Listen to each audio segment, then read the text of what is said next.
Many know about slavery, but few discuss paper genocide. We did not all come from Africa, and most of us have aboriginal roots that were stripped away due to reclassification and miseducation. As a native Black American and a member of the Muscogee Creek Nation, I understand the importance of tracing your lineage. If you want to learn how to trace your genealogy and apply for tribal citizenship, go to nativeblack.ancestry.com to schedule a consultation. They don't want you to remember this. You're not no slave, not no Indians.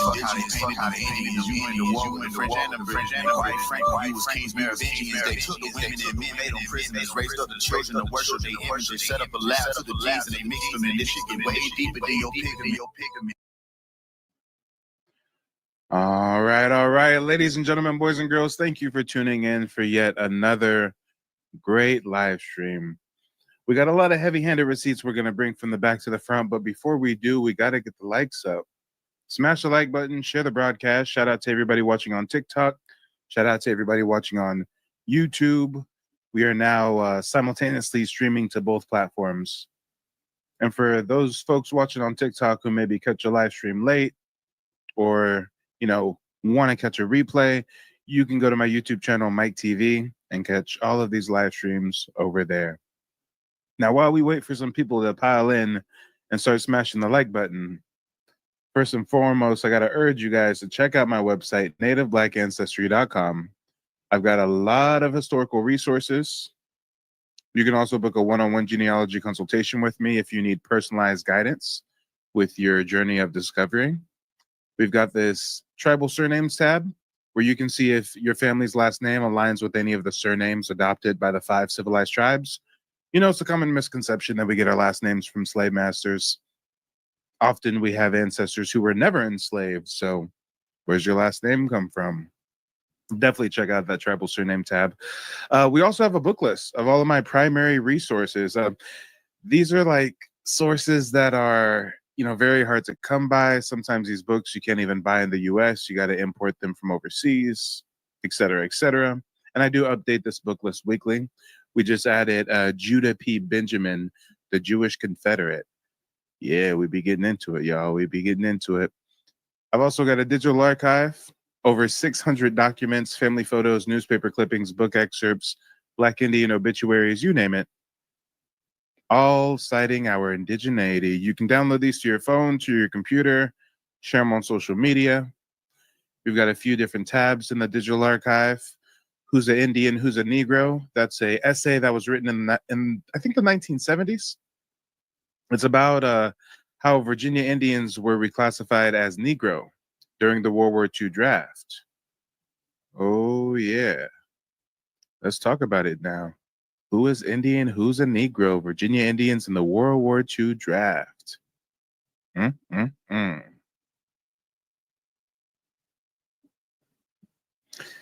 another tab we have in the digital archive, ex-slave interviews. I actually just uploaded 4 more ex-slave interviews. Spence Johnson is a really, really riveting firsthand account of Black Indians born free, kidnapped, trafficked to Louisiana, and sold as slaves.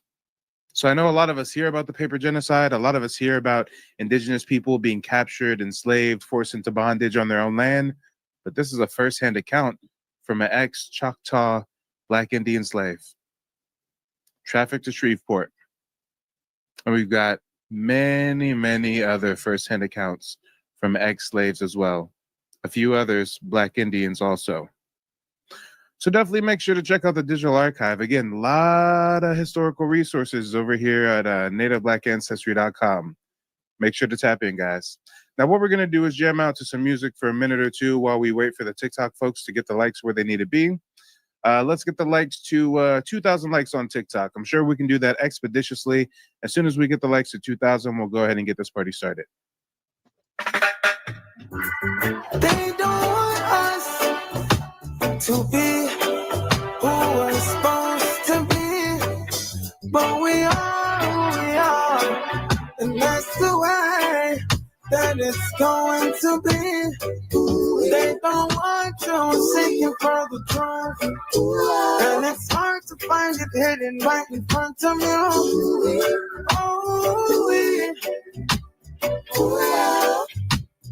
Oh, and the shown us to fight through every struggle. Never ever let them put you in the bubble. And the brimstone will rain from our fire. Tell me if that is what you desire. Control.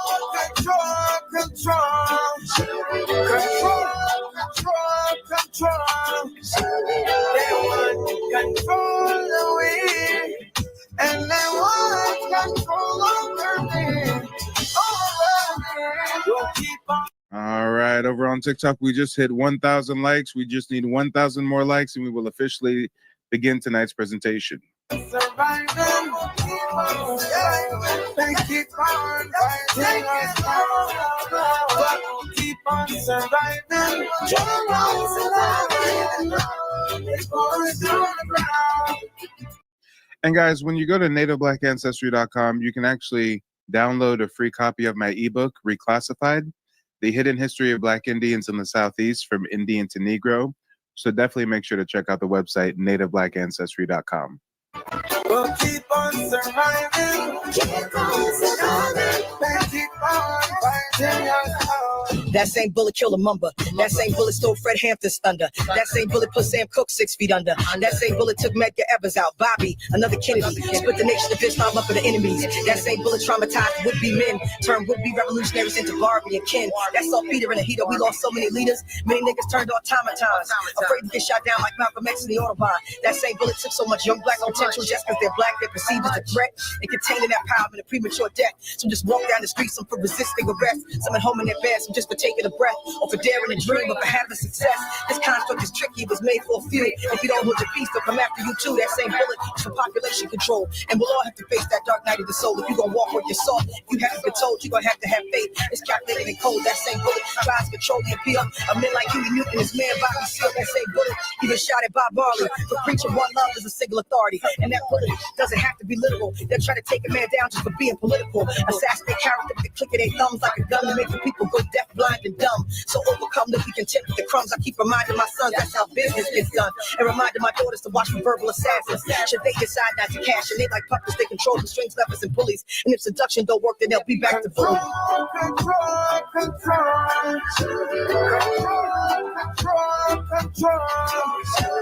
They want control the way. And they want control over me.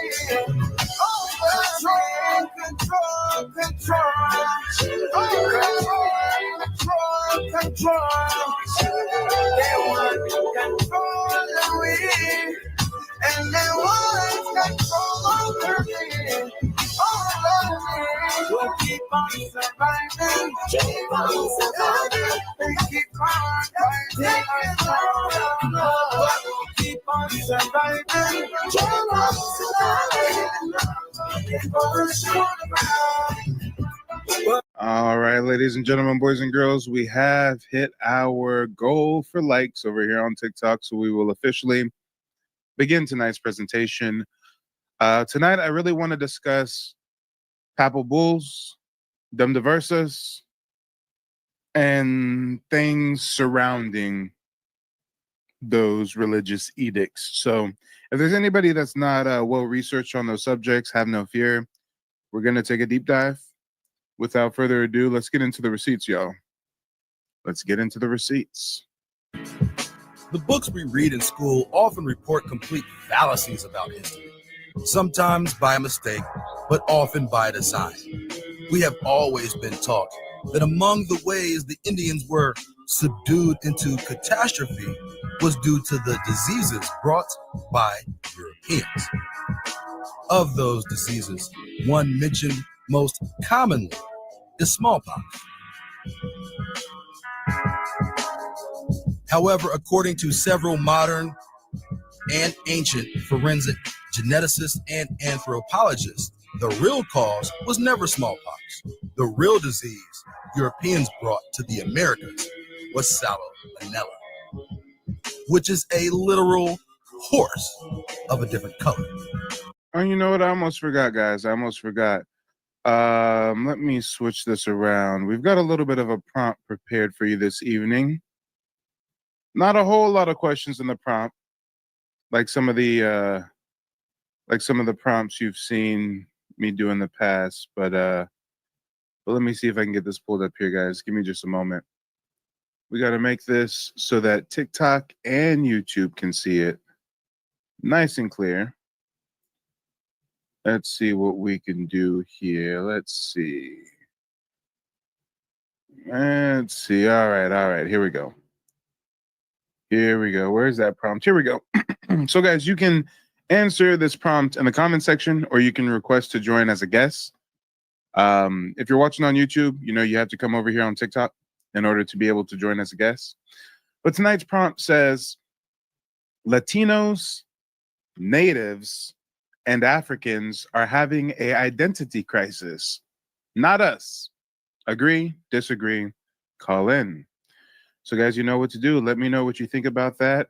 Let me make sure this prompt is visible on the screen so that as people come into the broadcast, they know what the subject is this evening. There we go. We got that lined up.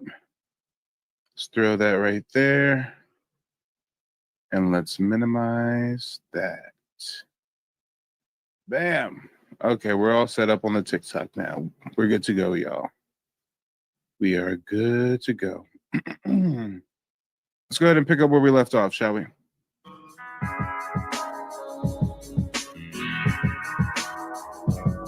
These studies were conducted from the ruins of the Aztec Empire, and specimens taken by several teams of scientists have concluded that Salmonella was behind the deaths of over 80% of the indigenous population. Europeans lived in close proximity with animals, sharing the same food and sleeping in the same quarters. Salmonella is a consequence of cross-contamination.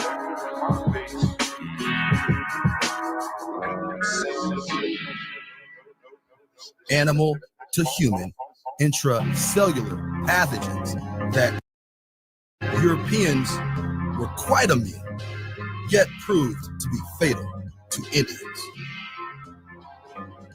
The outbreak, once contracted by the Indians, was a death sentence and also extremely contagious.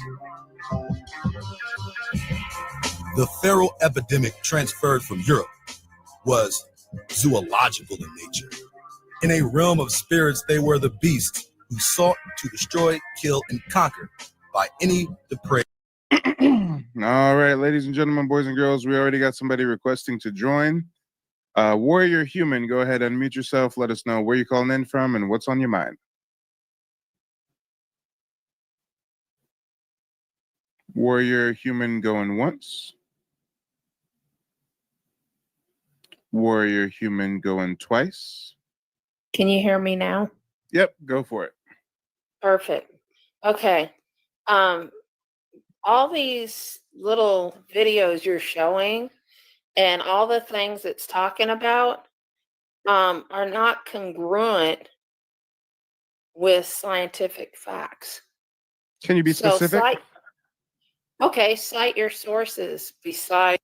Okay, slow down, because you're getting ahead of yourself. When you say this little video, ma'am, we're watching a documentary. The documentary just started, actually. I don't know what issue you have with the documentary, but be specific and let us know what points has he brought up that you disagree with. Go ahead, unmute yourself. Shout out to the transporter.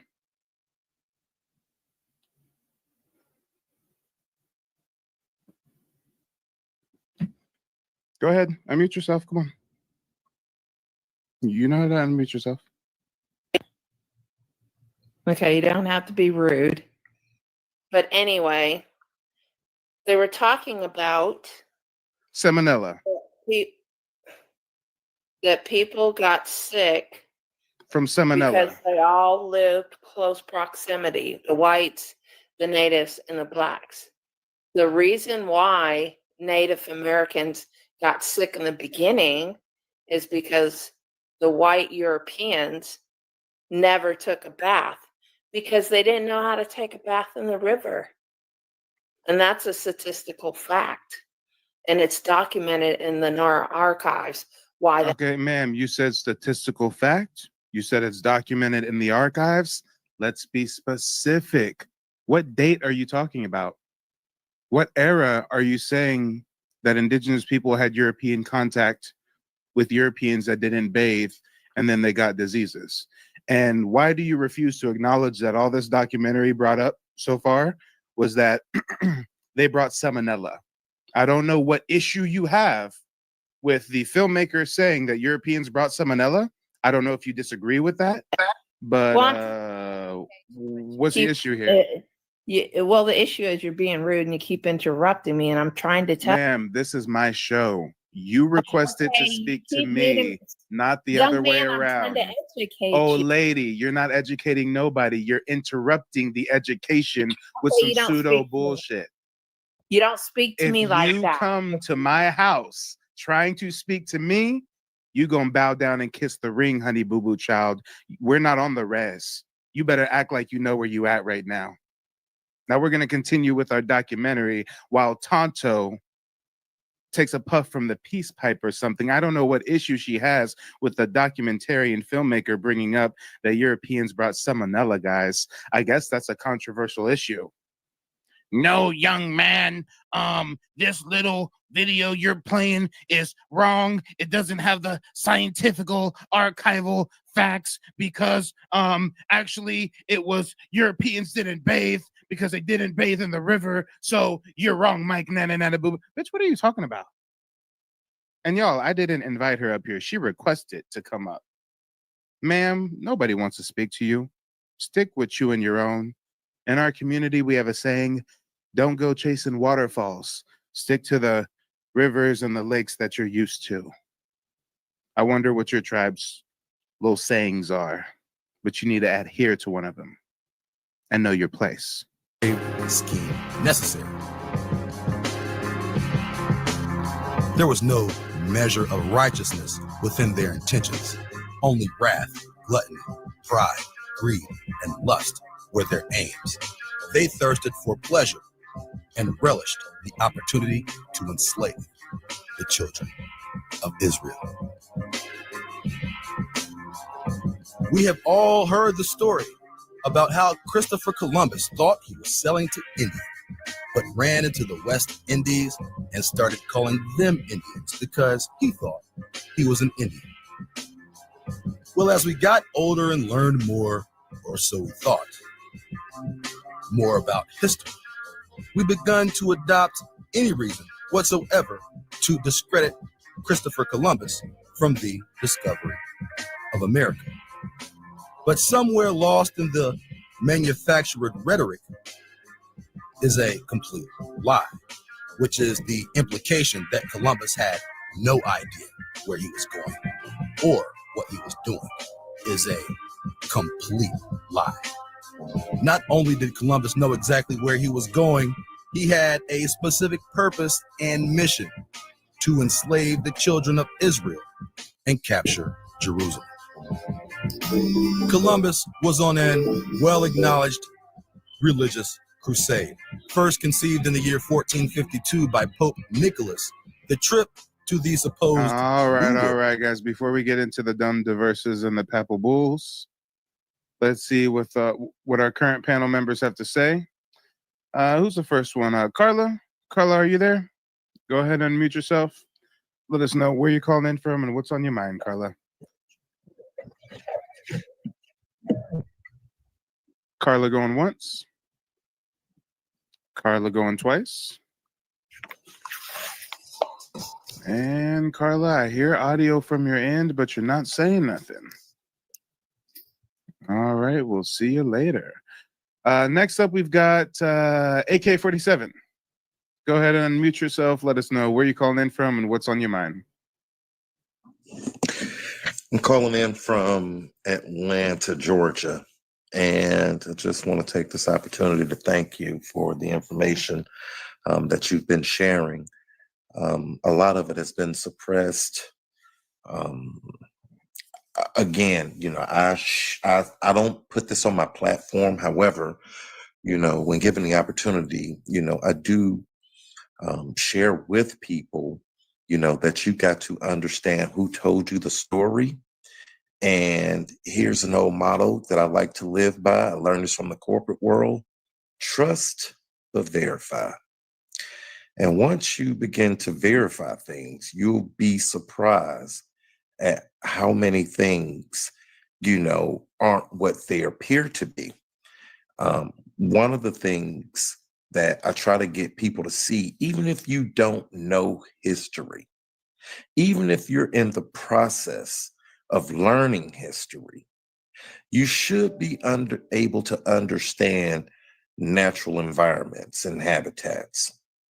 And the reason why that is important, you understand that a fish is native to water. A fish has gills.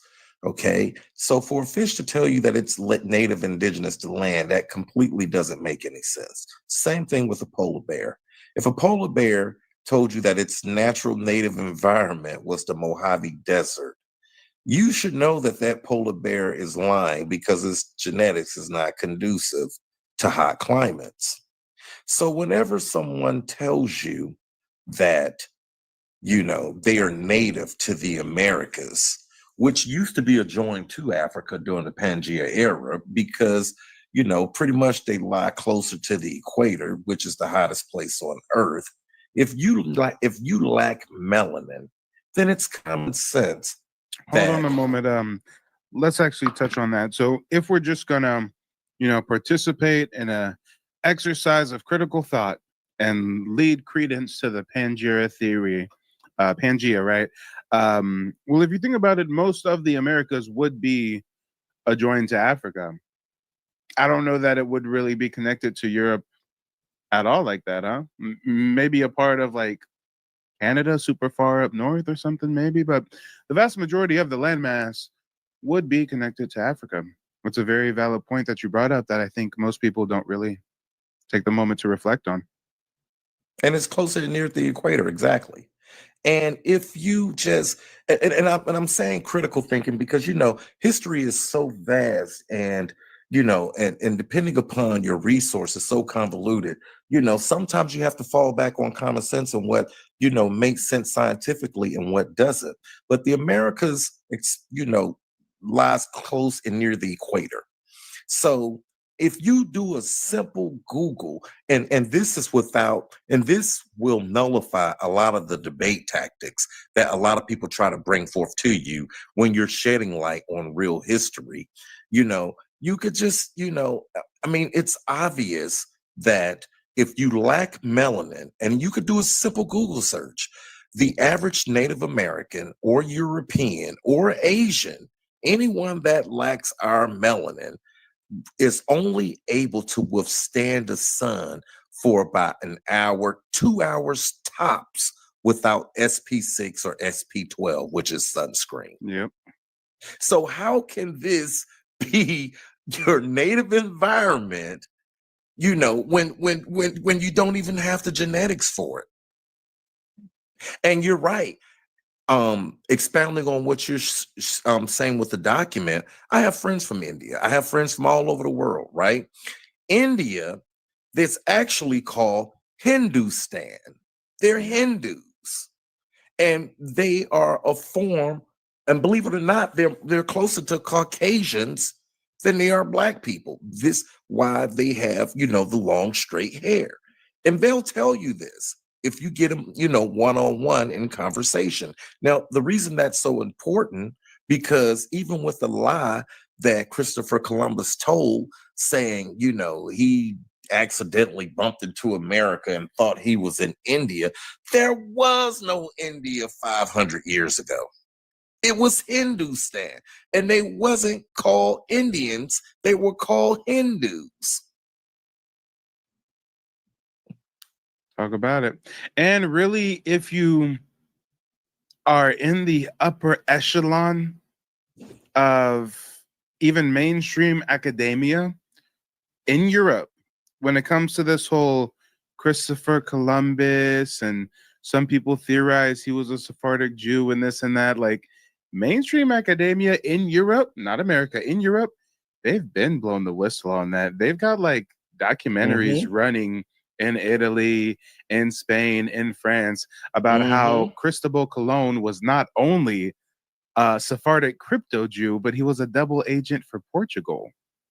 Yep, you're absolutely right. He purposefully led the Spanish crown over there while the Portuguese continued their dominance on the spice trade and the African slave trade.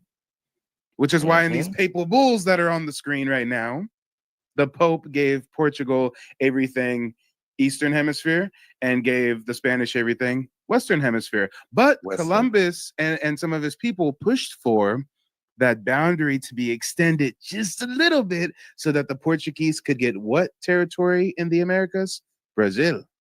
Yep. So it's a lot of stuff. And if you're in America and you say something like this, Christopher Columbus was a crypto Jew, double agent for the Portuguese, one of the first double, triple agent on some CIA shit, one of the first we've ever seen in history like that. In America, they'd say that's pseudo. In America, they'd say that's conspiracy. In Europe, they'd say, yeah, we know. Yeah. Yeah. Facts. Well, you know, I noticed that a lot of Americans, you know, our fellow brothers and sisters, we're quick to utilize the word pseudo when there's, you know, knowledge and information being shared that we don't know or understand. It's like it's a quicker way to saying, you know, since I don't know or understand what you're saying, it's pseudo. Instead of taking the time to do the research, you know, to find out, you know, is this actually factual? You know, it goes back to what I said 5 minutes ago: trust but verify. And I say that because if you verify, that alleviates the trust. Very good point. Very good point indeed. So I'm with you, brother. And you know, and I've seen a lot of your videos. I share them. You know, I'm glad that many of us, you know, are stepping up, you know, to the table and, you know, sharing this information, because what a lot of us don't realize. Oh, hey, hold on. Just check this out. Check this out. They call me the King of Receipts. This is the hour-plus documentary I watch from historians and scholars in Europe that go through the receipts, go through all the evidence, and reach the conclusion that Columbus was not only a crypto Jew, but a double agent for the Portuguese crown. So if anybody wants to check this out, this is on the YouTube channel Chronicle Medieval History Documentaries. It was published 3 years ago. It says right here, follow the team of explorers as they reveal several new facts about the man credited with discovering America. Was he really born in Genoa, Italy? Was he a spy for King John II of Portugal? Who really funded his voyage? With the help of DNA science, university scholars, and even Columbus's own living family, the mysteries can be unraveled. Guys, they went all through the archives and the catacombs and stuff in Europe, and they reached the conclusion that man's was on some secret agent, man. Let's talk about it. Trying to find a home for the Jews who were being expelled from the Iberian Peninsula along with the Moors. But hey, that's a topic for another discussion. But yeah, brother, go ahead and leave us with some closing remarks, and then we're going to get back to the video real quick. Okay, I'd just like to once again to thank you, brother. Continue to share, continue to do your work. I salute you as well as I support you. And, you know, whenever you have lives or things coming up, I'd be more than happy to, if you send me some of that information so I can share it with others.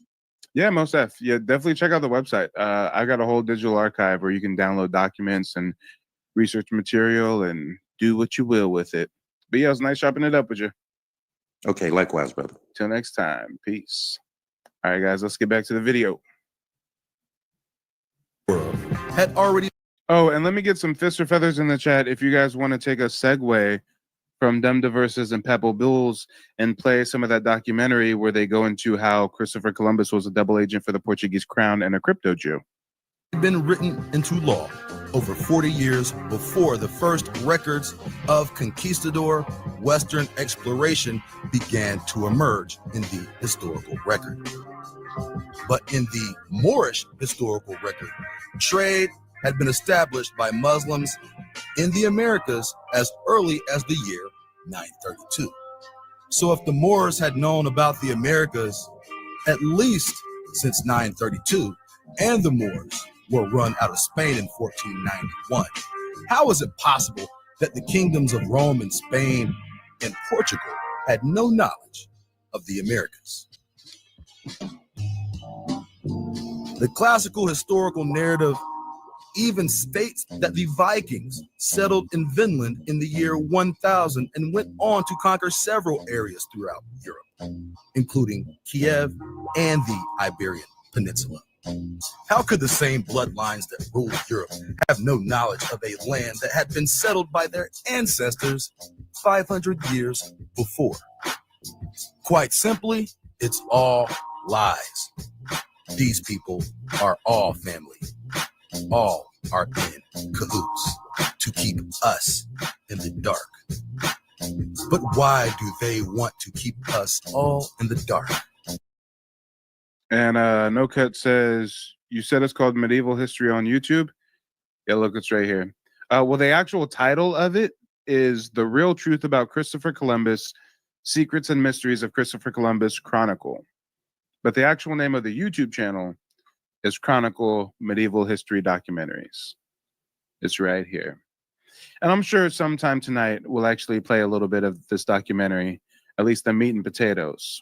We won't play the whole hour-long thing, but we'll play the part where they reach the conclusion. And you know what? We've got Michael up here. Oh, Michael's already gone. Perfect.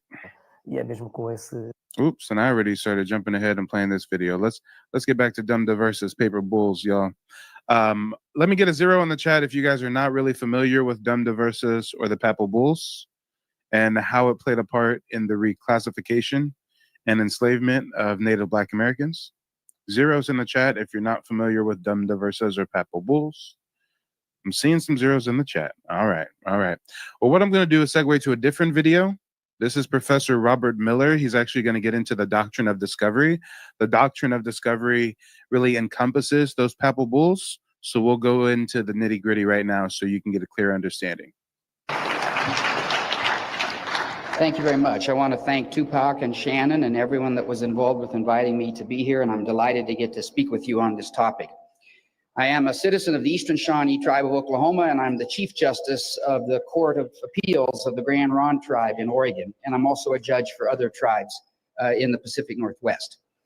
I have been studying this topic for quite a few years now, and I'm delighted to be here and to talk with you about the doctrine of discovery. And as the title of the presentation today, the whole program, is the impact of the doctrine of discovery.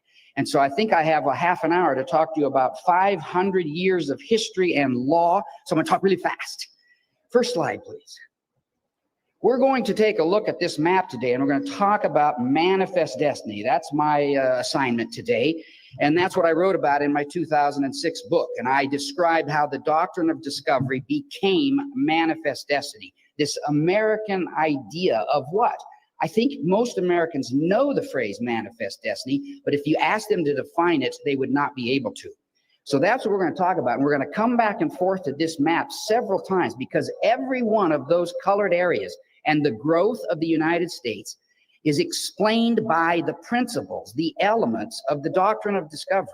And my argument is that the United States adopted this international law of discovery that we're going to talk about and turned it into what we call today American manifest destiny. Shout out to In My Own Lane. In My Own Lane says great material. Hey, I'm glad you appreciate the content. Dr. Black Native Son says white T-man cosplaying # nope.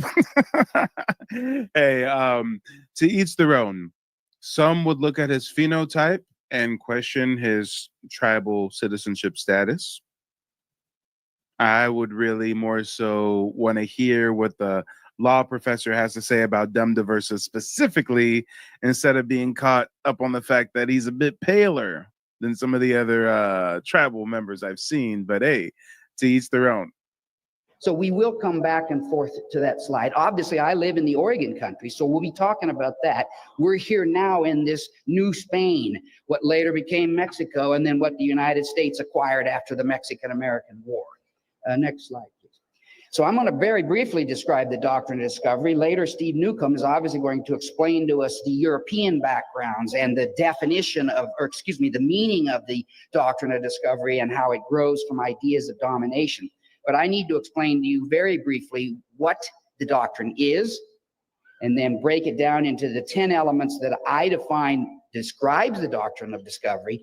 And then we'll talk about how that became American manifest destiny. So in 1823, the first United States Supreme Court case to address Indian law issues was literally about what title, what ownership did tribes have of their lands. And this case was about what is now tribes in the area of Illinois and Indiana. It was, in fact, the Illinois tribe and the Piankashaw tribes, and it was their lands that were at question in this case. Of course, the tribe was not involved in the case. The tribes didn't have a lawyer in the case. These were two Americans arguing over lands that belonged to tribes. And here is what the United States Supreme Court ultimately held. This country, this court says, was founded and settled on the doctrine of discovery and of conquest. And I'll explain that in a little bit. But when Europeans walked ashore with their flag and their cross, folks. So I hope you guys are starting to connect the dots. Dum diversas, papal bulls, these are the religious edicts where they gave Portugal and Spain dominion to enslave and do whatever they want to quote unquote non-Christians. Well, the United States government uses this doctrine of discovery as a legal basis for their new manifest destiny, their new push to the West. And stuck it in the sand. When Meriwether Lewis crossed the continent in 1803 to 1806 and carried a branding iron. I was at the Oregon Historical Society 2 days ago, and they had the original Meriwether Lewis branding iron. And as he crossed the country, once they crossed the Rockies, Meriwether Lewis starts branding his name. It says U.S. CAPT, because he was a captain in the Army, M. Lewis. And they start carving their names on trees and sandstone cliffs, and Lewis starts branding his name. Gee, it sounds like he was sticking his flag and cross in the soil, doesn't it? He was claiming. Lala Locke says, yeah, right. They are the no-nonsense people who came here to take from the people of the land of Tamari. Hey, you know what? I'm not sure if you're busy right now, but if you're not busy, is there any way that you can join as a guest and educate me on this Tamari thing? I mean, I'm not sure if it's a fad. I'm not sure if it's a buzzword. I know I saw a couple videos from the immigrant dude who looks Haitian or something, but yeah, I'm not really sure about this whole Tamari thing. Yeah, I understand that some people are using it as an old word for America, but I just haven't seen any like documentation, any sources other than like the one dread-headed dark-skinned dude who is very passionately talking about this land was to America. Da, da, da, da, da. So if anybody knows about it and can educate me, appreciate it. The Oregon country for the United States, plainly, and using principles that Johnson v. McIntosh reaffirmed in 1823. So next slide. What did it mean when European countries showed up with their flag and cross? What allegedly happened to Native peoples? Well, here's what the court said. Native peoples immediately lost some of their property rights. They no longer were considered the fee simple absolute owner, which is an Anglo-American property law principle. When you and I buy our homes, we're the fee simple absolute owner. But this court said that by the magic of Europeans showing up, or Meriwether Lewis out in my area, branding trees, tribal governments somehow, crazily, lost their full ownership and rights in their lands. And guys, most people don't understand that this is still how it remains today. You hear about tribes having reservations, you hear about tribes having land. Y'all don't realize they're just tenants on the land. They don't really have sovereignty like that. They don't really have autonomy like that. I mean, they're still begging for handouts from Uncle Sam, more or less. Some tribes are literally in a state of emergency right now. I mean, you hear of a tribe having a reservation, you think that that's their land. No, they're just tenants of Uncle Sam, of the federal government. kind of like wards of the state to a degree. I mean, if they literally want to erect a new building or make a land improvement on the reservation, they have to go get the Secretary of Interior's permission. They got to go run it by the feds. I mean, I'm a member of a federally recognized tribe. I know. Take my word for it. Or don't. Look it up on your own. But when you hear about the sovereignty and land and stuff, I mean, it's not all it's cracked up to be. What else did they lose? Well, the court says they also lost some of their sovereign powers. They lost their international powers because indigenous nations were no longer supposed to trade internationally or engage in international diplomacy. They were now only supposed to deal with that European country that discovered them. How ironic that is, folks. As you know, Meriwether Lewis and William Clark, they were lost everywhere they went. Every Indian person they ran into, they said, where are we and what's up the road? And shout out to Know Thyself. Know Thyself says, all of my elders' parents in the 90s told me we've been here long before the pink folk came here. Yeah, let's talk about it. We got oral traditions citing our indigeneity, but we don't have oral tradition of being African. But oh no, we, American history, characterized that the natives were discovered. How ludicrous. But that is what we're dealing with. We have to understand the law of the United States, the federal Indian law of the United States, to understand the impact then of the doctrine of discovery on us today as Native peoples and on our governments. Let's see. So next slide. One more. So I break the doctrine of discovery down into 10 elements, and the pages, thank you very much, are handing out 2 handouts I brought. I obviously didn't bring enough, so I think they're making some copies. But I give you the elements that I think comprise the doctrine of discovery. How did Europeans make a legal claim under international law, under the papal bulls that Steve will talk to you later from 1436, 1452, 1455, that divided the world for Spain and Portugal? Wow. I guess I wish I'd have been Spanish or Portuguese back then when the Pope divided the world for just those 2 countries. But here's the elements that I argue make up the doctrine of discovery and how a European country and later the United States made claims over Native peoples. One. And guys, I urge you to check out my website, nativeblackancestry.com, especially tap in if you need one-on-one personalized guidance with genealogy research. You can even book a genealogy consultation where I teach you the 3-step process me and my family use to trace our heritage and get tribal citizenship with the Muskogee Creek Nation. Hi, my name is Frances Tuck, and I contacted Mike from Mike TV on YouTube because I wanted to find out about my family's Native American history that I believed existed. Through the research that I was able to do through Mike TV, I was able to find out that our name is indeed on the registry. I had a consultation with Mike today, and because of his advice and the research that he has done, I am now confident that I'm able to find my family's roots in the Native American History database. Thank you, Mike. Let's talk about it, y'all. Real people, real results. And guys, we've got a prompt this evening. The prompt is as follows. Latinos, Natives, and Africans are having an identity crisis, not us. Whether you agree or disagree, I give you the floor to call in. You have permission to speak freely, uninterrupted. We want to hear what you have to say. Do you agree that Natives, and when I say natives with air quotes, we're talking about those folks on the res. Do you think that they're having an identity crisis? Do you think the Latinos are currently having an identity crisis? Do you think the Africans are having an identity crisis? Or do you think us Native Black Americans are somehow having an identity crisis? I mean, I'm sure many people have different thoughts, different theories, different perceptions. So go ahead, answer the question in the comment section or request to join as a guest. We would love to hear what you have to say. And while we wait to see if we've got any new guests coming up, let's get back to UBTV. What does our ignorance have to do with their prosperity?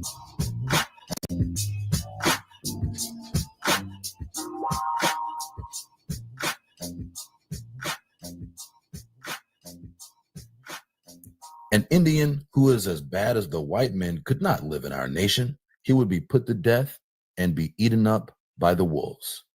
The white men are bad schoolmasters. They carry false looks and deal in false actions. They smile in the face of the poor Indian to cheat him. They shake them by the hand to gain their confidence, to make them drunk, to deceive them and ruin our wives. We told them to let us alone, but they followed on and beset our paths. And they coiled themselves among us like the snake. They poisoned us by their touch. We are not safe. We lived in danger. We were becoming like them. Hypocrites and liars, adulterers. And shout out to Mars. Mars says, "You're not First Nation, and you." I'm not sure exactly what you're saying there, Mars, but I invite you to come up as a guest, Mars. I'd love to hear what you have to say. It sounds like you have a question about us being First Nation or not being First Nation. I'm not sure exactly. Actually, I don't see Mars as an option to send an invite to. Mars, if you're watching, just go ahead and request to join. I'll bring you right up. I'd love to hear about this First Nation stuff. Lazy drones, all talkers, and no workers.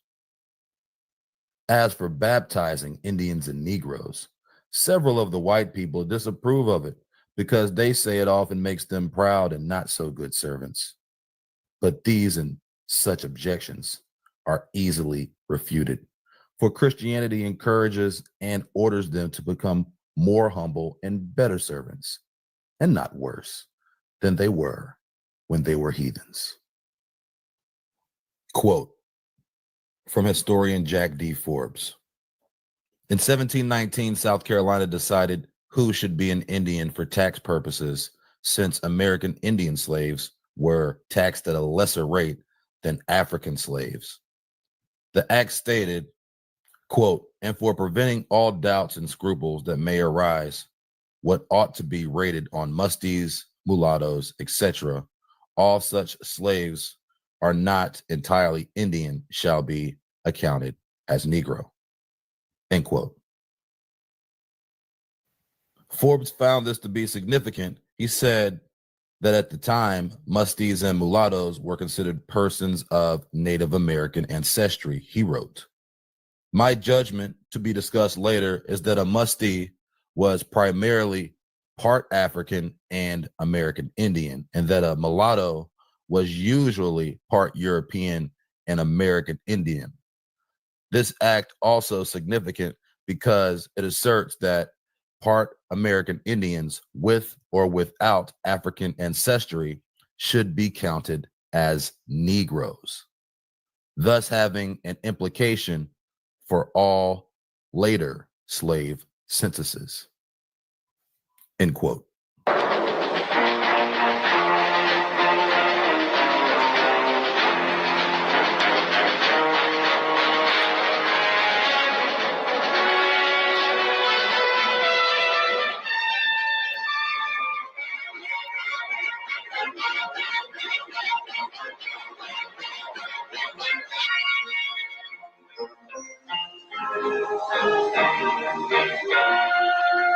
Some people have a deep, abiding respect for the natural beauty. Oh, no, not the original Pretendian.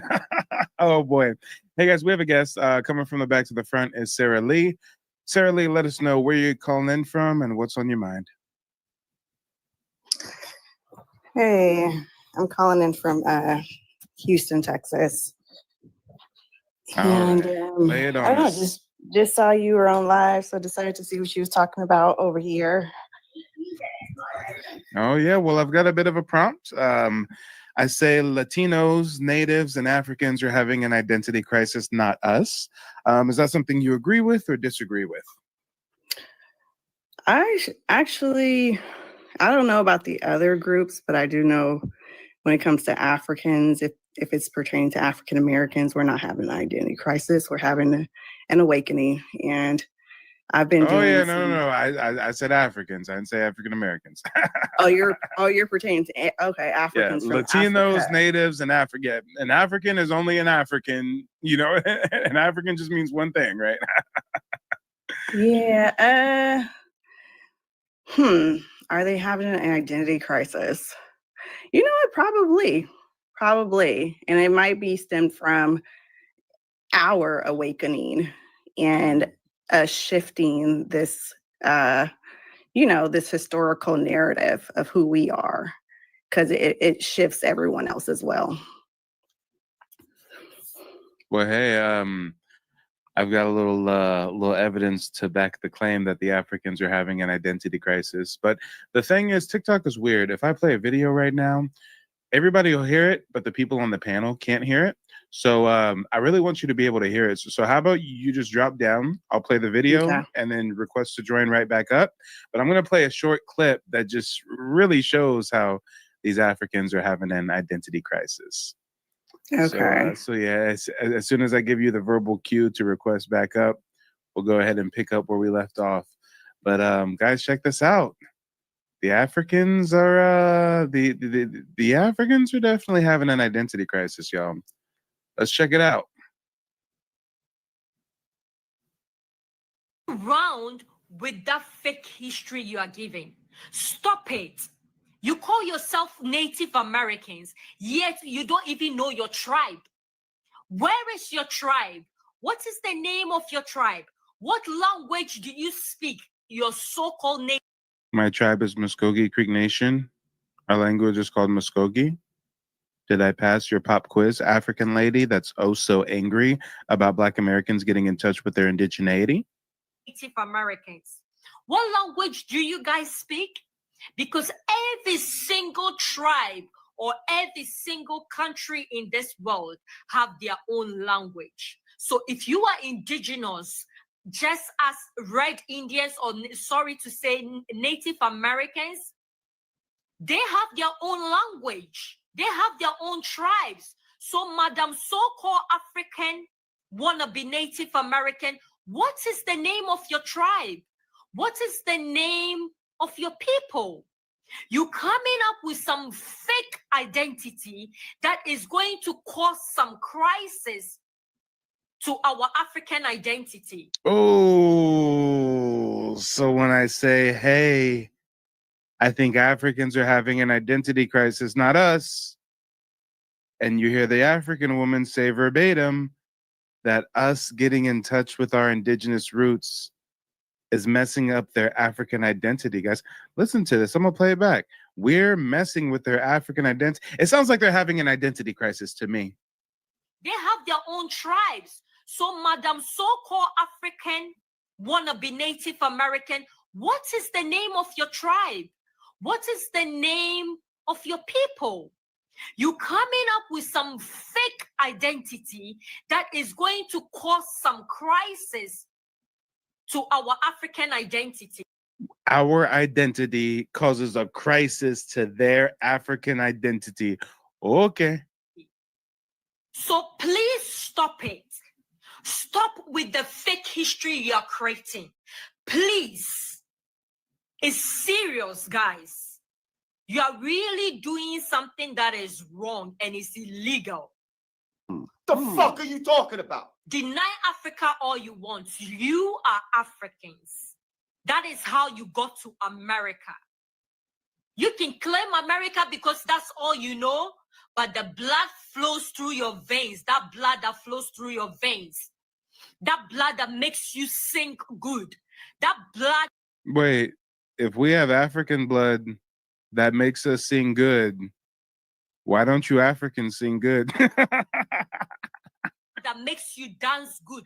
Wait. If we've got African blood that makes us dance good, why don't you Africans dance good? Blood that gives you that rhythm. Wait. If we have African blood in our veins that gives us that rhythm, why don't you Africans have rhythm? That blood that gives you boldness. Whoa. If we have African blood in our veins that gives us boldness, why are Africans not bold? And bravery. Whoa. Do we really have to touch on Africans not being very brave? That blood that gave you beauty. Whoa. We got beauty, but when it comes to y'all, okay, I'm not going to go there, y'all. I ain't going to go there. Beauty's in the eye of the beholder. Intelligence. Oh, yeah, I'm not going to touch that one either. That's low-hanging fruit, talking about their intelligence. That blood is from Africa. That blood flows through your veins just as it flows through my veins. Many... Whoa, whoa, whoa, whoa, whoa, whoa. No, no, no, no, no, ma'am. The blood that flows through my veins is not the blood that flows through your veins. Good. That blood that makes you dance good. That blood that gives you that rhythm. That blood that gives you boldness and bravery. That blood that gave you beauty, intelligence. That blood is from Africa.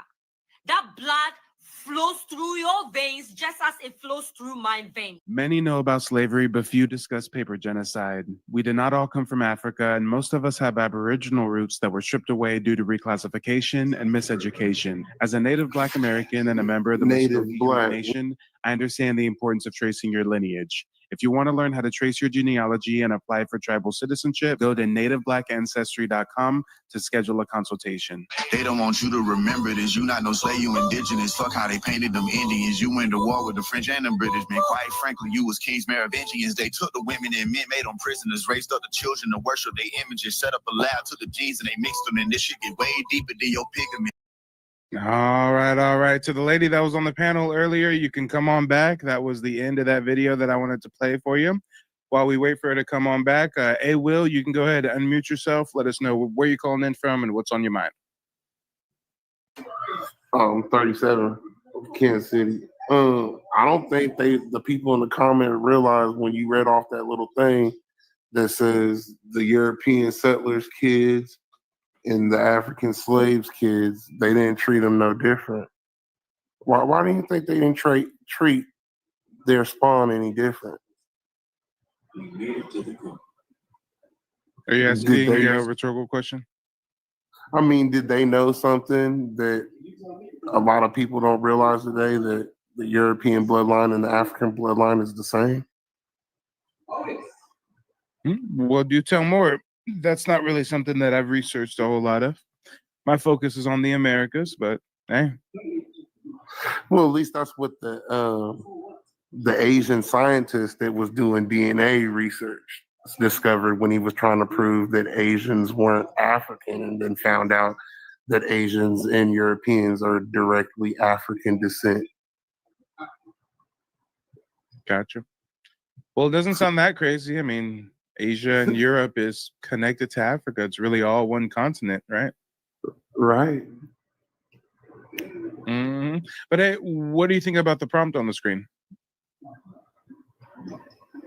Oh, I definitely think that they're having a crisis, because now that history and dockets are showing that a lot of the African tribes are really native to over here. They were transplanted. Mm-hmm. I feel you.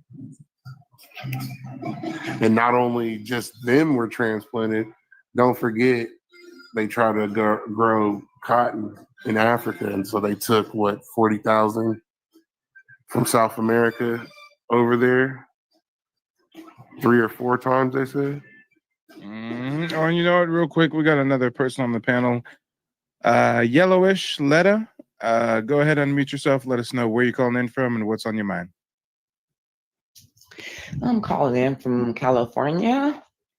North or south? Watts, California. Okay. And we don't have to ask if you're a Black American, because we heard the smoke detector.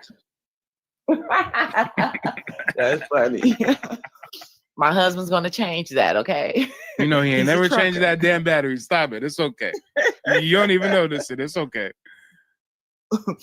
No, but honestly, I've been looking into it too. I ain't never felt no ties to Africa, to keep it 100 with y'all. My family been always, my grandmother's grandmother. I mean, my mother, her mother, and her mother's mother all was born here. So I don't understand. Like, they have erased so much from us and taken so much from us, right? So it made me start digging. So I went to the slavevoyages.com, because the guy said, if you look at the census from 18, I believe 1880 or 1870. He says the census records don't match up. He said it shows that it was Africans here, but it also shows it was a lot of indigenous African Americans, Black people here as well. So people, if they dig and did the research, it'll be found. And so I found another article. I ain't gonna take up all the panel, but I found another article that stated, this was like in a book from, I believe, in the 1700s. And it said it was people on this land that looked like Negroes on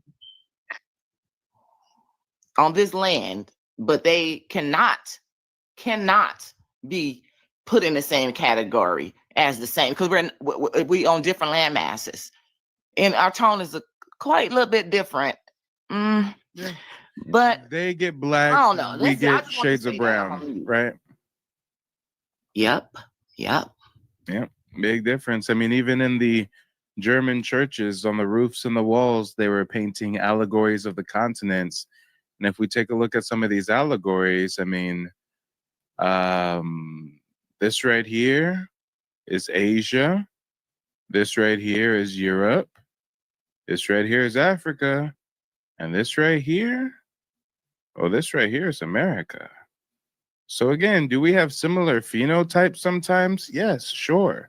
Especially in the minds of a white tea person, right? It's just like if we're not familiar with the Asian community, we'll think that certain Asians look the same, when really, no, that's a Japanese person, that's a South Korean, that's a North Korean, that person's from Thailand, that person's from Vietnam, right? Some people may not see the nuance. So yeah, these European explorers, conquistadors, they were coming over here and they were saying, damn, the indigenous people are dark. Some of them look as dark as Ethiopians, as dark as clearly a different, as Black as the people. Africans. Yeah. Almost, but not quite. But yeah, let's talk about it. You know what? It looks like we got another guest. Ray. Ray, go ahead and unmute yourself. Let us know where you're calling in from and what's on your mind. And where'd my girl Sarah go? Sarah Lee done dipped on me. I was supposed to get some feedback from Sarah on that video. That shit is crazy. The African girl said that we are causing a crisis to their African identity. Oh, Lord. Go ahead and unmute yourself, Ray. Lay it on us. No Diddy. Hey, what's up? I'm originally from California, from the Bay Area, but I live in Georgia now. Yeah, your ass got priced out the Bay like everybody else, huh? No, I didn't. No, I'm messing with you. I didn't get priced out. My parents left me and my brother 2 homes in San Francisco. We sold them. Oh, and I took my California money and brought it to Georgia. Yeah, you probably got you a little McMansion or something in Georgia with some California money. Oh yeah, that's nice. Exactly, because them 2 houses our parents left us was over $1 million a piece. So. I bet. Yeah, Bay Area. And they only paid $28,000 for them, for 26 for one and 28 for the other one. Back in 1968, the equity really grows in Northern California fast. Oh yeah, I'm speaking your language. I was a realtor in Northern California. I'm born and raised in Sacramento. Oh, okay. Yeah, I had a home in Sacramento too, in the Thomas. Yep. I had a home in well, you probably had a home in the Thomas back when they had that Arco Arena, when they built the new homes back in like 2002. Yeah, right off that first exit. Right off that first exit, as soon as you cross the little Sacramento little bridge thing right there, what was that? West El Camino? Yep. Yeah, right on that West El Camino exit. Yes, sir. Yeah, that was back when they had not Cal Expo, Arco Arena. Yeah. Yes, they ain't got no Arco Arena no more. Arco Arena's finished. Hey man, do they still got the what is that? Crawdads? I think it was a restaurant sitting on the Sacramento River called Crawdads. No, it's not called Crawdads. It's called Joe's Crab Shack. There used to be Crawdads though. Oh, real? Yes, sir. Oh, I don't know about no Crawdads. I know about Joe's Crab Shack in Old Sac downtown. No, I'm talking not in Old Sac. It's sitting on the Sacramento River. And they got where they got some boats and shit parked right there. They got little slips for boats to park there. They got at the marina. and they got a bar where the boats could pull up and order drinks in a boat. They pull up to a bar and order drinks. That shit was fly.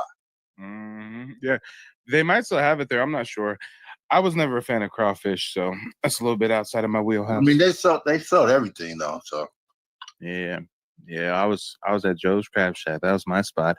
But hey, do you agree that Latinos, natives, and Africans are having an identity crisis, and not us? I don't really worry about them. I worry about us and learn who we are for real. Mm-hmm. You know what I'm saying? Because I know for a fact that we were already here. Because my great grandma was 114 when she passed, and she told us exactly who we were. She said we're Choctaw. All my family is from Baton Rouge, Louisiana, and I was the only one born in San Francisco. I'm the last of 5 of my siblings. So my great grandma told us who we were. She said we always been here. And I know the fact that everybody whose birth certificate said color or Negro, they were all reclassified like you were talking about earlier. How old are you? 30. Okay, I'm sure. What's your birth certificate say? Shoot, I don't think they had I don't think they put race on or color or anything on birth certificates in the 90s anymore. I think it was before that. I don't know. Okay, because I'm gonna have a birth certificate around here somewhere. I'm 61. I was born in 64. Yeah. And my birth certificate. I know my birth certificate don't say American Indian. It didn't say American Indian until 2021.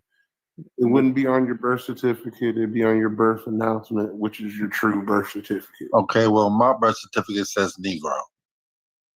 And my parents were born in 1932, and they'll say colored.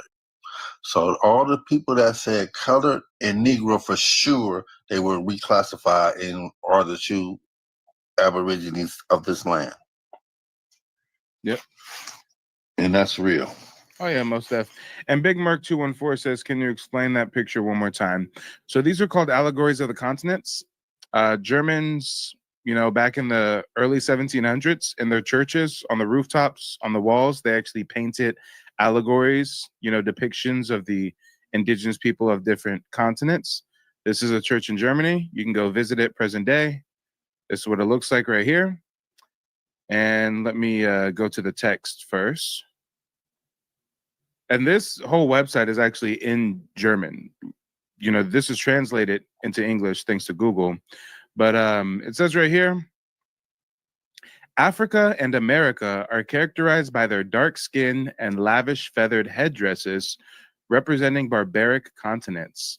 America's upper body is bare, her skin dark brown. A feathered skirt and a red blanket cover her hips, and bands of feathers and pearls also adorn her upper arms. A crown sits on her head, around which a colorful turban is wrapped.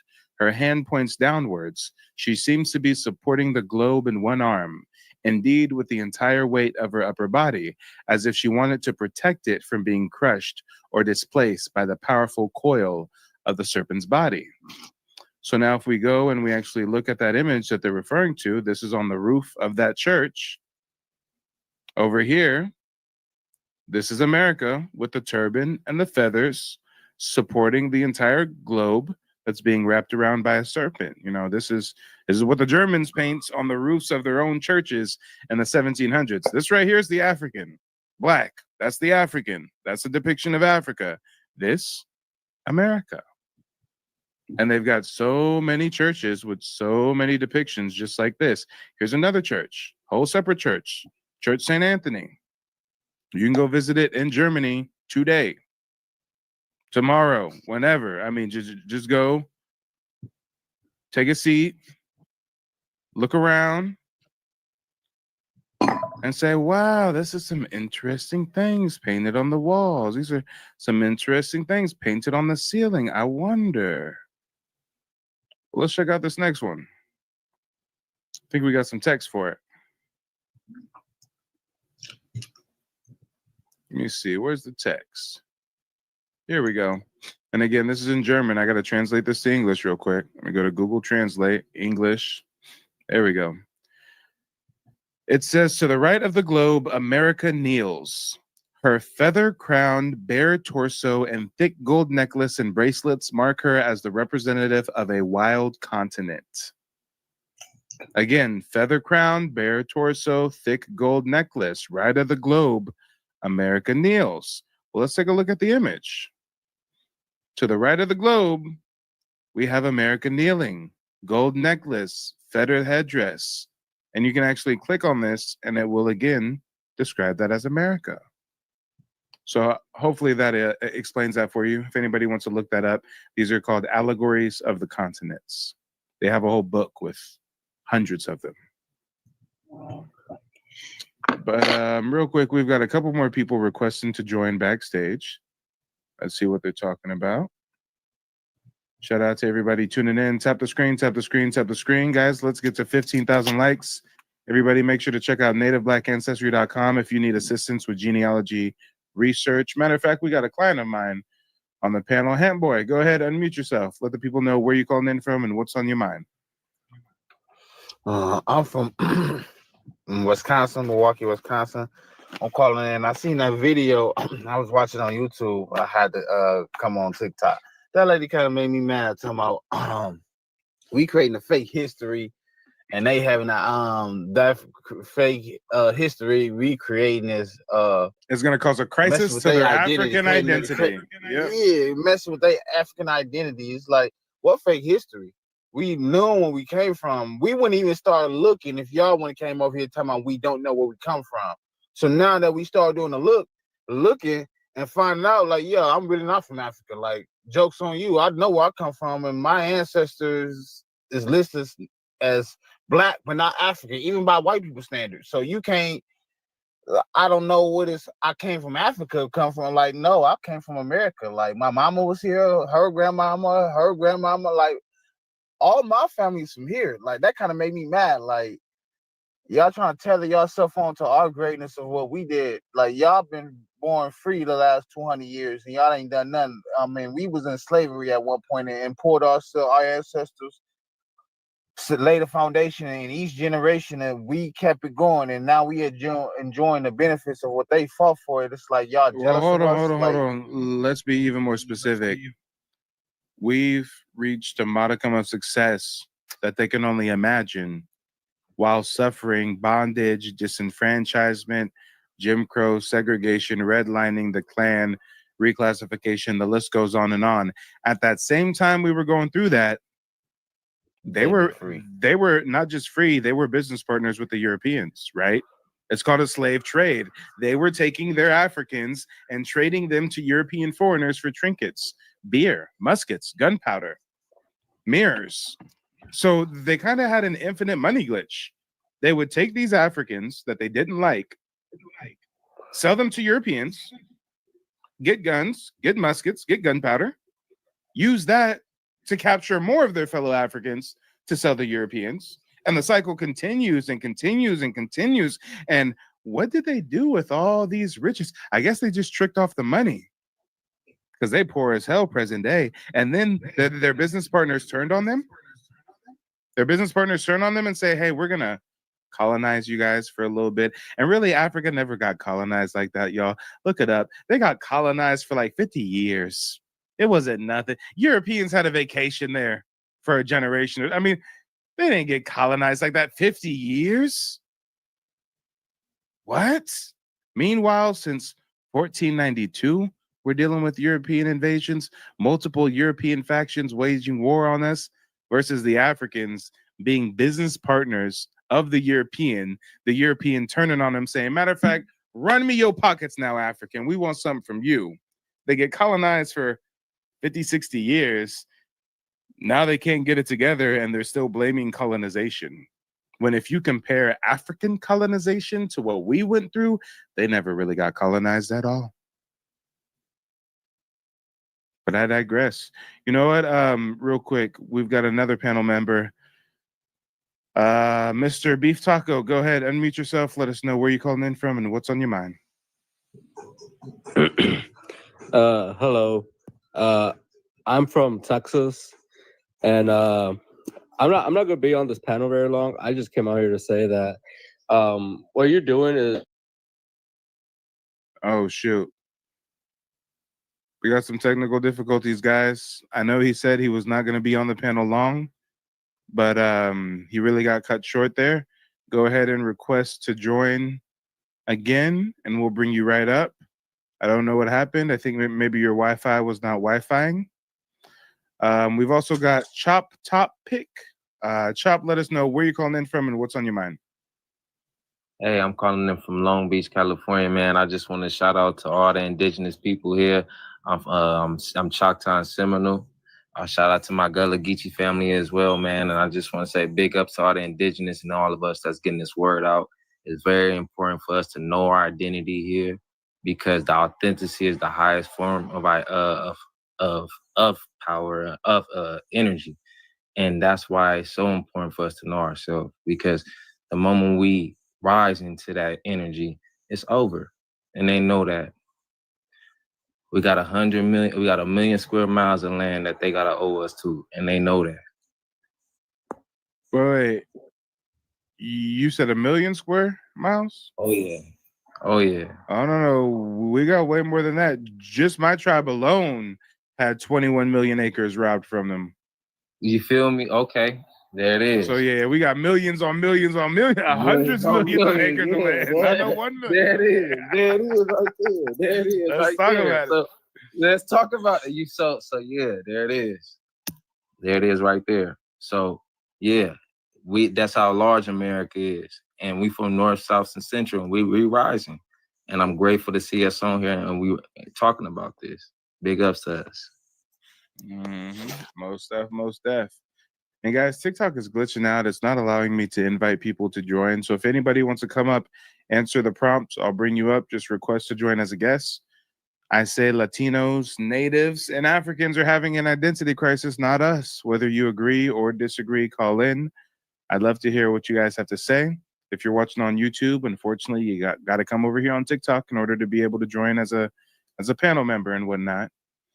But actually, you know what? I think there is a way for me to do it to where, but if I do it on StreamYard, with TikTok still here, TikTok should still hear it. Matter of fact, guys, I think there might be a way for me to allow my YouTube members to join directly from YouTube. I'm going to go ahead and put a link in the chat on YouTube. Go ahead and click that link if you would like to call in. And I'm pretty sure that my TikTok audience will be able to hear you and vice versa. And can I piggyback on this?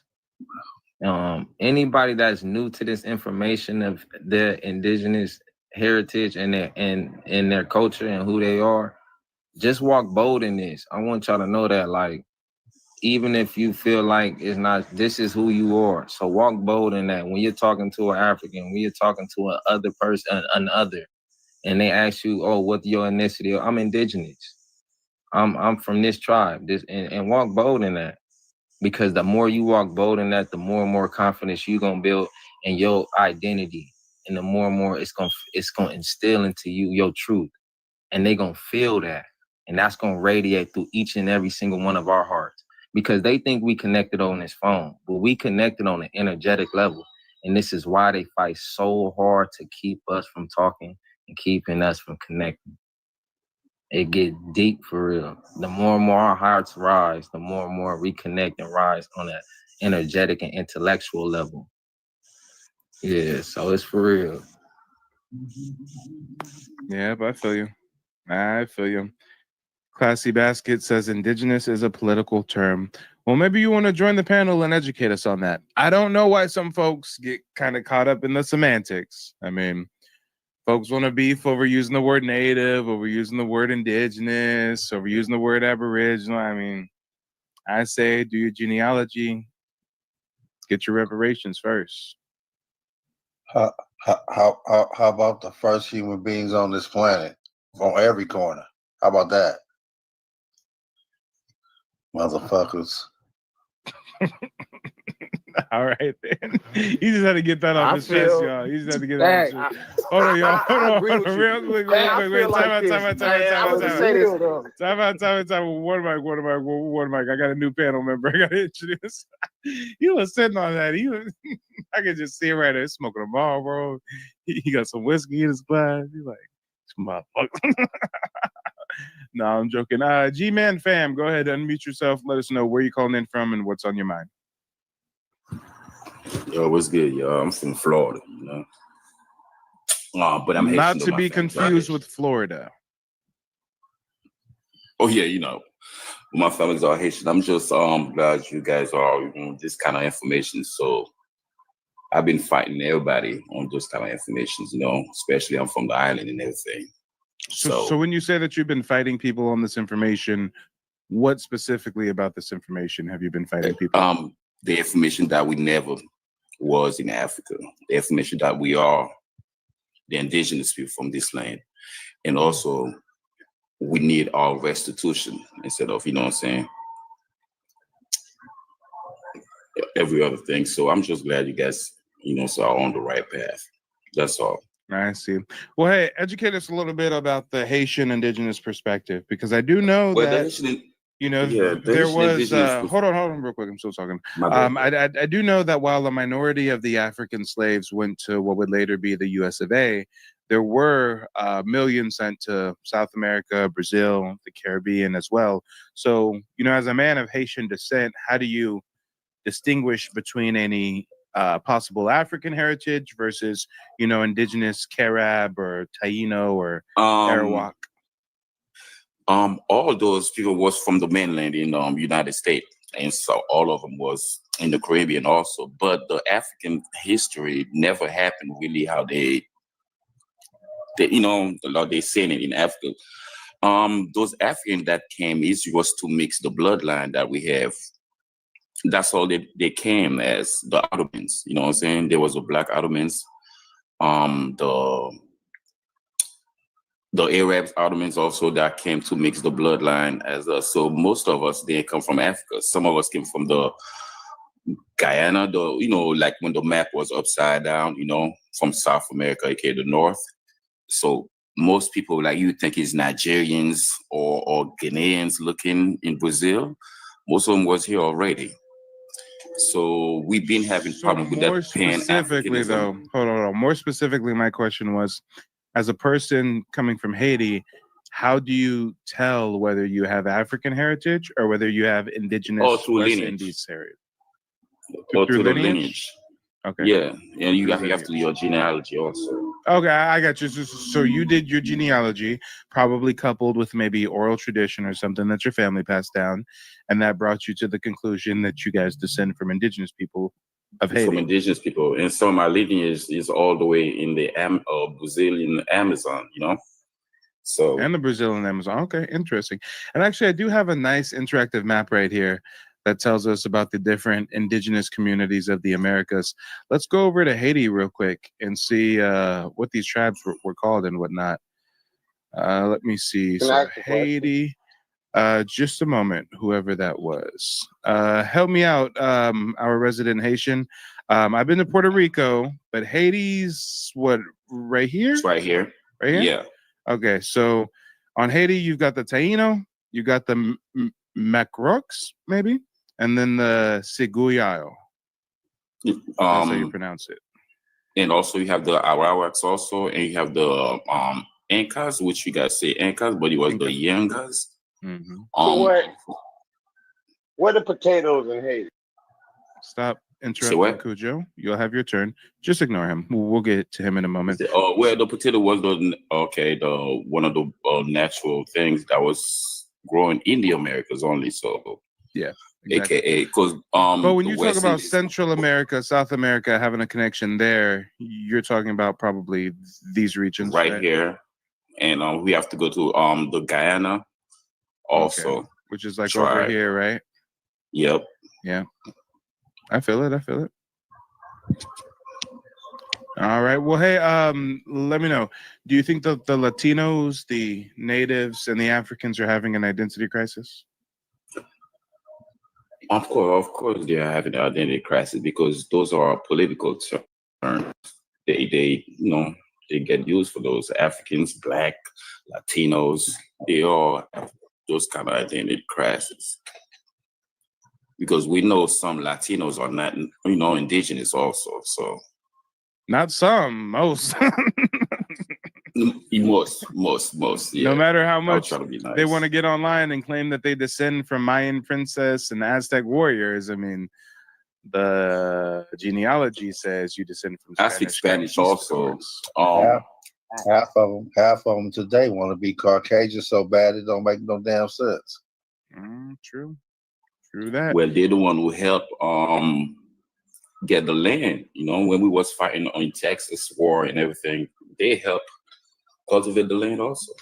You got a point. Very valid point. And guys, to everybody who's new to the broadcast, make sure to tap the screen, share the stream with as many people as you can. Let's get to 20,000 likes. And for anybody new, make sure to check out nativeblackancestry.com. We've got tons of historical resources built out on this website, as well as some genealogy resources. So for anybody who's on their journey of discovery, make sure to tap in.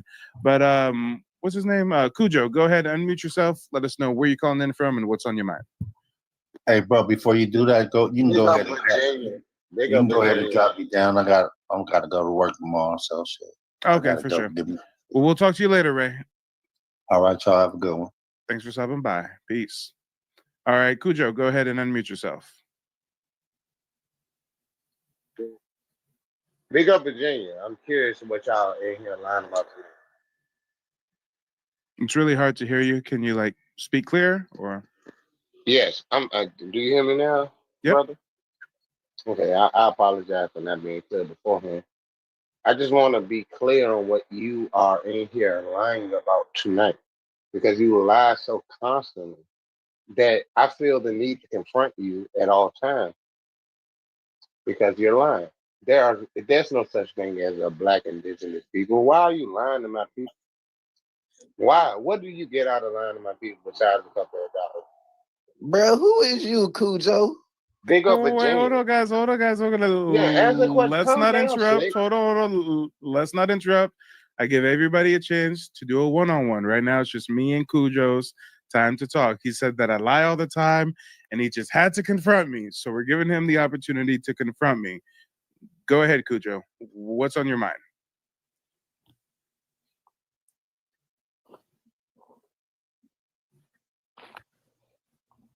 Go ahead, Cujo. Unmute yourself. All right, he's No, I'm here. Okay, there he is. All right, go ahead. You have my people actually believing the nonsense that you spew about us not being African. We are an African people. Absolutely. We are an African people. Every single one of us descends from Maryland, Virginia, North and South Carolina, and Georgia to a lesser extent. Every single one of us. There's a reason we descend from those people. So I choose to confront you and those like you because I know you lying. And not only do I know you're lying, I know that you know you're lying. Like on some personal shit. You know what's up. You know that them Virginia Indians don't recognize you. You know they don't. My grandmother. Sir, before you continue, because there's so many points you're bringing up, you're correct. Virginia Indians don't recognize me or whatever you said. Sir, I'm not from Virginia. My tribe's not from Virginia. My tribe was from the Carolinas, Georgia, Alabama, They don't recognize you either. parts of Florida. Sir, don't interrupt or you will leave. Unmute yourself before you have permission to, and we'll just make you kick rocks. Now, I don't understand how you're going to make the claim. Yes, and now you're kicking rocks since you just unmuted yourself. I don't understand how you're going to make the claim that my tribe doesn't recognize me when I literally have my tribal citizenship card on the screen right now. I mean, if you're watching on YouTube, then you can't see the same feed that TikTok can see, but TikTok can see an image of my tribal ID card. Let me put it up for the camera for those who are watching on YouTube. So no, sir, my tribe definitely recognizes me as a member Sorry to burst your bubble. And it's really unfortunate that he was so emotional, because if he was able to hold his tongue and not interrupt me, we could have actually got to some discourse. Like, sir, what part of Africa are you claiming we're all from? Africa's a continent, not a country. I bet you he wouldn't have an answer for that. Hey, sir, if you're an African, what African traditions, cultures, or custom do you practice here in America? I bet you he wouldn't have an answer for that. But hey, he wants to get up here. He sounds drunk, by the way. Oh, ahead. Want to get up here drunk, talking about y'all all from Africa. You lie, and I'm confronting you. We all from Africa. We're Pan Africa, yeah. Kuta Kinte. I mean, bro, go to sleep, Unc. Go to sleep. We've also got Minnie. Minnie, go ahead and unmute yourself. Let us know where you're calling in from and what's on your mind. Yes, can you hear me? Yep, loud and clear. Okay, I love what you're saying. I know growing up, I always heard that we had Indian in our family. And I was doing a little research on the Chickasaws, and I see that they do not accept the Black natives through registration. So how can you answer a few questions on how that would work? Once I do trace and I find a name in the dollar's rolls, how can I go about registering with my tribe? How you doing? My name's Major Wright. I just got done with my consultation with Mike. If you trying to trace your ancestry, Mike is a good first step to go through. He's going to break it down to you, all 3 steps to get you what you need. And if you want somebody to maybe do the research for you, you pay that price and Mike can help you too. But yes, he will fill you up with knowledge that you never knew and give you all the things like those unanswered questions in your head throughout time. Talk to Mike, man. He's a great dude. I believe in Mike. You know what? I just wanted to just put this out there. This is my experience with Michael, getting my genealogy for my family, and it's been a great experience. Just learning from where my bloodline could be right here on American soil, just understanding the roots here, right here in America, could have so much in common with my bloodline. It's astounding.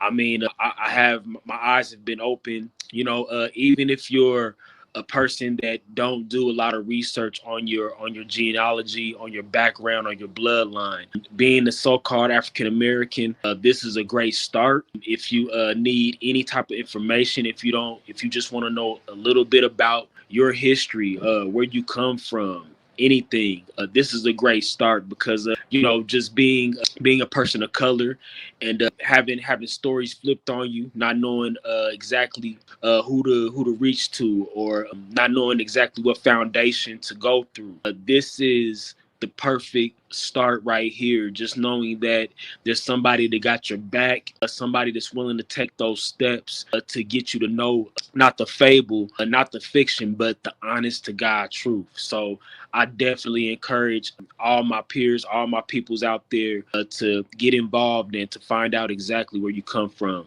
This is a great start. So I encourage all my peoples to, look into your genealogy and start with Michael. Michael's a great person, and he's going to definitely lead you the right way.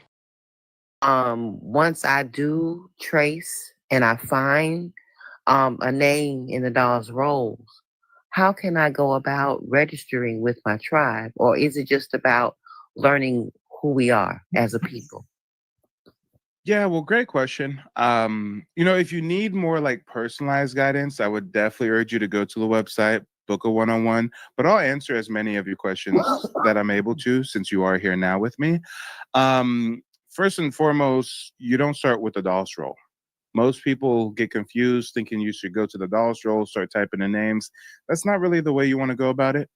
Oftentimes our ancestors had multiple names they went by or multiple spelling of their names. So the way that you want to search the Dolls roll is actually not going to be by first name or last name. You want to search by the roll number. Now, as far as how you get the roll number, that's something that I teach folks during that one-on-one. But to give you a high-level overview, you're going to search through dozens of tribal databases. So things like freedmen's records, bills of sale, land allotments, muster rolls, tribes, chiefs, and treaties. The list goes on and on and on and on and on. And then once you do find somebody on the Dolls roll and you know it is your ancestor, well, you have to see what they're classified as. Are they classified as a freedman? Are they classified as by blood? As you already alluded to, some tribes disenfranchise the freedmen and do not allow them to get tribal citizenship. Some tribes let the freedmen get full tribal citizenship, just like a by blood member, right? So, it gets really complicated because each and every tribe has their own different, unique set of citizenship requirements, right? Is somebody coughing? Man, mute. I'm just gonna put everybody on mute. Y'all got no decorum. I'm telling you, if y'all ain't talking, just stay on mute. Damn it. I'm teasing. But as I was saying, each tribe has their own, citizenship requirements. So, it becomes very complicated because most of us have Aboriginal roots on both sides of the family. So you might have somebody on your mother's side of the family classified as a freedman. That tribe doesn't accept the freedman. Then you have somebody on your father's side classified as a freedman. That tribe does accept the freedman. Or maybe you find you have ancestors who were part of tribes that were never acknowledged by the government. Or maybe you have ancestors that were a part of tribes that are recognized by the state government, but not the federal government. Or perhaps your ancestors resisted Indian removal, and because of that, they were reclassified and made victims of paper genocide. So as you can see, there's so many different ways that the cookie could crumble. But during those genealogy consultations I provide, I share with you the three-step process that me and my family use to trace our heritage and get tribal citizenship. But it sounds like you're probably already halfway there. Yes. Thank you very much. Yeah, most def. And since we got you on the panel, do you want to answer the prompt? I say Latinos, Natives, and Africans are having an identity crisis, not us. Do you agree or do you disagree? Well, I'm married to a Puerto Rican, and he is definitely Taino all the way. So in a way, it creates a little bit of jealousy because I want to know who I am as well. So no, I think that African Americans are having the identity crisis. We're at a crossroads now. We're waking up, and we're figuring out that our grandmothers and our grandfathers Real quick. they wasn't lying. I gotta ask you a bit of a question here.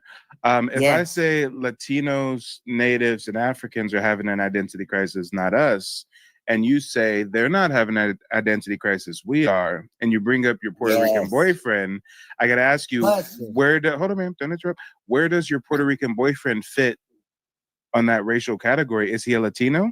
Is he a Native? Is he an African? Well, he's Puerto Rican, and his mother. Puerto Rican is a nationality. It's not an ethnicity, right? Well, his mother was Taino, and he's Taino all the way. So and is this something he told you? Yes. So he said, "I'm Taino all the way." He didn't say like. Well, I know that he claims it. His mother says that she's Taino, and he is definitely believing it, and he knows it, and it's in him. And does he ever speak of any Spanish heritage? Yes, he speaks of his Spanish heritage, but so Taino and Spanish, I got you. And does he ever speak of any African heritage? Yes. I mean, his mother. So it's not that So it's not that he's Taino all the way, and we have an identity crisis. It's that he's Taino, Spanish, and African. Right, and he knows it. And a lot of us have heard things, but as you already know, the way they classify us. Negro, colored, Black, African American. And I know because I am a history teacher. I know that a lot of those things that my grandmother taught me and what I've heard is absolutely true. The first page on one of my history books that I teach my children shows a Seminole Indian, and she's jet black. With long, beautiful hair. So I get that. I think we're just confused why you're saying They're that confused. Black Americans are having an identity crisis because we're now researching our indigeneity. Exactly. That's what's going on. Ma'am, And I wait, really wait. want to know. I don't think you understand. That makes zero sense. You as an educator to say that people researching their genealogy is having an identity crisis, ma'am, respectfully, that's an asinine statement to make. Words matter. The definition of an identity crisis is a period of uncertainty, confusion, or inner conflict about one's sense of self-values or role in society. Feelings of insecurity or instability. Black Americans aren't feeling insecure. Black Americans aren't feeling instability. Black Americans are feeling curiosity. Black Americans are feeling excited because a lot of research is coming out proving definitively our Aboriginal heritage. But to say that we have an identity crisis because some of us are doing genealogy research for the first time, I don't see how you can qualify that statement, especially as an educator. And I do think it was so strange how you came up saying that your boyfriend was Taino all the way, but you didn't mention the Spanish nor the African heritage until I pulled that up out of you. There was just Taino all the way. For all we know, he's 100% Taino. Not that there's a lot of them walking around anymore. We won't get to that, but it's not until I ask you further questions that we get into, oh, he's mixed with Taino and Spanish and African, but it sounds like he just identifies as Taino. It sounds like he just 100% goes with the Taino identity, which, damn, that would be more akin to an identity crisis than Black Americans researching their indigeneity. Someone who definitively has African, Spanish, and indigenous heritage, but only identifies with the indigenous Taino heritage, that's an identity crisis. Not a Black American whose ancestors were victimized by paper genocide. Not a Black American who was miseducated and filled with propaganda by the same public education school system you serve, respectfully. I mean, I don't really think that's an identity crisis, especially when we compare that to your Puerto Rican hubby. But real quick, before you have a chance to respond, I would really love to see what my audience thinks about this. This is an interesting conversation we're having. El Bay says, Tainos are indigenous American. Yes, absolutely. Someone says, poor lady. What the heck? Nola says she's biased. Analyze the Page says she's tainted, she's digmatized. The Chop says, bruh. Ma'am, I'm just reading comments. We're in a public space. You got to be able to take public comment. It's okay. We'll give you a chance to respond in just a moment. I just got to read through the comments. Someone says, Lord. Analyze the Page says, our poor school system. Sister Moon says, we are not confused. Icon the Nurse says, Black folks aren't having an identity crisis. Chop says, how is that a crisis? Proud is cracking up. Icon the Nurse says, where is she teaching history? Laugh emoji. Analyze the Page says, this is why my babies can't be in public school. Hey, this is crazy to think that you got a Black American history teacher who may be educating your children, and subconsciously she feels that we're having an identity crisis. I mean, the more you know. Icon the Nurse says she's the wrong person to be teaching history. And My Own Lane 7 says she's rambling, but she meant well. Yeah, above all else, I think she meant well. I think her intentions are pure. I just think that we probably have to sharpen up. Yep, after I'm done reading through the comments, just like I said earlier. I'm halfway through. Chop says facts. Brian says you're silly. Chop says she hit us with the his story teacher. Hey, Nola says got her. Analyze the Page says she sounds older too, kind of gullible. Sister's giving us skull emojis. We know what that means. Hamboy says, I'm awakening. And shout out to Hamboy. Hamboy's on the panel. Hamboy's a genealogy client of mine. And yes, when he hit me up to do his family's research and stuff, I never thought to myself, oh, this is a man with an identity crisis. I thought this is a person who's awakening, who needs some guidance. I mean, Nola says, I'm done. Yeah. Mastering Monday says, I think we're in shock. We're angry, hurt, etc. Okay, I feel you. Well, Minnie, go ahead and respond to the comments and anything you want to. Oh, wait. I'm sorry. I totally neglected my YouTube audience. I got one comment from YouTube. Poison Ivy says, everyone is so damn rude to Black women. Y'all dudes got no respect. Yes. Go ahead, Minnie. Can you hear me? Yeah. I respect your channel. I like your channel. Like I said, and I'm being very honest right now, I've always heard that we have Native American ancestry. And also, we're bombarded with a lot of these slavery pictures, and we all came from slavery and this and that. So when I tuned into your channel, I began to think about the stories that I heard from my people. And I began to think hard about it and really looked at those surnames and saw a lot of my people's surnames in that registry, which made me say, well, they wasn't lying. You know, I am possibly Native. So which made me want to consult you, book a consultation, and learn more about me. And maybe I can confirm it and know that it's not, just stories. And for people to say that I'm gullible or I'm a horrible history teacher, that's terrible.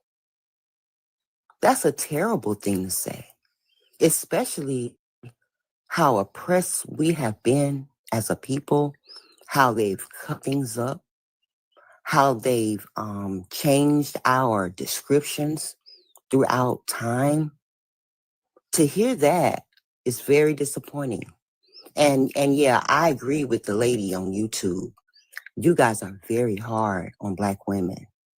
And it's sad because I really look up to your channel. And well, before you continue, Minnie, just a slight correction.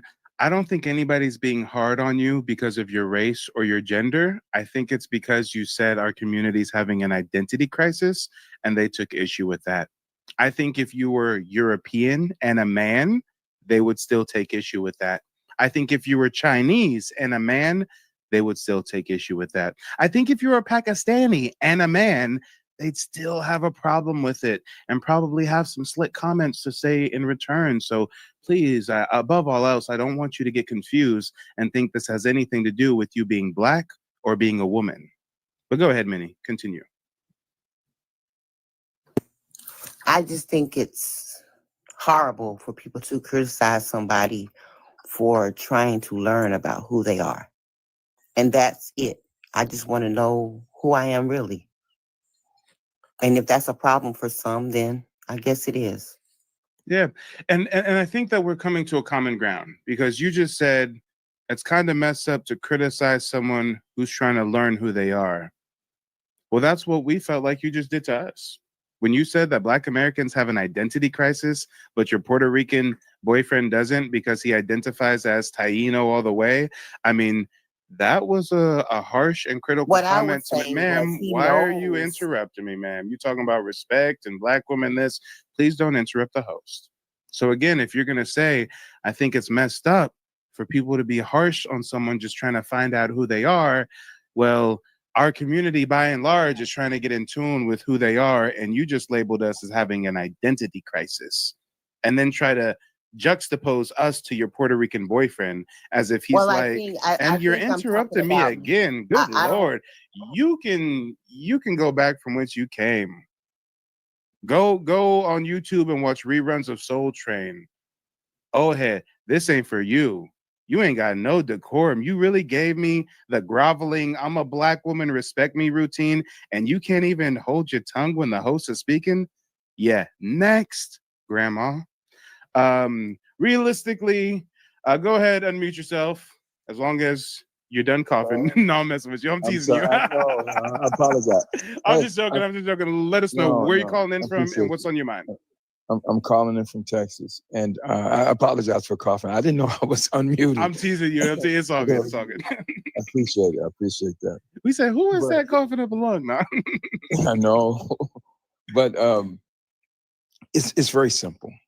It's very simple. She's a history teacher, not to, attack her in any measure, but you can, as a history teacher, you would think that you at least go and look at the pictures of the early accounts and the early settlers as they, when they took pictures of the indigenous people, and you can look at those indigenous people and look at some has straight hair, some has fuzzy hair, some has kinky hair. They were all black skin, big noses. You can go to, there's one that I posted from Massachusetts Science Society, right? I haven't uploaded it yet, but the evidence is there and it's clear. It's right there. All you have to do is do a little due diligence and do a little research.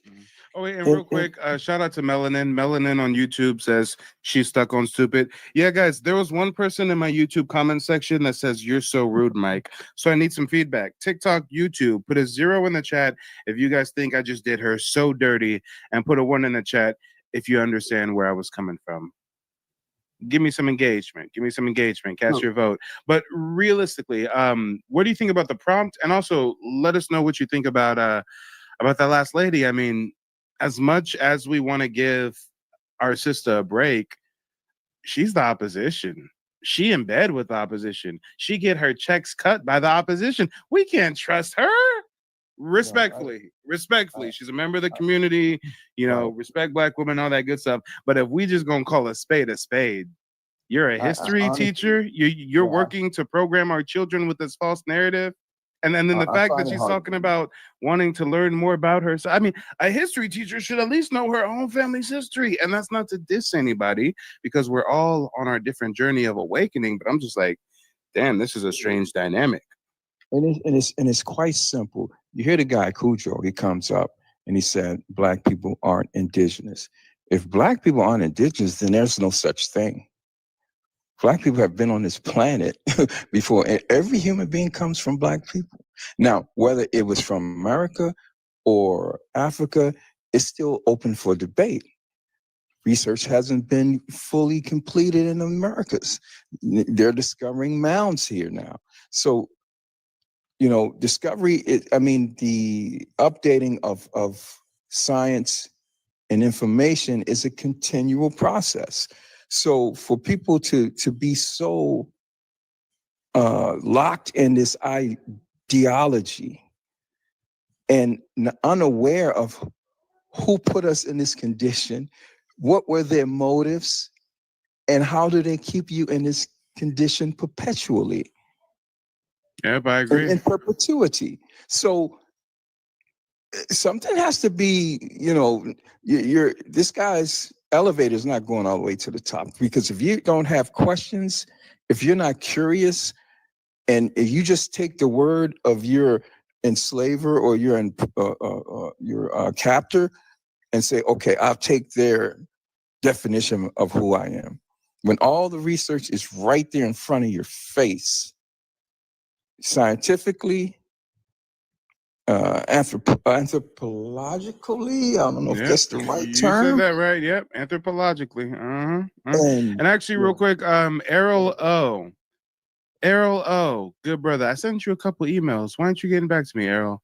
Unless I got you confused with someone else. Errol O, I'm pretty sure you signed up in the monthly mastermind group for the website, and I sent you an email trying to let you know that we had a session coming up. Tap in with me, Errol. Tap in with me. I want to make sure that you're getting your money's worth for that monthly mastermind group. Some people in the chat says he speaks with us a forked tongue. Hey, in my own lane, maybe you want to come up here and let us know why you're skeptical of realistically. But real quick, before we get back to realistically, I know we got a couple more people to get to. Then we're going to chop it up all amongst ourselves. Sarah Lee is back. Sarah Lee, what's on your mind? Okay, and I'm off mute. What's on my mind? I agree with everything Realistic said.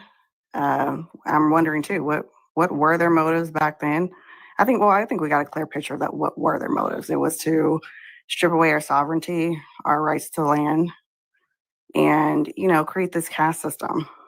But I'm like, what are their motives now? Because now we see too that there are institutions like these commercial DNA companies that are upholding this lie. And I've been doing deep DNA research. And I found how we actually, even though they are giving majority, like most of Black Americans, majority West African or Sub-Saharan African DNA, we actually are not one-to-one matching with them. And what I mean is we don't one-to-one match with modern West Africans. And so that's upsetting because they're using an algorithm to do closely matches, and they're matching us to populations of people who we do not actually closely match with too. And then also, I've been doing analysis with ancient genomes, about Lucia and Kenwick Man and Clovis and all that. And my family's never talked about having Native American ancestry. I've heard it from some cousins I've met through DNA matching, but my family never historically talked about it. But I'm as a Black woman or who's had mulatto ancestry, how do I match with all these ancient American remains? And then I think I figured out a way to prove that we were here first through our DNA.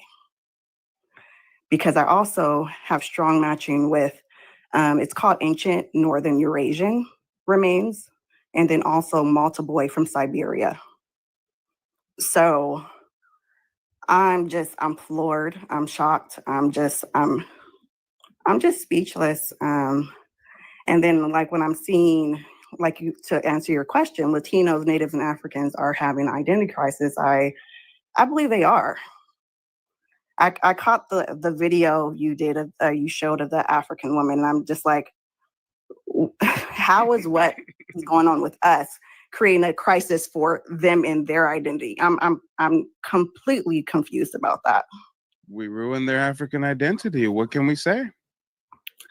It is what it is, what it's going to be. And actually, if you watch that video in length, she says that us identifying as indigenous makes her shrink and shrink and shrink until there's not going to be any Africa left.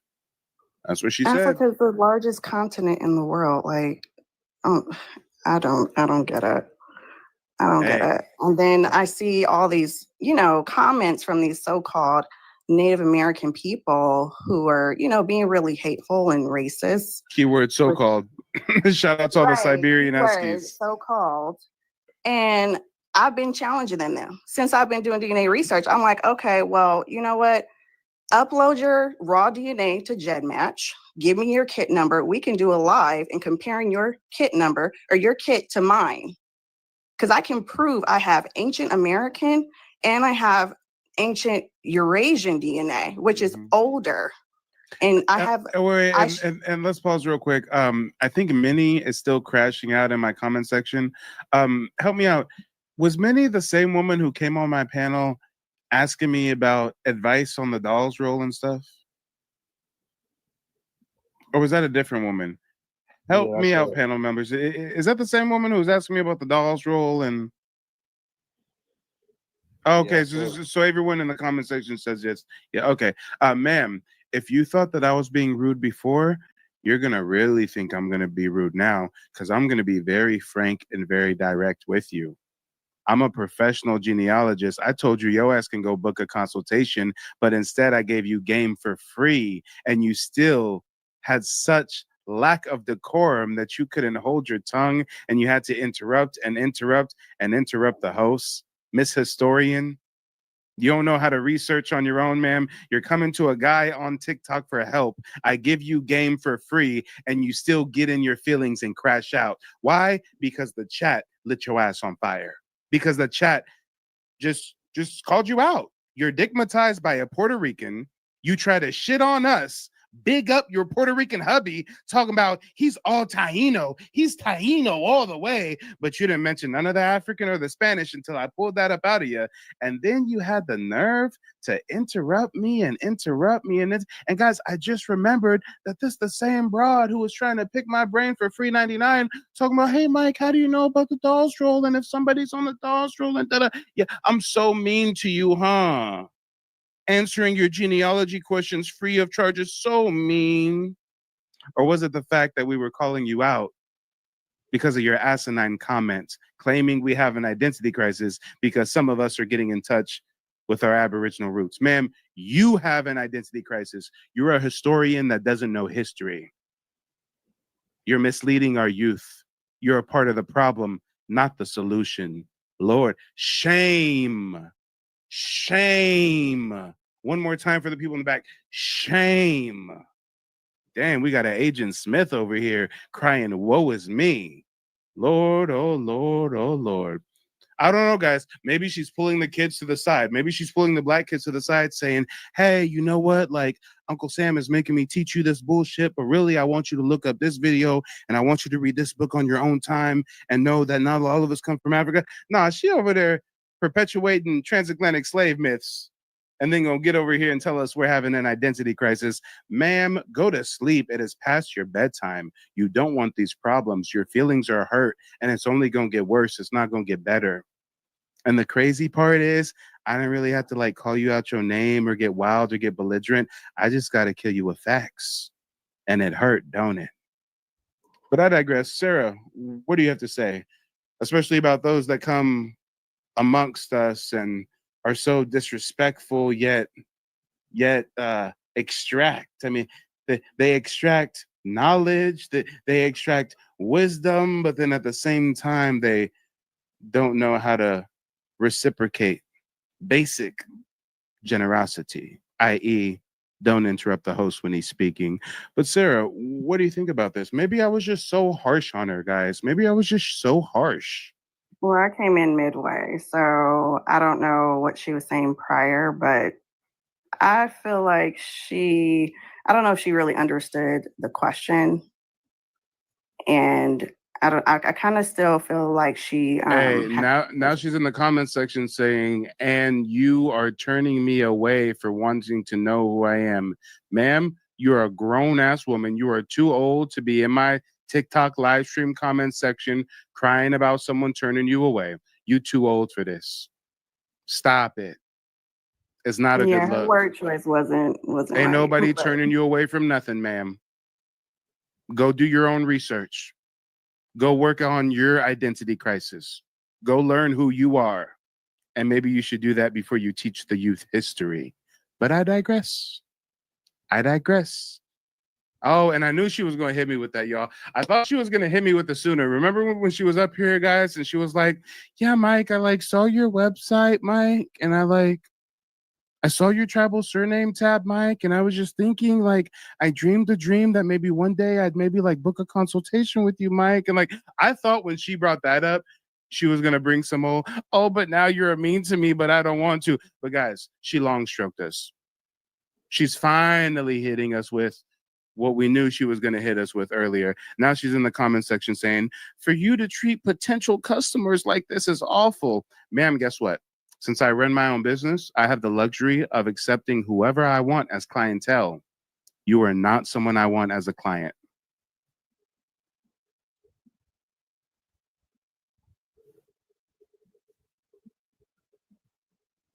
Let it sink in. Do your own research. It's all good. No hurt feelings. Bye. Good night. Lay off the Alizé. Sarah, what's on your mind? I'm just gonna say this actually and hop off. I saw some comments about what I was speaking regarding DNA, and I see that a lot of people don't understand how it works. Yes, these commercial tests, they are inaccurate, they are limited, and they are very biased, and they're going off of a narrative, which is the slave narrative. But that doesn't mean that we cannot use DNA to prove our indigenous roots. And it's not through blood test. It's comparing our DNA to ancient remains. Try to do some research on it and pick up, you can create a free GEDmatch account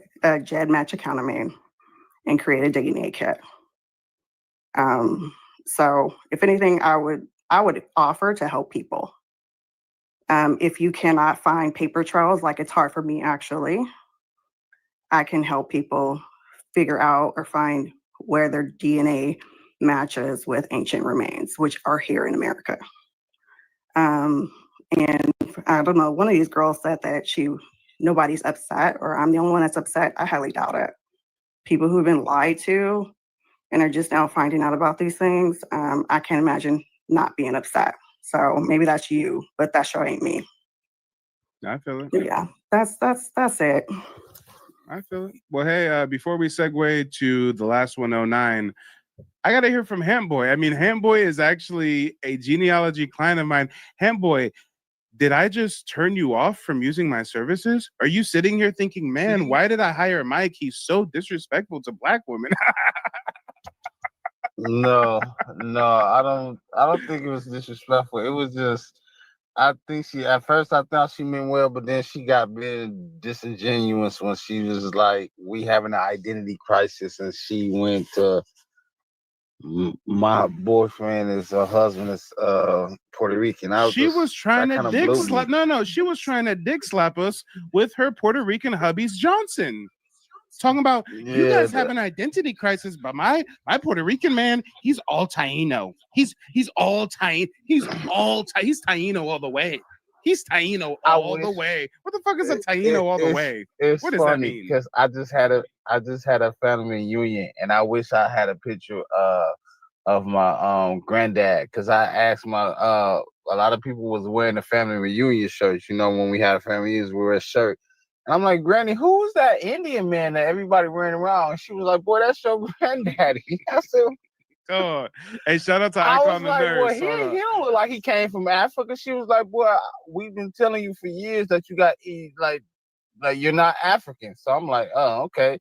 Well, I'm doing this genealogy or whatever, and then that's what they was telling me, that my granddad was Choctaw, possibly Choctaw Chicks. So I can't which one, and my grandmother was Creek, and I'm like, wow, I didn't know that. That was so it's just wow. And it's just funny, like we have an identity crisis, and I don't know. It don't sound like an identity crisis to me. Like your family passed down oral tradition of your indigenous roots. You're now researching it. I mean, such a crisis. Such a crisis. We're all running around like Chicken Little. Like what? I'm more happy and excited, and I just feel like once I get to prove that I'm just gonna rub it in people's faces like, you're African.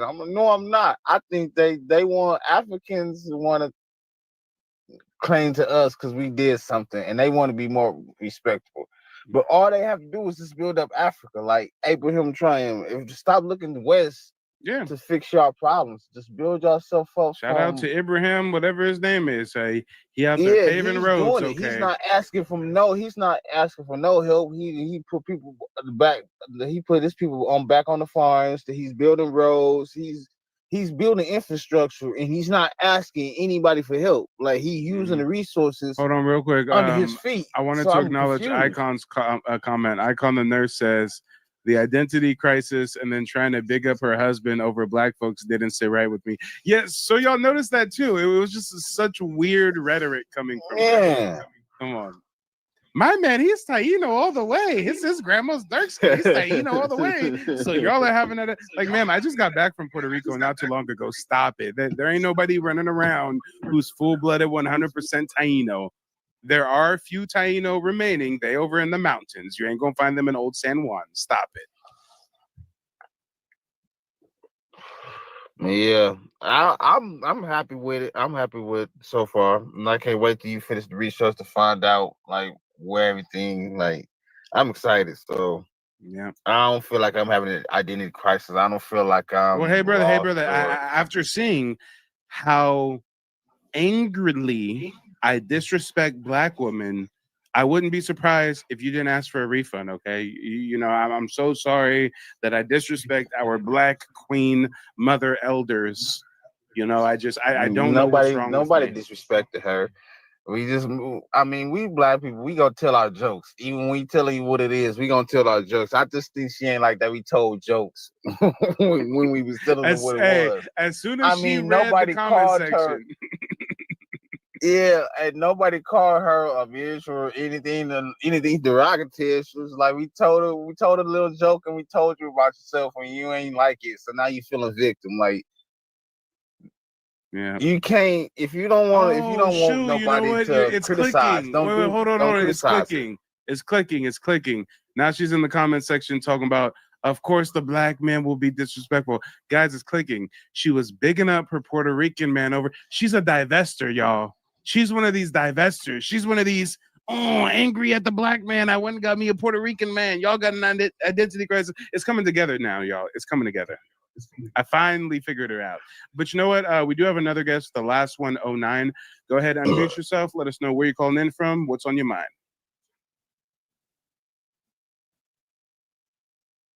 Last one, are you there? Yep, I'm here. All right, go for it. Calling in from Oakland, California, as usual when I do talk to you. But I just wanted to be quick and brief because I'm at work. Now, you and I believe we're family, just like the other guy. My lineage came from Henderson County, North Carolina. On my father's side, we're Creek.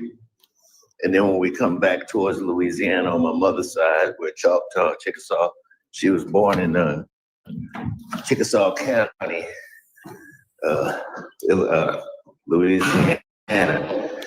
I get to my, sorry about that. Now, hold on just a second, Jay. Hold on just a second. If we gonna get on realistically for coughing, we got to get on the Hamp Boy for burping on the mic, okay? Make sure you mute yourself before you start belching on the microphone, okay, brother? Come on now. We got some people listening who are truckers. They're on the road. They done heard that belch, and they done started swerving and stuff. You putting shipments at risk right now, okay? Oh, it was you? I was walking down the stairs. Oh, my bad. I thought it was Hamp Boy. I was just telling you I was at work. The last one, you better not burp on my stage again. No, I'm joking. Sorry about that. No. It's I all had to good. get down to a quiet spot. Go ahead. Yeah. Brother, go ahead. So on my identity, I found all of the stuff. Henderson County, North Carolina, Creek on my father's side. I get to my mom's side in Louisiana, Choctaw, Chickasaw. And on her dad's side, they're Cherokee, right? My uncle was a congressman, represented Oakland for a long time. So we've been privy to this information by going into that Library of Congress when we were kids. So I've known this stuff since I was probably like 12 years old and get a lot of information. So basically growing up, I'm gonna say, I've always known who I was. And I'm about to be 65 years old in about 2 months. And it just irks me so much when I hear these people who are so lost in thinking they're Africans when I haven't found one in my lineage. And we've been there forever. That's all I gotta say. I lost my breath too. My bad, I was on mute. Even if you did find a distant African ancestor, I mean, that'll make you an African now. Yeah, but I haven't found any. And I've been doing this for a long, long time. Yeah. I didn't see no boat history or none of that stuff. And even from my Mississippian bloodline, it's on the Mississippi people, we still haven't found any of that. I've seen some Caucasians in there. Mm-hmm. Because I even got the little freckles around my nose like you have. But I haven't seen any in all these years. And like I'm almost about the last one left outside of my children. And they have none of these features. And they do have the freckles around their nose too. Mm-hmm. So that freckle DNA has obviously been with us for a long time. Oh yeah. Because it's a strong trait. Most definitely. And it's kind of a misconception that it comes from European admixture. You know, I've come across plenty of Black Americans who have freckles. Maybe not as many or as pronounced as some people who may be mixed with European, but you know, I still see some Black folks with some freckles. Oh yeah. And I appreciate you, man. I try to catch you every day when I get the time to sit down. I don't get much time to sit down at the job. So when I do, sit down and listen to you. And I've learned so much from you. And like I've told you before, you know, it just does my heart just so much to hear you talk every day. I try to tune in every day. Yeah, well, I appreciate it, brother. Make sure to tap in YouTube. My YouTube channel is Mike TV. So, you know, if you ever miss a live on TikTok or you come late and you're like, man, I wonder what I missed. All of my live streams are over on YouTube to watch. I'm already on there. Nice. You already tapped in then. Hey. And you know what? It looks like we got Chop calling in. I think we talked to Chop earlier. Chop, lay it on us. What's on your mind? Not much, man. I was just tapping back in. With you guys. But I would like to say this though, man, to everybody on here. Again, let's continue to just stay focused on the topics and really actually get some out of this shit. Cause, bro, if you're a history teacher and you struggling with your history, man, please, we got real people that's really trying to get genealogy done. So let's get the real work here. That's it. Nah. Forget that, brother. You gotta hold me accountable. One black man to another. I can't be disrespecting these Nubian queens and gods of the earths, okay? I can't be going out like that. You silly, bro. Nah, you good, man. We good. For sure. And you know what? I got somebody else trying to call in. My presence is pressure. Miss Pressure. You may be pressure, but your Wi-Fi ain't. Okay, it's still trying to connect. It's still spinning. Okay, and it just dropped. All right. If only the Wi-Fi was pressure like you. Come on. No, I'm just teasing. Let's see if we can get her to call back in. Miss Pressure going once, Miss Pressure going twice. Come on, they talking about identity crisis. Talking about identity crisis. She knows she pressure. She ain't got no identity crisis. She know who she is. She pressure. Her presence is pressure. Ain't that right, sister? Go ahead, unmute yourself. Let us know where you're calling in from and what's on your mind. You're right. I am pressure. We all pressure because we are the gods. We them people. We all pressure. And pressure make diamonds, baby. Lies. Pressure make diamonds. Let's talk about it. All day long. And we ain't talking no moissanite neither, okay? We talking natural. Not none of that cubic zirconium stuff. We the real deal. Hey, I be watching your lives sometimes from the hallway. I be seeing your videos. Keep doing what you're doing. Hey, our people are waking up. We've been lied to for too long. You know what I'm saying? And it's like what's her name? Mimi, whatever her name was. She came up here gaslight. You know what I'm saying? And for her to stand 10 toes down on her I don't like to use the word black because we're not black, but you know, that's how we communicate. For her to stand 10 toes down with him when he's a mixed breed and try to downgrade the guys, the black male, it's something wrong right there. She don't like her daddy because she ain't married somebody that look like her daddy. That's if she had one. I don't know that. Fuck it. You know what I'm saying? And then for her to come and say that you was rude to her, you was rude to her nowhere. You gave her opportunity after opportunity. And she still was trying to play on your top, our top. But she's a history teacher. That's dangerous. And it's sad that we have so many people that look like us that teach like that. But they're not willing to go against the grain to teach our children who they truly are. That's why we need to start homeschooling our children so they can't be misled anymore. I digress. That's all I got to say. Thank you. Oh, no, I feel you. It's all about being a part of the solution. Actually, right now, behind the scenes, I'm working on launching a course. You know, a lot of us can't homeschool our children, but at bare minimum, we can supplement their education. And by all means, the school can teach them math.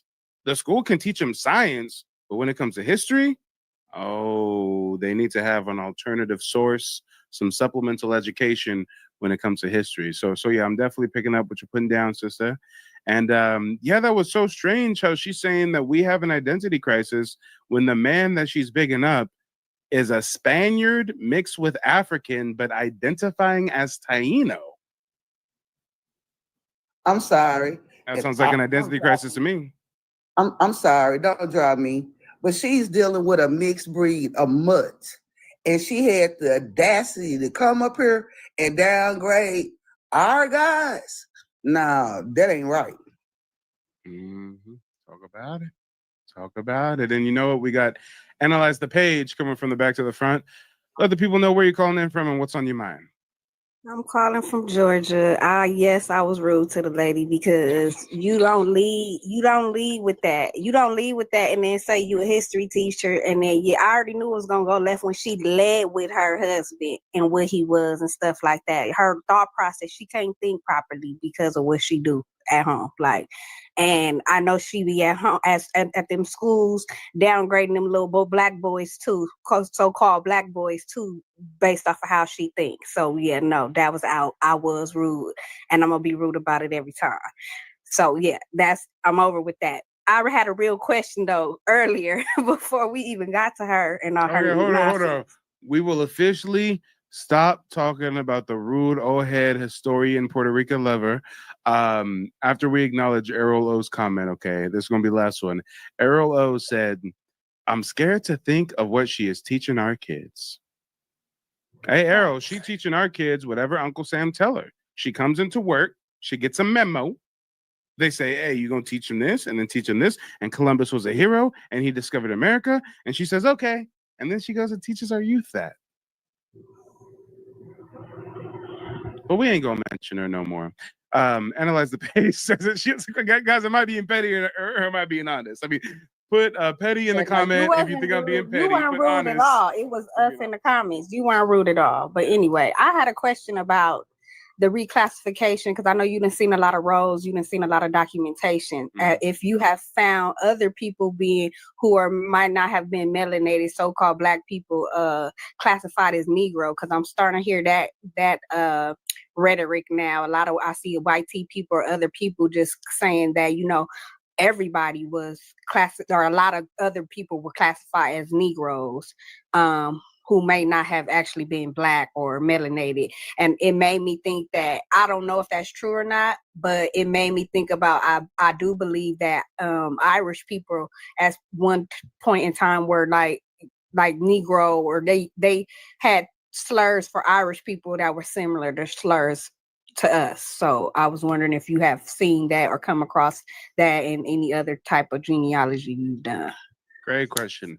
So, were there other tribes of people or groups of people reclassified to Negro? Yes. Were they reclassified to Negro but had no Negro phenotype? No. How do you do that? Why do you call somebody a Negro if they present as a white T person? Why do you call somebody a Negro or a colored if they have blonde hair, blood? That wasn't happening like that. And let's not get the Irish thing conflated. When the Irish came over, they were at the bottom of the European caste system. Guess what? They're still part of the European caste system. The European caste system is still above the indigenous and the African caste system. So, the Irish were discriminated against by their fellow Europeans, but they weren't reclassified to Negro. Their documents were changed to Negro. Nobody enslaved them on plantations. No. Actually, what they did is they found a way to fit in to the white dominant society, and they started shitting on Negroes so that they can get accepted as white tea Americans. And that's how the Irish became white tea. Marietta Jessup, and I booked a consultation with Mike. It was so informative. I have a huge family. Like, my family is really big. It's like 11 brothers and sisters, and all together with the grandkids and the great grandkids, it's like over 100 of us. So I started thinking, we need to know where we from, because my mom died in 2021 and my dad died last year, and we need to know where we come from and who we are. And the information that I got from Mike was so astounding, things I never even thought about or heard about. And I just appreciate everything that he has done and everything that he had given me. And I would suggest that everybody, every Black American, African American, do your genealogy, because you're going to need it. You're going to need to know where you come from. Your kids going to need to know where they come from. And your grandkids going to need to know where they come from. So do it. And he's very good, and I appreciate it. And thank you, Mike. He's knowledgeable about his information about the American Indians and how we change our classification over time in the different types of mounds and different rules from the French, from the British. If you want viable information, you want to really find out who in your lineage and who are the people you come from, I suggest going with Mike TV. His prices are affordable. He's not like some of these other people out here. I urge, go with Mike TV.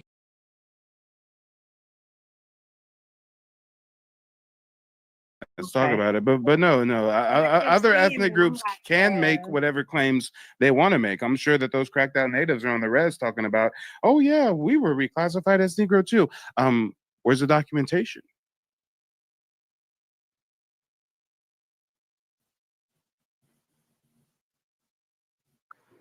Right.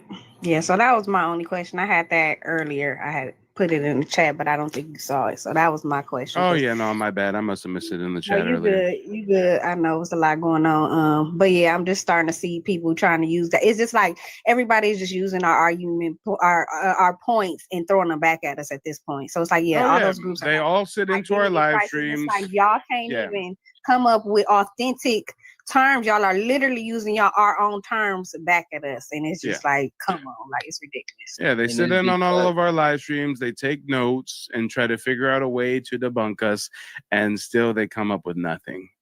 Absolutely. It's because again, like this is how powerful and how much it means for us to know who we are. Because the moment we truly, really identify as indigenous people and really hone into that energy, all this shit is over with. Everybody gotta go. Everybody gotta go, and we gotta clean up our backyard. And it's time for us to clean up. And they know this. They know that once we really lock into and we lock arms fully into this indigenous aspect of who we truly are, it's over with. We Thanos. We the end game. Our knowing of who we are, not believing, but our knowing is end game. And that's what they're afraid of. That's why they fight so hard to make sure we are misidentified. They fight so hard to make sure we don't know who we are at a authentic level, because they know just us knowing that our existence alone goes against the whole system. Just us existing goes against their whole system and paradigm that they created to shut us down. I want to say real this. quick. Kilo Vasquez says, "Does anyone have a family tree?" I'm not sure if that's a rhetorical question or a literal question. I am a genealogist, so I literally create dozens of family trees a month. But that's a strange question to ask. Was it a trick question? Was it like a trick question? I think they might be trolling. I don't know. They be talking to themselves out loud. That's all, y'all. I believe so, because we got a mother, we got a father, we got a grandmother, we got a grandfather. They had a mama, they had a daddy. I don't know. They be gaslighting. Oh wait, hold on. So Kilo Vasquez says a family tree would validate a lot of stuff, and the sky is blue. Yes, yeah.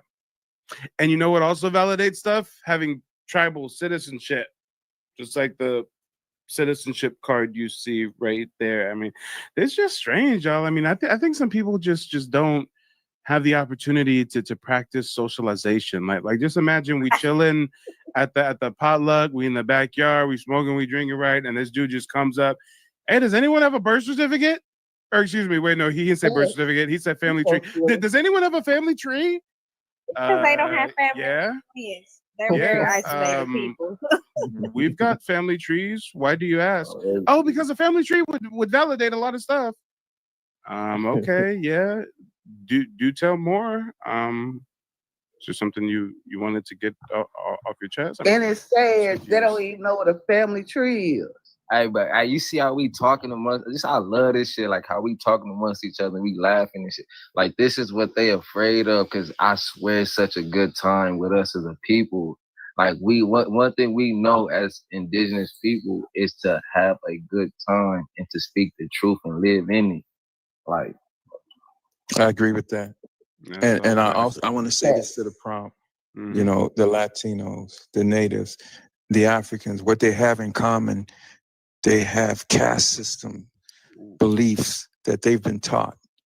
And they figure that we are on the lower tier of that caste system. And you know it's been pervasive in the Latin world.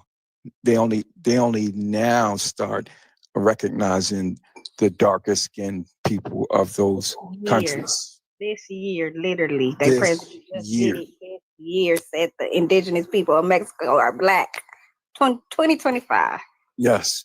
So, and then you have the Africans with their supremacist ideology because they're so tribal, not to cast a shadow on tribal, but they live amongst other melanated people, right? Yet they fight amongst those melanated people. So you can't literally trust anything they say or anything about them because their ideology is totally different from ours.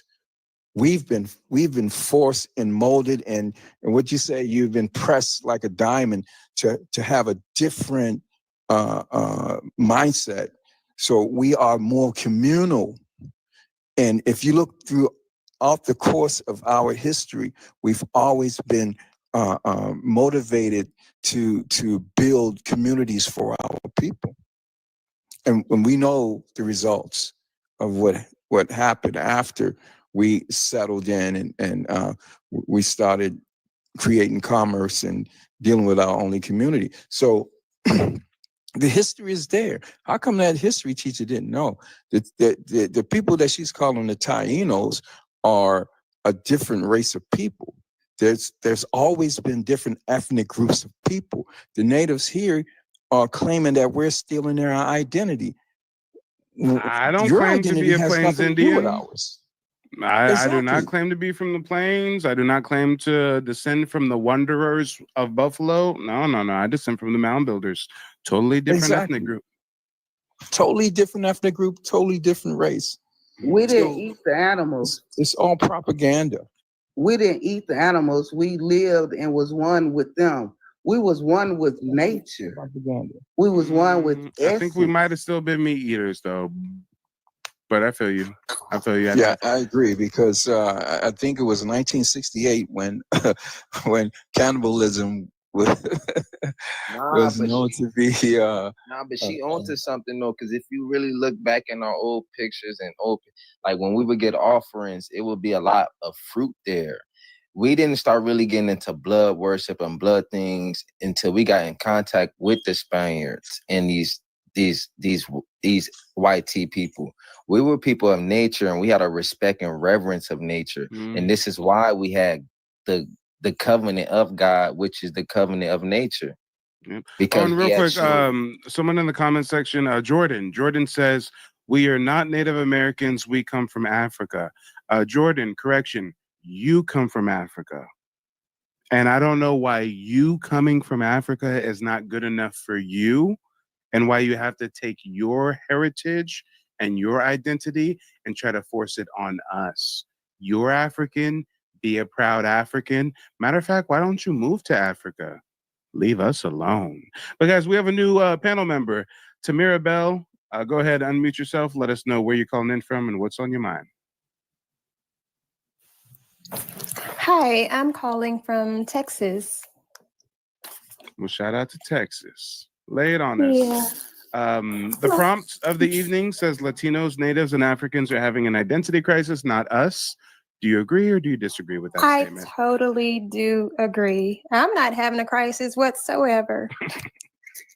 not a day goes by that I don't think that I'm what I am. I don't think that. But here's the thing. I can't speak much on it because I am just now trying to find out who or, what tribe my people are from. Mm-hmm. Like I just had this long conversation with my mom and I'm like, okay, so what was great grandma's name? And what was her maiden name? And what was her, going through our tree so that I can prepare myself to try to find out more. And so I do want to tell you that I appreciate you giving the information because right now I'm scrolling on your page so that I can see what my next steps need to be. Oh yeah, most def. Well, I would definitely start by checking out that tribal surname tab on the website. You know, oftentimes we hear this misconception that we get our last name from slave masters, but oftentimes when we do the genealogy, we find our ancestors were never enslaved. So, you know, most Right. people are not Yeah. aware that tribes during the process of forced assimilation adopted European-esque surnames. So, oh, look, here's my last name, Lane, right there, popping up under the Cherokee list, right? I mean, you know, you'd be really surprised when you check out the tribal surname tab. But if you need more like, you know, personalized guidance, you know, I definitely recommend booking a one-on-one. You know, if you get value from these live streams and, you know, you learn a bit from my TikTok page or my YouTube, then just imagine what kind of gems I can drop on your family's heritage during a one-on-one 90-minute session. Yeah, no, I totally do agree. And you are very much so appreciated. Oh yeah, well I appreciate you tuning in. You don't have to go anywhere. We're gonna do a little bit of a round robin before we close out the panel and get back to the video that we were reacting to. Let's start with realistically. Realistically, go ahead and mute yourself. Leave us with some closing remarks. What's on your mind? I mean, I know this broadcast took a interesting turn of events. I didn't think it would be one of our own people trying to claim we got an identity crisis. I mean, that Puerto Rican dick must be something else, y'all. I'm just saying. Pause, no Diddy, no baby oil. I'm just saying the Puerto Rican brother must have laid it on her heavy because she came up here caping for Mr. Puerto Rico. Realistically, you're still on mute. I know it's getting late. He may have fallen asleep. He might be asleep at the wheel, y'all. Realistically going once. Realistically going twice. And thank you for calling in. We'll talk to you later. Chop, go ahead, lay it on us. Closing remarks. Man, all I'm gonna say is, like to Miss Precious, Miss Presence, my presence. I just want to say to all you That's guys, Miss I love Pressure right there. That's Miss Pressure. Yeah, all you guys, I want to just say I love you guys. Continue to stand on indigenous business. And my guy, native black man, I'm gonna be tapping in with you too, bro. We're gonna be chopping in on the back end of this. But I just want to say, you guys, shedding light to all you guys. Continue to stand on indigenous business. Like I said before, own your stuff in front of everybody. Don't tuck your tail for nobody. We walking on indigenous business and we standing strong on that all year long and from this time starting. That's right, brother. That's right. Thanks for calling in. Don't hesitate to click that button in the future. Peace. And Miss Pressure, lay it on us. Closing remarks. Closing remarks. I want us to understand that they took our names on. We didn't take their names on. They were the no name, no nothing people. And when they talk about the slave trade, the Slav trade, it was their people coming over 12.5 million through Ellis Isle, not our people. We always been here. Peace and love and light to the goddess, the original people of this land. I love you all. Oh, yeah. Feeling is mutual, sister. Wado. Talk to you later. And analyze the page. Lay it on us. Closing remarks. I just want to say peace to everybody. I enjoyed it. Mike, keep doing your thing. Yeah, I'm with Chop Talk, us Californians, because I'm from Compton originally. Yeah, we stand 10 toes down. We know who we are. Miss Pressure, keep that pressure on everybody, and just keep doing our thing. We ain't, you know, they gonna come to us like they always do. So they gonna get on the bandwagon sooner or later, like they always do. So that's all. Y'all have a good night. Yep. Till next time. Thanks for calling in. Peace. And Miss Tamara Bell, I got a Love bone and to pick with you, appreciation. Missy. I got a bone to pick. Oh, why? You looking all pretty in your profile picture, and when we go to your profile, it's on private. Okay, we can't see nothing. For all we know, you're a 300-pound Mexican migrant coming up here to infiltrate the community. How do we know that you really are who you say you are? Oh, yeah, no. And you know what? This is the first time I've ever spoken on anyone's live too. Oh, I feel special now. There you go. I am just yeah, no, but I feel special. But no, I like to post a lot. I just go through and look at things that are funny or interesting to me and post things that make some people say, that's all. But no, I get what you're saying and I'm sorry. But I'll have to put something out there of myself, I suppose. You have to put something out there one of these days. Otherwise, I'll just have to, be satisfied with speaking with you on the panel, which is good enough for me. Okay. Shout out to Miss Lady for calling in. But I gotta ask you, you said you're in Texas. Do you know where your people migrated from originally, or do you have long-standing ties to Texas? Long-standing ties to Texas, for sure. For sure. Nice. Sounds good. Like, yeah, East Texas type stuff here. And have any of your ancestors passed down oral tradition of any Indians in the family? No, but but when my people were speaking, I was very young and it just, I would hear something about Indian, but which one? That part, don't know. I feel you. Got to do that digging. And that's what I'm excited to start doing, yes. But yeah, again, you are definitely appreciated. Love being on the panel. Oh, yeah. Well, don't hesitate to click that button in the future. I try to go live every day, at least a few times a week. But yeah, there'll be plenty more opportunities for us to chop it up. But yeah, right now I'm going to segue back into this video about, dumb diversas, Papal bulls and whatnot. Speaking of which, have you ever heard of the Doctrine of Discovery, dumb diversas or Papal bulls? Nope, I have not. Oh, shoot. Oh, I man. know. Wait It's a okay, minute. but at least I'm starting that part. Wait a minute now. No. It's not that it's a bad thing or anything. It's just that since you're not really familiar with it, I kind of feel burdened with purpose. I kind of feel like I gotta give you at least a little game on it, at least a little something. I mean, here, I'm open. I like to run my platform like the Roman Colosseum. Okay, I give people the luxury of choice. So, guys, put some fists and feathers in the chat. If before segueing back to the video, if you want me to give a quick breakdown on dumb diversas, Papal bulls, and how it impacts the reclassification of Native Black Americans. Let me get some feedback. We can get into it. Let's see what the people are saying.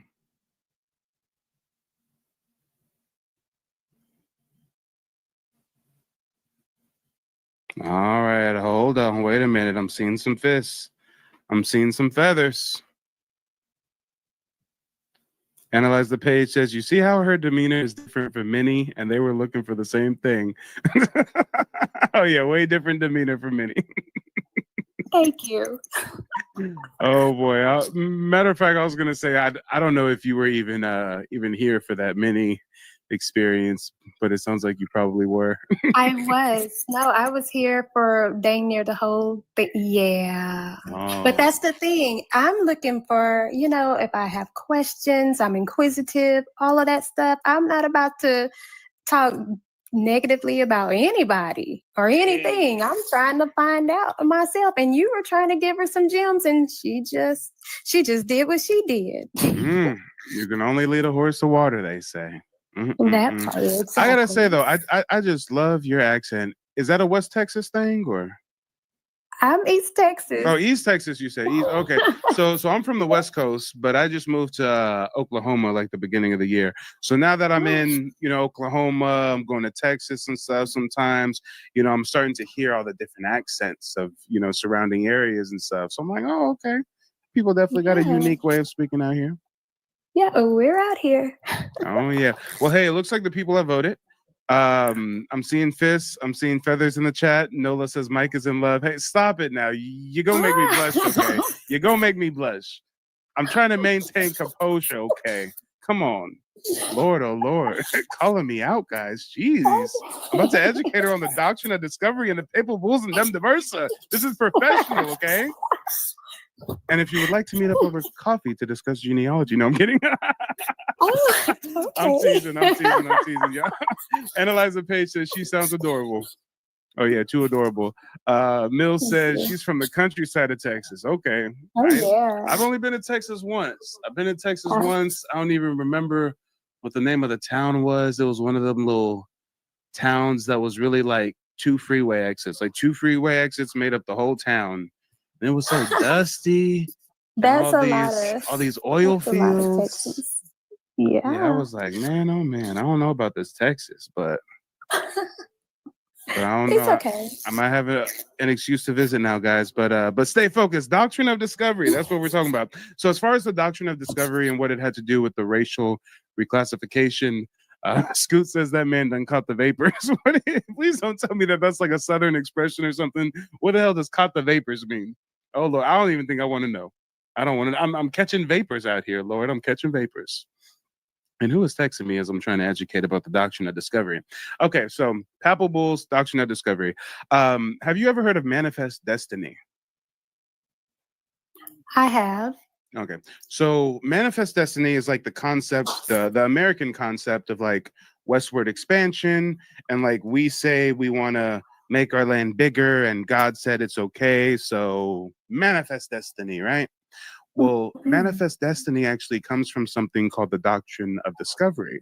And the doctrine of discovery was several papal bulls that were issued by the Vatican, by the Pope. Now, what a papal bull is it's basically like a religious law. It's like the Pope, the religious hierarchy is coming up with a law, is coming up with a guideline, is coming up with some kind of ruling, and they refer to it as a papal bull. Right. So when we talk about some of these key papal bulls, there's Dum Diversas. Dum Diversas was in 1452. This is actually where Pope Nicholas gave King Alfonso of Portugal the religious right to invade, search, capture, vanquish, and subdue all pagans and anybody that was not Christian, and reduce them to perpetual slavery. Oh.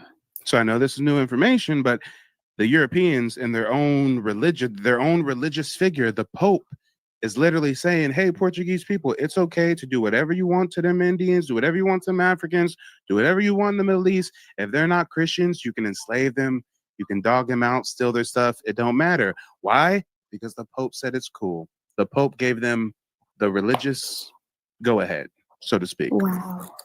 Now, this is actually what set the stage for the transatlantic slave trade and the enslavement of indigenous peoples. Again, that's Dum Diversas, 1452. When we talk about the second papal bull, Romanus Pontifex, that was in 1455. And this expanded Dum Diversas, but also gave Portugal exclusive rights to new lands along the African coast and beyond. And it explicitly sanctioned the enslavement of non-Christian people and the seizure of their property. Now, this is where we get to the Americas more so. 1493, Inter Cantera. Inter Cantera was issued by Pope Alexander after Christopher Columbus's first voyage. Remember, Christopher Columbus's first voyage was 1492. Well, a year later, we got Inter Cantera. This actually granted Spain the right to claim and convert lands in Americas, which basically drew a land, or excuse me, not a land. It drew a line to separate the land. So actually, I can probably pull up an exact map for you so you can see what we're talking about here when we say Inter Castera. Now, as somebody who's never heard of this before, this might be a bit surprising. Like, wait a minute, the Europeans, their own religious figure is saying that it's okay to enslave people and unalive them and do the most craziest of things as long as they're non-Christian. Well, this right here is that map. I'm not sure if you can see this clearly. So Inter Cantera draws a map, or excuse me, draws a line in the map of the earth, and everything west of this line was given to the Spanish. The Spanish can steal it. The Spanish can enslave the people. The Spanish can do whatever they want. Everything east of the line is given to the Portuguese. That's all of Africa. That's all of Asia. That's the Philippine Islands, et cetera, right? So when we hear about Christopher Columbus, well, before there was even Christopher Columbus, there's the Pope issuing these papal bulls, giving these European powers religious permission to go enslave people as long as they're not Christian. Wow. Yeah, some pretty heavy stuff, huh? Yeah. Now, as far as how it connects to the reclassification of Native Black Americans, you got to understand the doctrine of discovery wasn't just about land, it was actually about control of identity. So if Europeans recognized Native peoples as sovereign or owners of land, then they would have to acknowledge treaties, property rights, and shared authority. So instead, they reclassified them to strip them of legal standing. So that's where you see these color-based caste systems. Early explorers like the Spanish and the English described many southeastern tribes as black, tawny, copper-colored. Over time, colonial laws redefined them as Negro, African, African-American, right? And again, it was basically legal and religious justification. So under the Papal Bulls, a Christian nation could enslave or dispossess any non-Christian people. And to maintain this justification, Native Black Americans were deliberately labeled Africans or as slaves, which stripped them from their indigenous status. Right. That makes sense. Mm-hmm. Now, another way that the reclassification plays a part is in the 1700s, I forget the exact date, it was the early 1700s, and a lot of British colonies, they actually outlawed Indian slavery. So guess what happened? When a slave master or a slave trader got caught with some Indian slaves, and the government's like, yo, what are you doing? Guess what they said? Oh no, we got them from Africa. These are Africans. We're good here. Nothing to see. So you see how there was a systematic effort to reclassify Native people as African to get around the banning of the Indian slave trade. So there's many little things like that that they're never going to teach you about in school that really plays a big part. Right. And shout out to the comment section. They're saying screen is frozen. Is it just me? I don't know if the screen is frozen for you guys. I do have it stuck on a still image right now. Maybe that's the source of confusion. My presence is pressure says, I have a real question I've been pondering on. Yeah, go ahead and ask your question in the comment section and I'll answer to the best of my ability. Chino says, what do you classify yourself as? Chino, I already gave you the opportunity to join as a guest. I sent you like a couple invites. So if you want me to answer your questions, go ahead and get on the panel and ask away. But yeah. Miss Tamara, what do you think about that? Dumda versus Papal Bulls, religious justification for enslaving and reclassifying our ancestors. Right. Anyone that's not Christian, do what you want, says the Pope at that time. Which is why what goes hand in hand with colonization, these religious organizations, Jesuits, friars, Quakers, Moravians, Protestants, Catholics, Christians, and what are they doing at the same time that they're colonizing? They're trying to convert the natives. Exactly. Yeah, it gets deep. This is crazy. Mm-hmm. But hey, before I bring up another panel member, let me see what the comment section is talking about. And if you have any questions about genealogy or, Native Black American history or anything, go for it.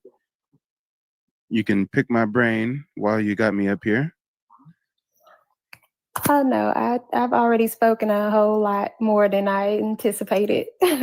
Perfect. Again, you are definitely appreciated for sure. And I'm gonna get with my mom and let her know about your page and all of this too.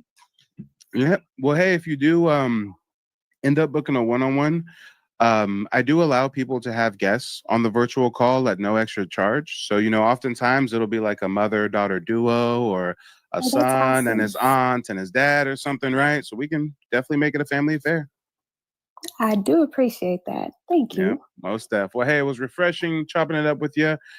Make sure to call in the future and you have yourself a great evening. All right. Thank you. You too. Everybody, have a great one. Take it easy. And now we got Chino. Chino's coming from the back to the front, y'all. We got to transition from speaking with a lovely lady, a PYT as they say, to speaking with a Chino descendant of conquistad. No, I'm kidding. I'm trolling. Chino's finally calling in. We gave him an invitation earlier. He didn't want to accept, but now he's here.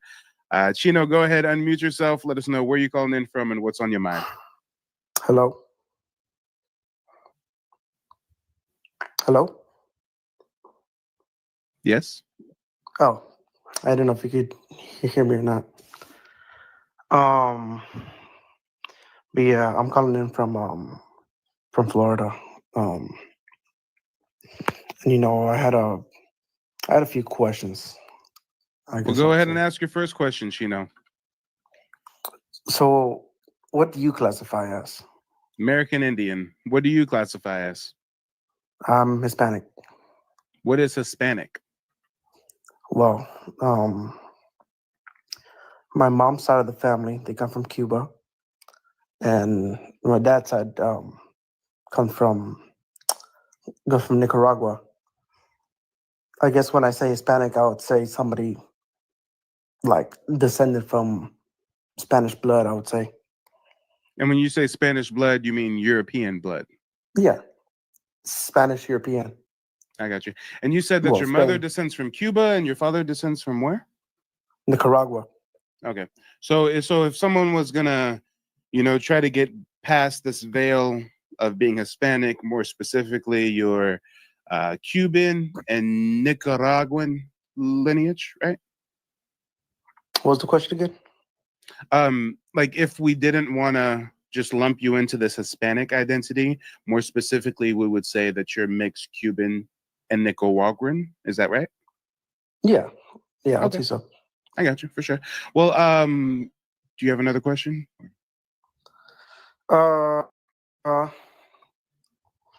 Okay, I guess in my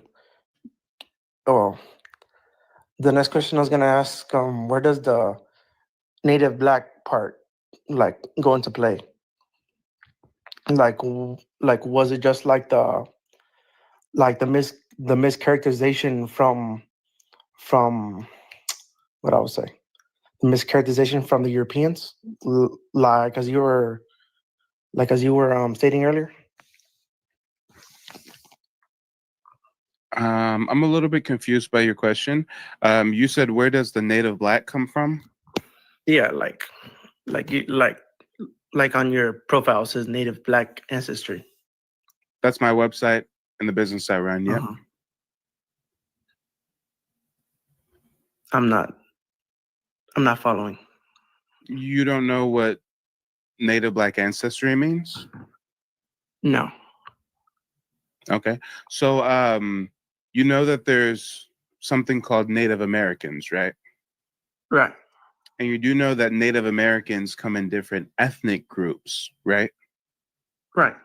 And just like how there are white tea presenting natives or Asiatic presenting natives, there are also black presenting natives.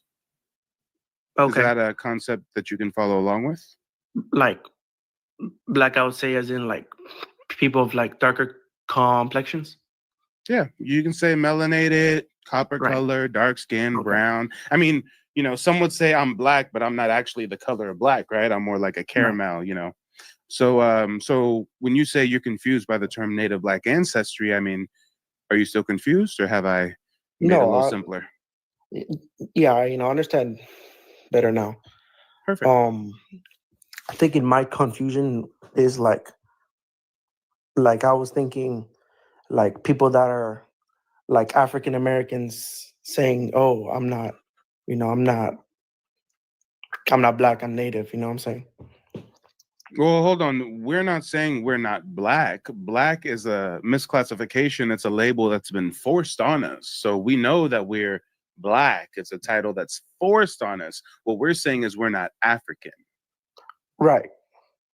Okay, so I guess I would describe what you say as I'm black in color, but I'm not black in like culture, right?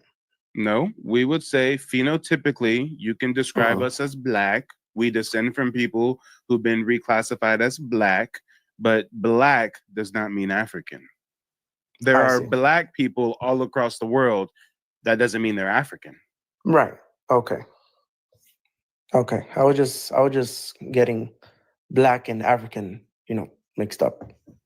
Yeah, you were probably thinking that black was synonymous with African, right? I mean, I guess you could say that. Yeah. And a lot of people have that misconception. In actuality, black has nothing to do with African. Africans don't even call themselves black.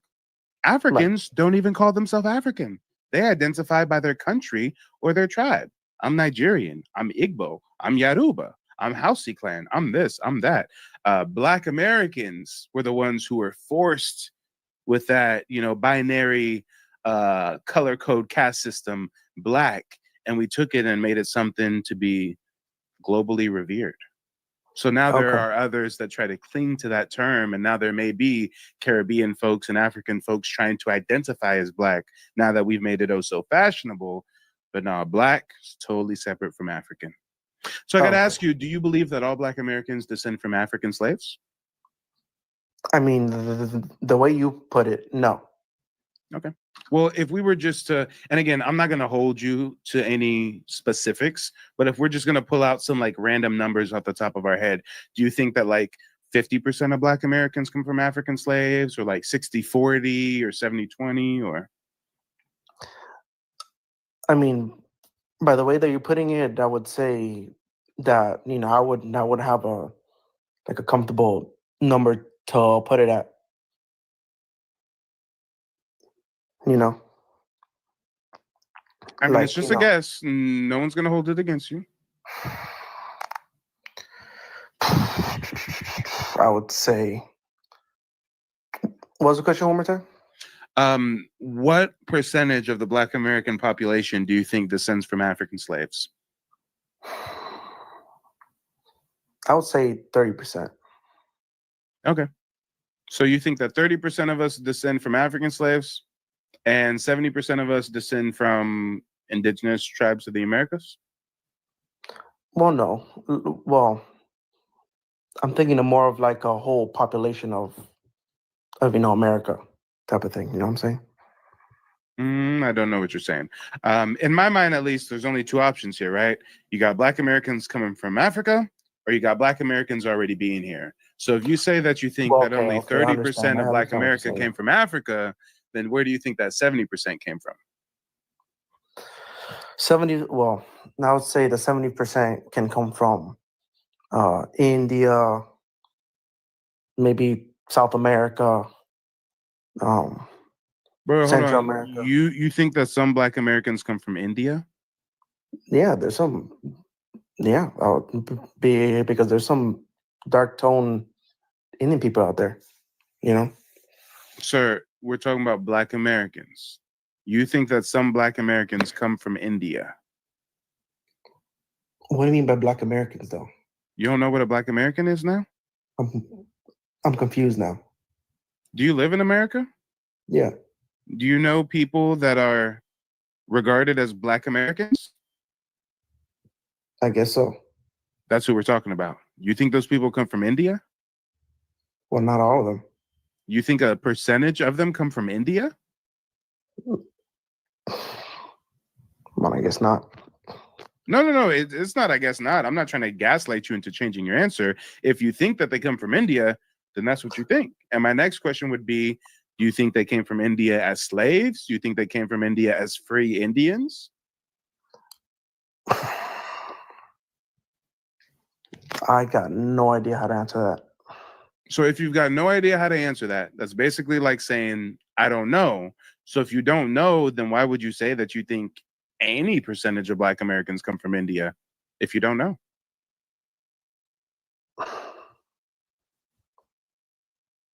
It's actually crazy and low-key wildly disrespectful for you to even theorize what our heritage is if you don't know. I mean, if I didn't know about an ethnic group, I wouldn't call into their live streams and be like, hey, I think 50% of you guys came from Africa, 30% of you guys came from India. I mean, I wouldn't even feel comfortable speaking on things that I don't know. You feel me? And Light Man, stay on mute until it's your turn. Chino, what do you have to say? Go ahead, unmute yourself. Hello? Yep. Well, I was gonna say that was the whole point of me joining the live, like you gain more like information. Yep. I feel you. Yeah, You know? and I thank you for being respectful and cordial and everything. But yeah, I would urge you to at least just start to research the indigenous tribes of the Southeast, the original depictions of the Olmec, the Aztec, the Maya, what the hieroglyphs, what the petroglyphs look like, firsthand journals from Cortez, Torquemada, Vizcaino, Christopher Columbus himself. I mean, it's well documented, the quote unquote dark skin or Black indigenous tribes all across the Americas. Right. It's such mainstream knowledge that you can even ask ChatGPT. You can even, hey, yo, ChatGPT, give me all sources for every European explorer that said he saw dark skin or Black Indians here in the Americas. And ChatGPT will give you dates and the name of the book and the text and the everything. Right. I just one thing before I go. Yep. I just want to address the chat. None of my questions were meant in like a malicious fashion. You know what I'm saying? Oh no, you're good. You're good. I think people understand that. There was even some comments that were thanking you for being respectful and being cordial. I know at first when you were in the chat, people were maybe confused by some of the things you were saying. But now that we've got you up on the panel and we're talking to you, we see you're just confused and ill-informed, but you are at least seemingly open-minded and open to absorbing new info, right? Right. Yeah. So I definitely check out nativeblackancestry.com. Shoot, even if you want to check out the digital archive, I mean, I got firsthand accounts from ex-slaves who are literally Choctaw Black Indians kidnapped, reclassified, forced onto plantations. We got Indian slave ads, fugitive slave ads that describe phenotypically American Indians reclassified as mulatto, reclassified as Negro. Look at this, June 1st, 1776, $10 reward. Run away from the subscriber on his journey from Williamsburg on the 11th of May near King William County. A mulatto servant man named John Newton, about 20 years of age, an Indian by birth. They're not going to show you this in school.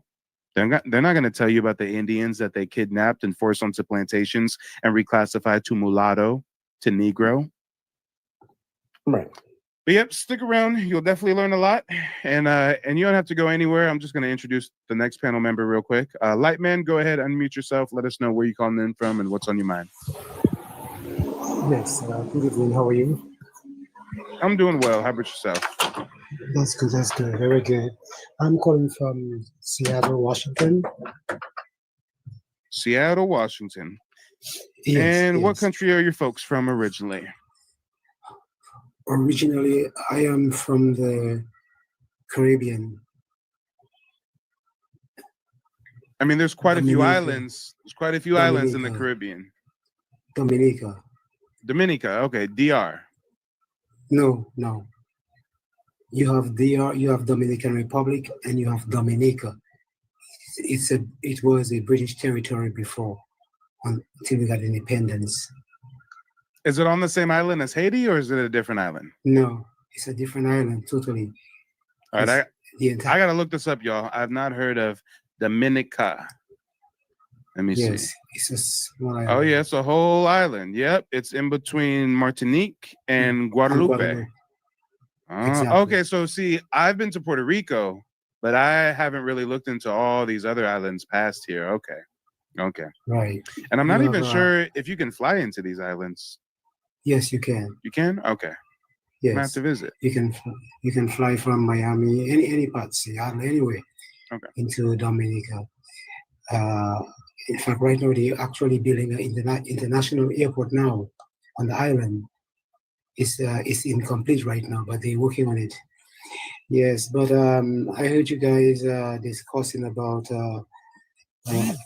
African American. What percentage came to the United States and what percentage came from India. What I would like to add to that is that growing up as a child in the Caribbean, we were never taught by our parents that our ancestors came from Africa. Not one time. And the Caribbean is a part of the part of the Americas anyway. no matter what nobody say.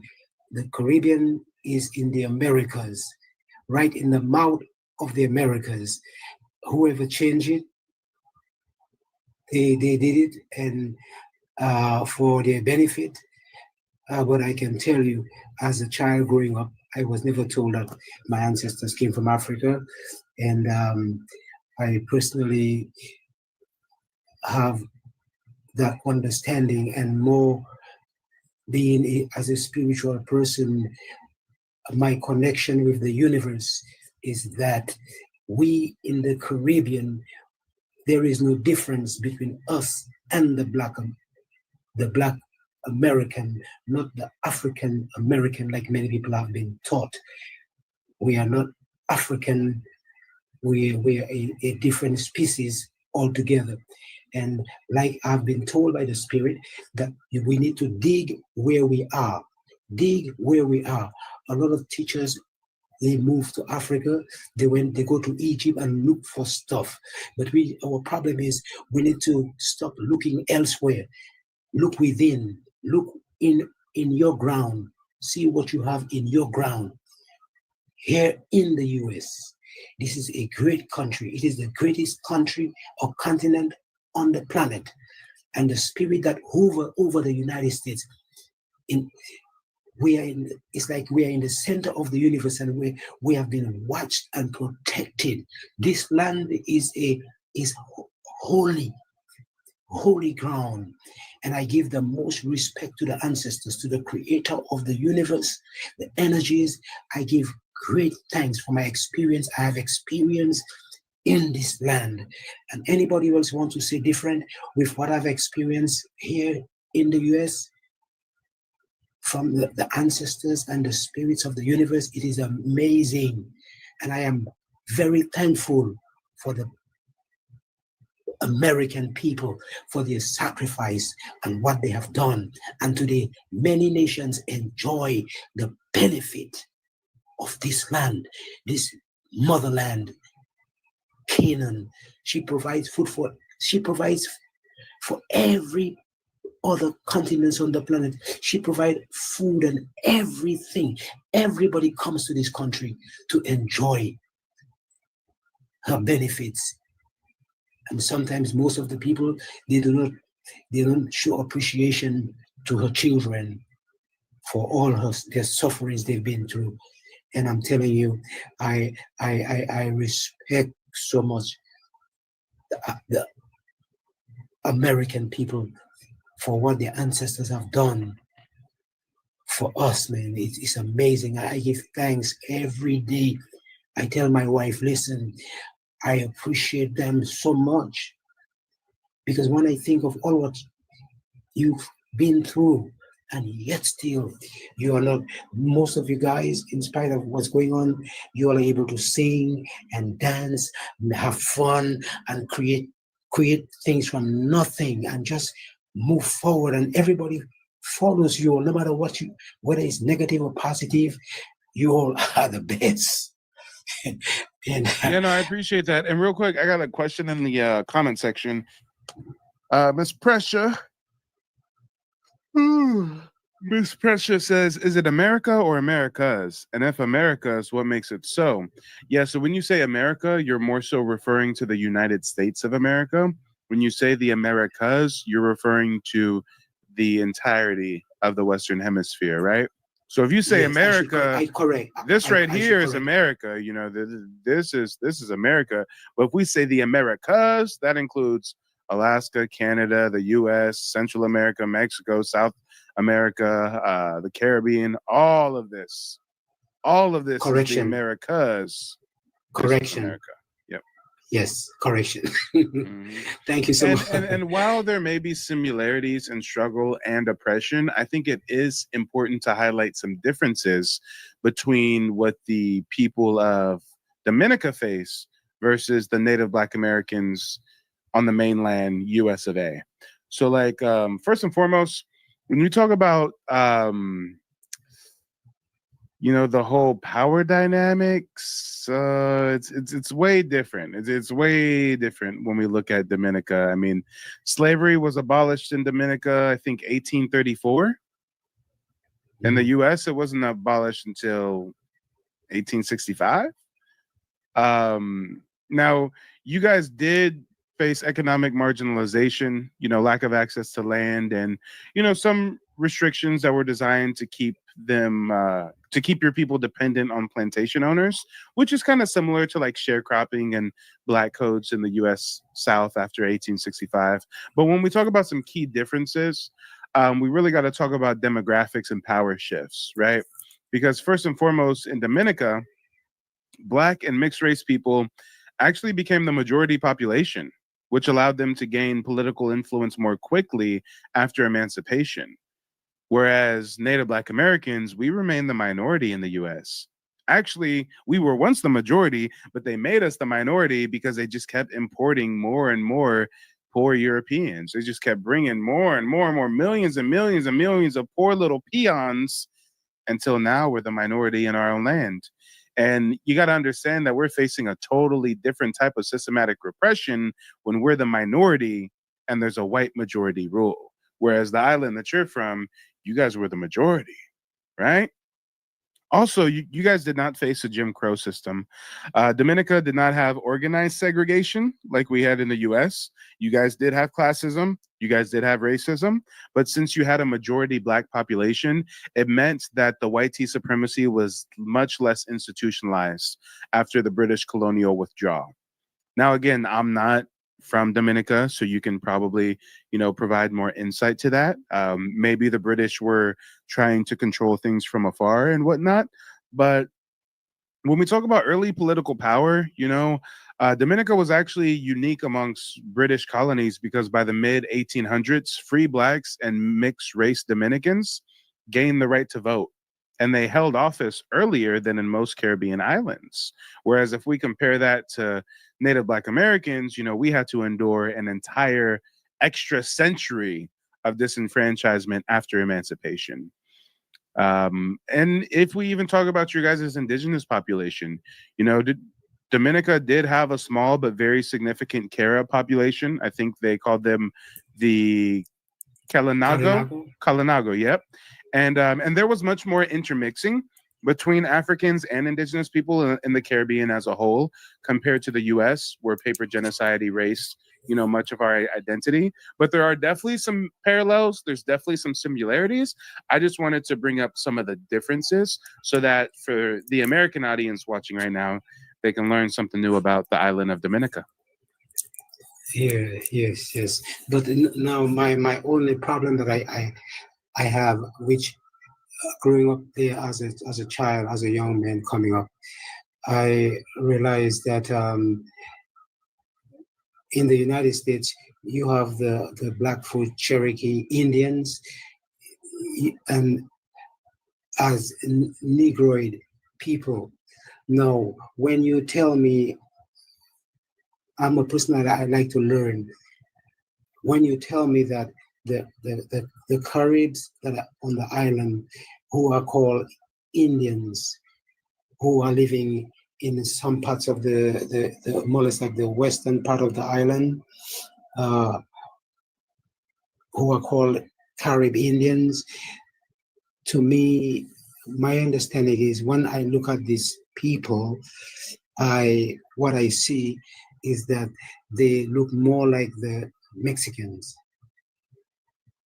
So I don't understand what happened, why there is that shift, that change, whereas we were supposed to be called, or we are called Indians, West Indians, and then we have and Caribs, and then they look like somebody else is carrying our names that we had one time. So the Caribs who they call the original Indians on the island of Dominica, from my understanding, I think they are more like Mexicans that came from either some place from China, somewhere in the Caucasus Mountains, somewhere, but and they get the credit for being called Indians, and their hair structure is different from the Negroids. So I want to know exactly which part they came from, like the Mexicans who claim to be, or the people who claim to be American Indians or Native Americans, how they came into fit that category in today's Yeah, times? great question. Great question. So let me pull up the map again so I can give you some examples. So first and foremost, when we look at the Americas, Great Lakes region, East Coast, Southeast, West Coast, Central America, Caribbean, South America, that was all Black Indian territory.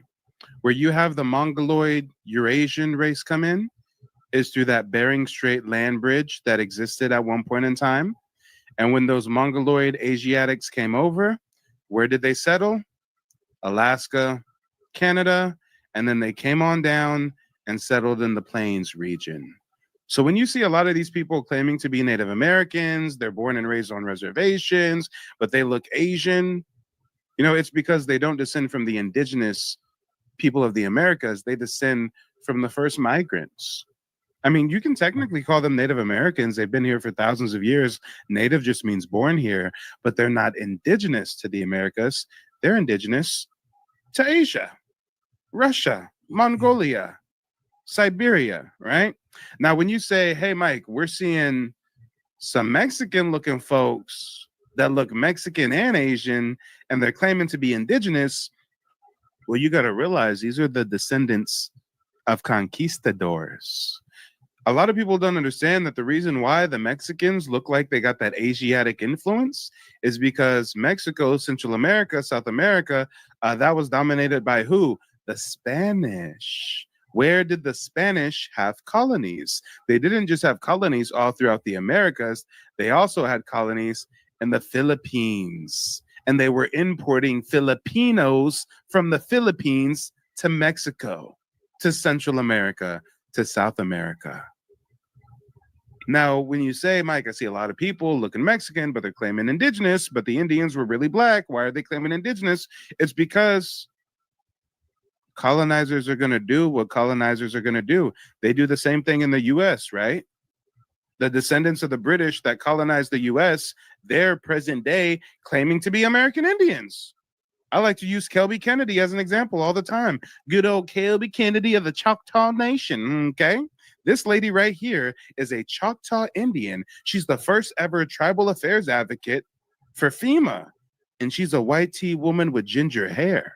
So when you say, hey, Mike, I'm seeing like these Mexicans and they're claiming indigenous, more specifically, what you're seeing is you're seeing Europeans in Central and South America claim indigenous when they're not.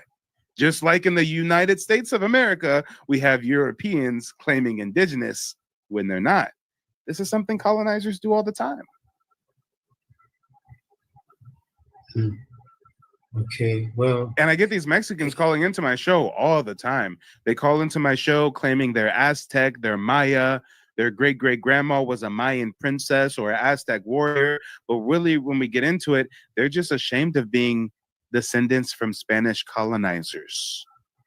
Remember, we're in a paradigm shift. 10 years ago, it was fashionable to be of Spanish heritage. Back then, people were still believing Christopher Columbus was a good guy that discovered the Americas, right? But now we're at a different time socially. Now we know Columbus wasn't cool. Colonization is bad. Now it's not cool to be a descendant of European colonizers, which is why the Mexicans are having an identity crisis, claiming they're indigenous, which is why in the US, they're trying to change the school curriculum to not teach about slavery so much and not teach about this and not teach about that, so that their European children don't grow up knowing the sins of the father. But this is just textbook colonialism. The same exact thing that you see happening in Central and South America is the same thing that we're dealing with. How did Mexico get its independence? Same way America got its independence. A lot of people out there haven't looked up Mexican independence. Put a 0 in the chat if you've never really researched Mexican independence, if you never really knew what was the series of events that led to Mexico breaking away from put a 0 in the chat if you don't know much about it. And I'm going to quickly show you how it's the same shit, different flavor. How did the British Americans break off? They had a revolution. Was this an indigenous uprising? No. These were descendants of British colonizers saying, hey, we want to keep the money for ourselves. We don't want to send the riches back to Britain. Guess what the Mexican Revolution was? The same thing. It wasn't an indigenous uprising. It was descendants of Spanish colonizers saying, you know what? We don't want to send the money back to Spain no more. We want to keep it and do our own thing. That's all it is. American independence, Mexican independence, European children rebelling against their European parents. That's all that's about. But I digress. Hopefully I answered your question, Lightman. Yeah. It was really perfect the way you answered, and I really appreciate you for the job that you're doing. And before I leave you guys, I just want to say thank you so much. And that I don't know if what you know about apparitions. Apparitions like ghosts? Visions? Something like that. Yes.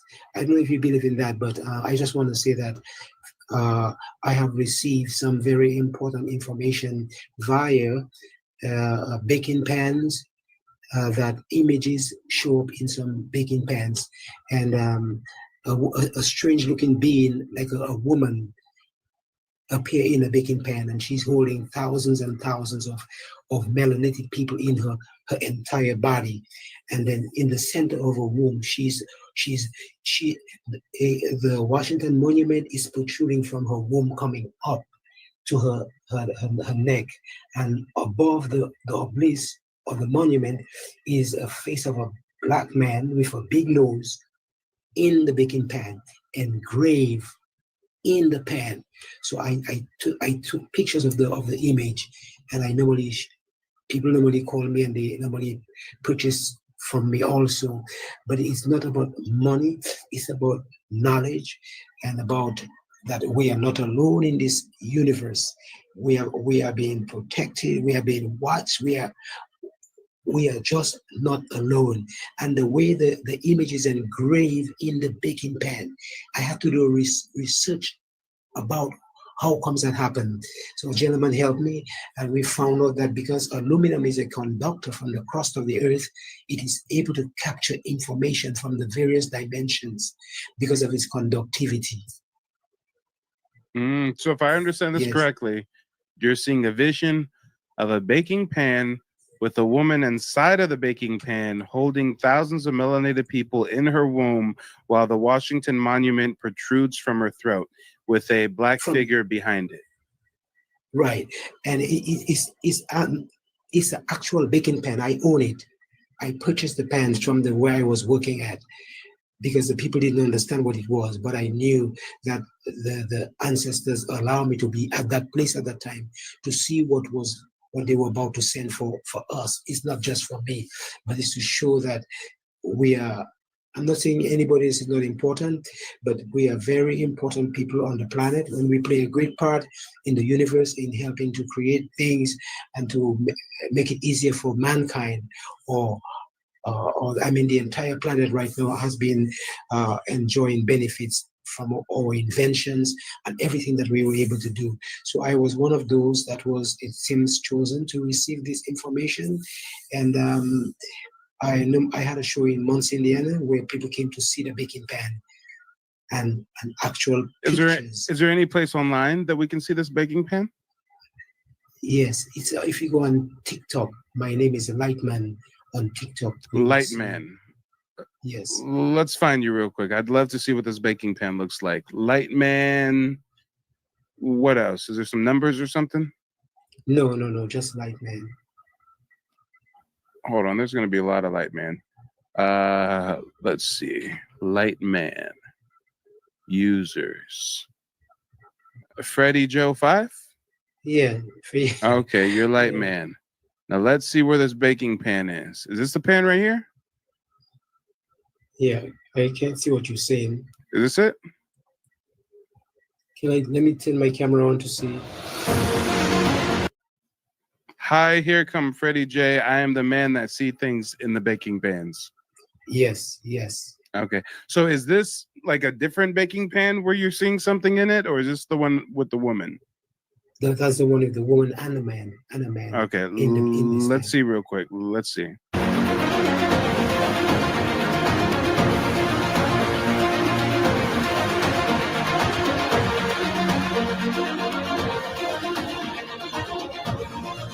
All right, ladies and gentlemen, boys and girls, give me a little bit of feedback. Let me get a 0 in the chat if you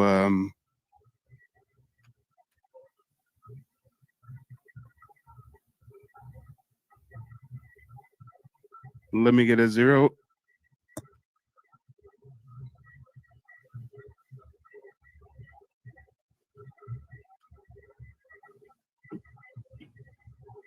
Let me get look.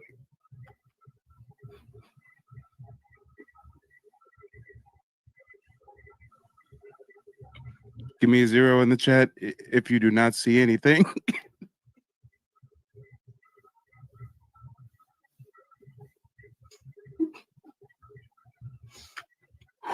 Put a 0 in the chat if you do not see anything in the baking pan. 1 in the chat if you see something in the baking pan.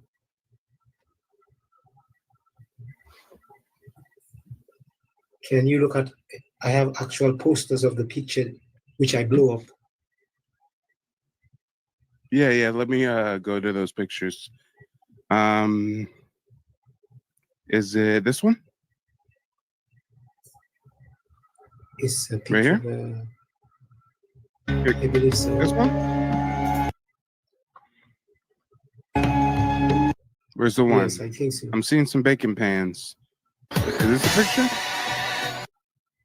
I mean, I'm seeing a lot of artwork. Yeah, the picture is pretty. Okay, if you look, you'll see there's a picture of a face of a woman look like the Virgin Mary, in the same composure, the head of the image. Because I've got quite a bit of pictures in there. Yep. You said there's a Mother Mary or something? What? Yeah, it looked like, yes. Is it this one? Everybody get up. I can't see the ones on your screen that you're seeing. Shout out to LEB. LEB says that baking pan just needs a good scrubbing with some steel wool. No, you're gonna destroy it. Listen, let me see if I can send you a real picture of what's in the pan, because remember the image is pretty small, so I have to blow up the pictures. So what he's Shout saying out to Lyron. Lyron says, how do you identify her without having evidence of her image? That's why I have most of the pictures of the image. So like this is a baking pan, right? Right. And when you look at this, wait, hold on. When you look at this baking pan, what do you see? I see two images. A gentleman is in the back with a cone hat on his head, engraved in the pan. And in front of him is a being looking like a woman right in front. And I've got all the baking pans. Like, let me explain. The reason why these images were able to enter the baking pan, because aluminum is a conductor from the crust of the earth, so it has the capability to receive information. Hey, shout out to Honey K. Honey K says, not going to deny how he receives his messages. Yes, absolutely. And what are for his eyes are not for everybody's eyes. But yeah, definitely shout out to him and his art that he does. It looks like he even has his work in some galleries and whatnot. So yeah, kudos to him. Do you have some closing remarks real quick before we segue back to this video? Yes, the person who just made that. Ruby, stop, Ruby. I've been trying to keep my composure, Ruby. Stop it. You're gonna ruin everything I've been fighting for, Ruby. Come on, Ruby. And please, and guess what? But Ruby does have a very valid question. Let me say it before. Did you buy the baking pan like that? I purchased the pans with the images. And guess what? And this is, like I said, this is to show that we are not alone in this universe. We are not alone. We're not alone. You're right. And guess what? I used to be an epileptic. I used to have seizures. So I'm not going to come and bluff anybody on this platform. And I got healed. Okay, it's from since I was 15 years I got healed from seizures. So I know what I'm talking about. I'm 64 years old. I haven't got no time to play around on the platform to get any loans. I'm just showing that the universe is watching everything that we are doing. We need to get our lives together. We need to understand that everything that we're looking for on the outside of us, it is within us. Everything that we're looking for is within our souls. We just have to awaken ourselves, look within. And that's the message that is all in there. So it's not just a matter of scrubbing the pan. If you get information from the ancestors or whoever you think that is sending you this information, you're going to have some respect. And I have respect for ancestors, for the great spirits of the universe, and all things are possible. So it's not just, like I said, I respect people who have the visions and what happened, because you do not know where someone has been to, why they were able to receive such phenomenon. The Catholic Church, little white kids in France, they say they see the Virgin Mary appear and then she disappeared. They have no evidence. But guess what? They make millions of dollars today by just what they say that the kids have seen. But here I am as a melanated man who received this information, this celestial information. You want to tell me to go ahead and scrub it? No, I won't use no steel brush or whatever to scrub it. That's right. Don't you use no steel brush. Don't you scrub that thing. We are the baking pan. That's right. You're a baking pan. I'm a baking pan. We're all a baking pan in the oven that we call life. Exactly, because our bodies came from the earth. And aluminum came from the earth, so we are all one.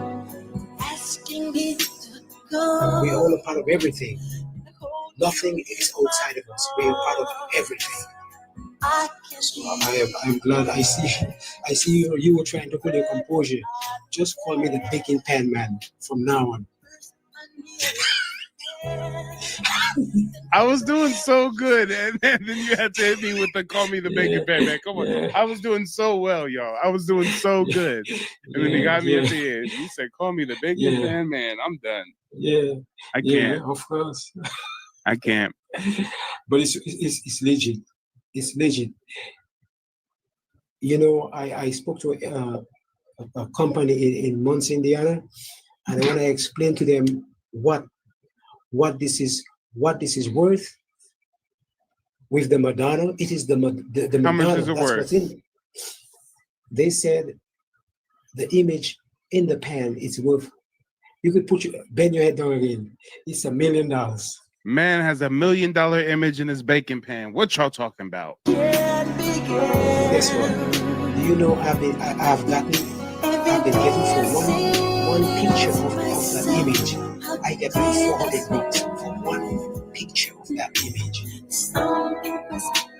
No joke. So if you're people on the platform order a poster, like 5 feet poster of that image, I got it. I got t-shirts. How much does it cost for me to get an image of the baking pan? It would cost like $150. Only $150, y'all, and you can get a Madonna on the baking pan. Wait a minute, is this the Black Madonna?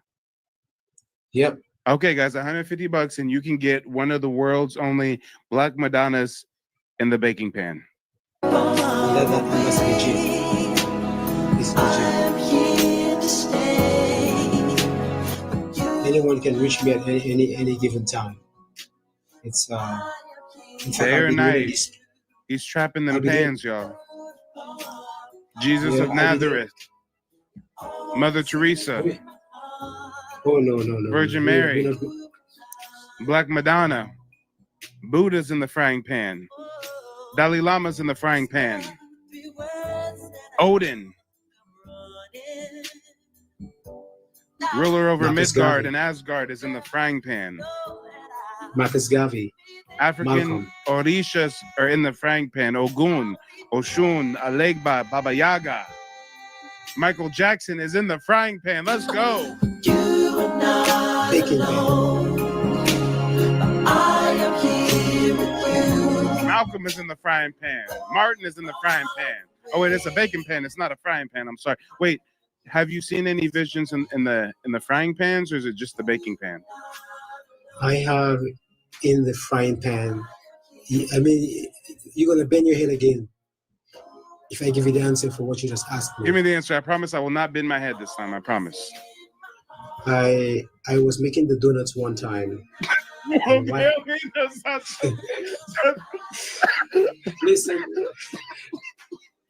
Listen to me. You can't start it with I was making donuts one time. Come on. Wait, that's too much. Just listen. That's too much. No. Just listen.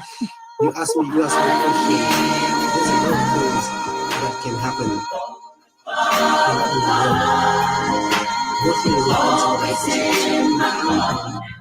A face of a melanated woman appear in the bottom of the when the oil and the flour settled in the bottom of the wok. A face of a melanated woman appear in the bottom of the wok. I have these images. In the wok? Not a hoax. Yeah. After I finish making the donuts and the oil, the crumbs of the flour, the crumb of the flour settle in the bottom of the wok. A face of a woman appear in the pan, in the wok. I have that image. I have that image. And I experience these things for myself. So some people can say what they want. People they can doubt. It doesn't matter for me. I know what I saw. I experienced these things for these phenomenons for myself. I remember when I lost my mind. To say yes. There was something so pleasant about that day. Even your emotions have an echo in so much space. Did you say that Aunt Jemima appeared in the bottom of the pan? And when you're out there without Aunt Jemima? but it wasn't because Whatever you Are you not familiar with the patron saint Aunt Jemima? Patron saint. She's one of the Catholic deities.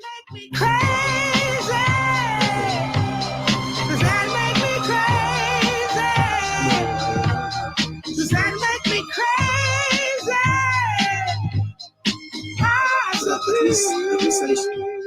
I don't know if you saw the images that I told you that I have on there on TikTok, but those are for real. Those are legit, like I say. Yeah, So, no, we definitely see it's for real. This right here is a real baking pan. Not to be confused with a fake baking pan. No. And you know, hold on, I'm seeing something here. I'm seeing something. Something is speaking to me. Hold on. I see hair. I see eyes. I see a mouth, but the mouth and the eyes are expressing sorrow. The head is tilted to the side. This woman is in pain. This woman is in distress. This one, hold on. Orishas, come to me. Ancestors, tell me who is this woman in distress? Who is this? A name is coming to me. This woman's name is Minnie. Oh my God, guys, I'm seeing Minnie's upset face in the pan.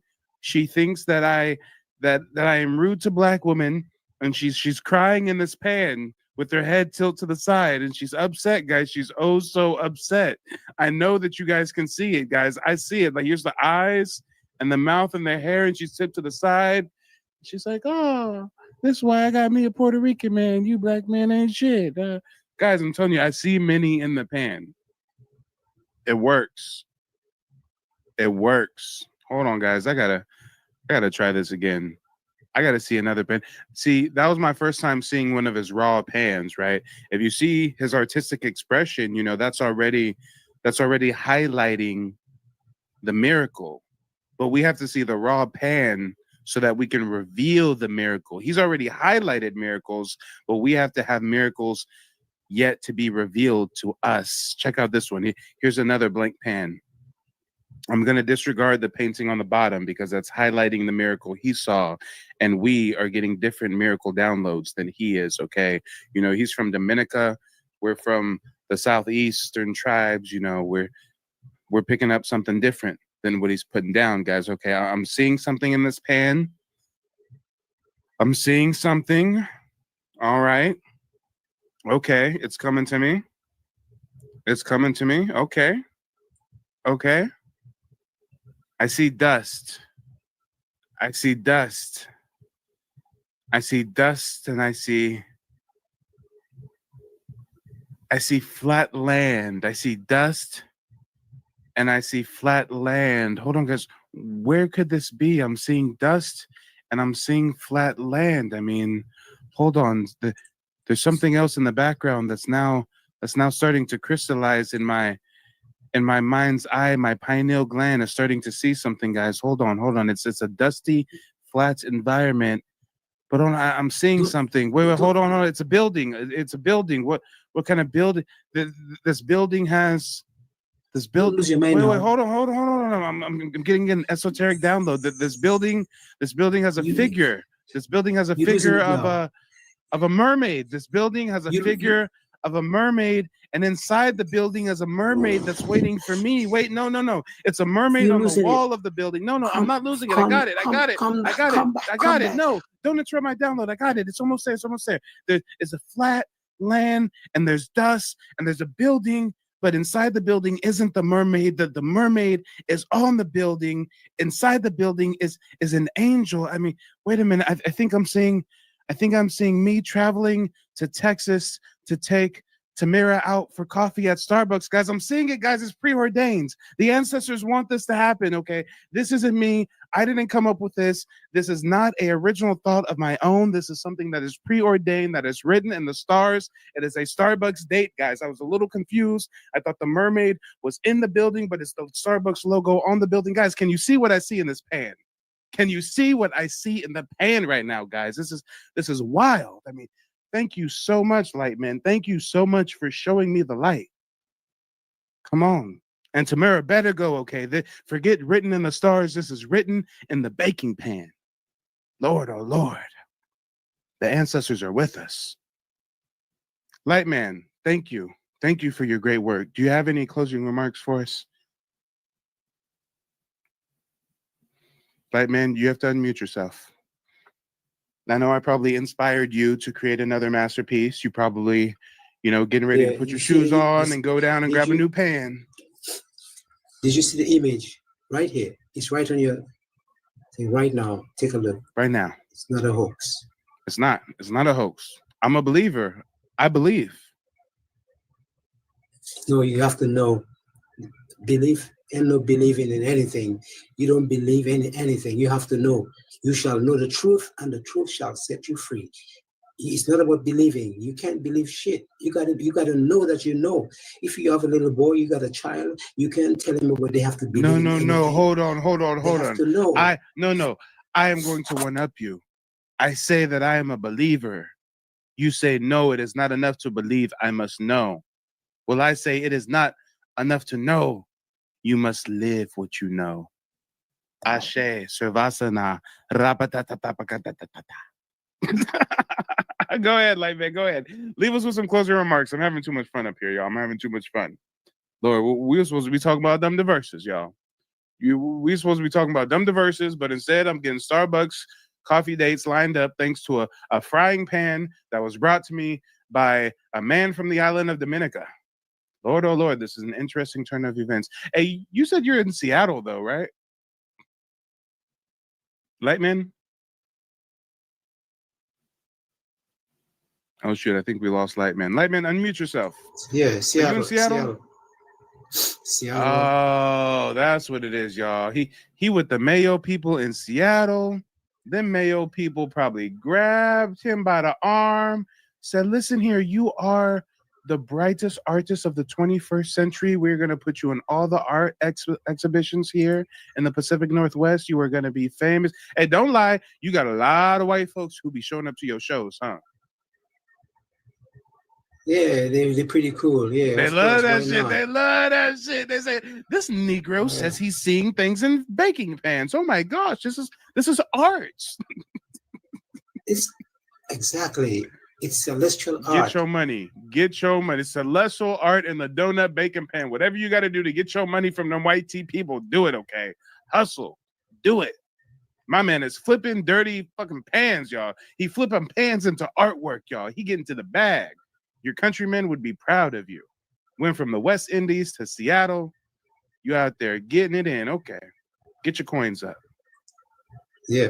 My man And goes you to the could look- Goodwill, you- gets a pan for 50 cents, sells it at the art exhibit for how much? You said 150, right? No. Some people give like $400. So, that's what I'm talking. I'm in the wrong business. for a poster. I'm in the wrong. Hey, I'm in the wrong business. Forget y'all. Forget about genealogy. No. Forget about genealogy and tribal citizenship. I'm selling out. Okay, I'm a sellout. I'm gonna go get me some pans. I'm going to the Pacific Northwest, and I'm gonna get to the bag, y'all. You telling me I can buy a baking pan for like $1.50 and flip that over to $400? You know, yo, I'm about to be the I'm about to be Denzel, American Gangster with the shit, y'all. I'm starting to, they gonna hit me with a Rico. They gonna hit me with a Rico. How much I'm gonna exploit that lick right there, y'all. I'm telling you, they gonna ban me from buying baking pans. I'm gonna have to send mules in to go buy my baking pans for me because the block gonna be hot, y'all. I'm telling you. But go ahead, closing remarks, brother. If you want to, you can Google my name, Silfred Joseph. I own a patent for an invention. I'm an inventor. I'm not just anybody. I'm an inventor. Silfred. We know you're an inventor. You invented baking pan art. Hell yeah, you're an inventor. No, I've got something else besides the baking pans. I own a patent for an invention. You got something besides the baking pans? Exactly. Wait, hold on. You're telling me the baking pans are just the beginning? Yeah, I have all the stuff. I don't know if the people are ready. I mean, a lot of people are not spiritually awakened to even decipher the messages in your baking pans. So I don't think that they're at the stage of awakening to get access to the rest of the esoteric knowledge that you're trying to disseminate through your artwork, sir. I don't think they're ready. I think their pineal gland is too calcified. Wow. They're not ready. They are drinking fluoride water. You don't understand. They're drinking fluoride water and they're eating Kentucky Fried Chicken. They're not ready, damn it. They're not ready for the awakening. So what can we do to avoid that? What can we do? It's not just a matter of talking We will do what we must do. We must take those baking pans and we must flip them and we must get rich. And then we will figure out the next step from there. I'm thinking about $500 a year annually from the baking pans is a nice start. Yeah. 500,000 US. What you mean? Okay. Well, guess what? The baking pan. Anybody wants to rent the pan in their business, so people can come and see, can view the pan. I'm willing to list the baking pan. Okay. Whoa. You are giving a very generous, exclusive opportunity. You're saying that you're going to allow people to rent your religious baking pan? Exactly. You can actually, and I have a hardcover book. Time out. You're telling me that you're going to allow them to absorb some of the spiritual energy in your baking pan so that their ancestors can give them a message? Yes, it's available. The baking pans are available for people to come and see. Listen, hold on. How much does it cost to rent the spiritual baking pan from you? To lease the baking pans can be like 1,000 for 4 weeks. 1,000 for 4 weeks. 4 weeks, guys. You better do it. This is the best deal I've ever heard. You can get a spiritually insightful baking pan for $1,000 for 4 weeks. And imagine what spiritual insight your ancestors can give you on the surface of that baking pan over the span of 4 weeks. Yes, Ellie, that's $250 a week. That's a steal. That's a steal. Tyrone, unmute yourself and tell us what you think about this. Are you going to go out and rent a baking pan so that you can start to learn what your ancestors are trying to tell you from the other side? Fuck no. I don't know where he gets this stuff from, but the only thing I can learn about my ancestors is going through my own paper documents, asking my own relatives their oral traditions, and seeing where that takes me. Like, you can literally use Chat GPT to like decipher your DNA and your genealogy, and it'll tell you what you exactly are. We live in the age of Aquarius, the age of information. I don't know why we got to go through all this spooky mysticism stuff when we literally got science out here and records. And where does the Akasha record, what does the Akasha record holds? Doesn't she hold everything? So don't limit yourself. Don't limit yourself. The Akashic records, that's something that's in the mind. That's like astral plane. It's in everything, brother. You don't understand the logic of spiritual life. Tapping into consciousness. We are part of everything. We are not outside of nothing. The way you're talking, you just on the physical planes, thinking that it's just orally. Everything is orally. No, we are part I didn't say of just everything. oral. I said document. Hold on. Time out. I just want to make sure that you guys know, first and foremost, above all else, I lead by example. I wanted to get a jump start on this, y'all. I wanted to be an early bird. I wanted to start downloading spiritual insights from my ancestors via baking pan ASAP. Guys, you're not going to believe it. The ancestors lifted me away from my desk, down into the kitchen, into the cupboard, to grab, yes, you guessed it, a baking pan. But you know what is strange, guys? You know what is strange? Inside my baking pan, I don't have the Black Madonna. I don't have the Beatles. I don't have Buddha, Krishna, Vishnu. You know what I found in my baking pan, guys? The only thing that should be in a baking pan, chocolate chip cookies, okay? I am using the baking pan for the purpose that it was intended for, okay? Chocolatey goodness. The religious insight can wait. Thanks for promoting me. Thanks for promoting my baking pan. I appreciate that so much. Yeah, thank you so much. I really appreciate it. What are you baking your baking pan? Pounding yam or something? What's going on here with these Agusi stories, bro? Hey, hold on, wait a minute. Wait. Hold on. You need to have some respect. Time out. I see something, guys. Hold on. I see something. I said, wait. Do you guys see that? I think that little black scuff mark is supposed to be an African. I'm not sure.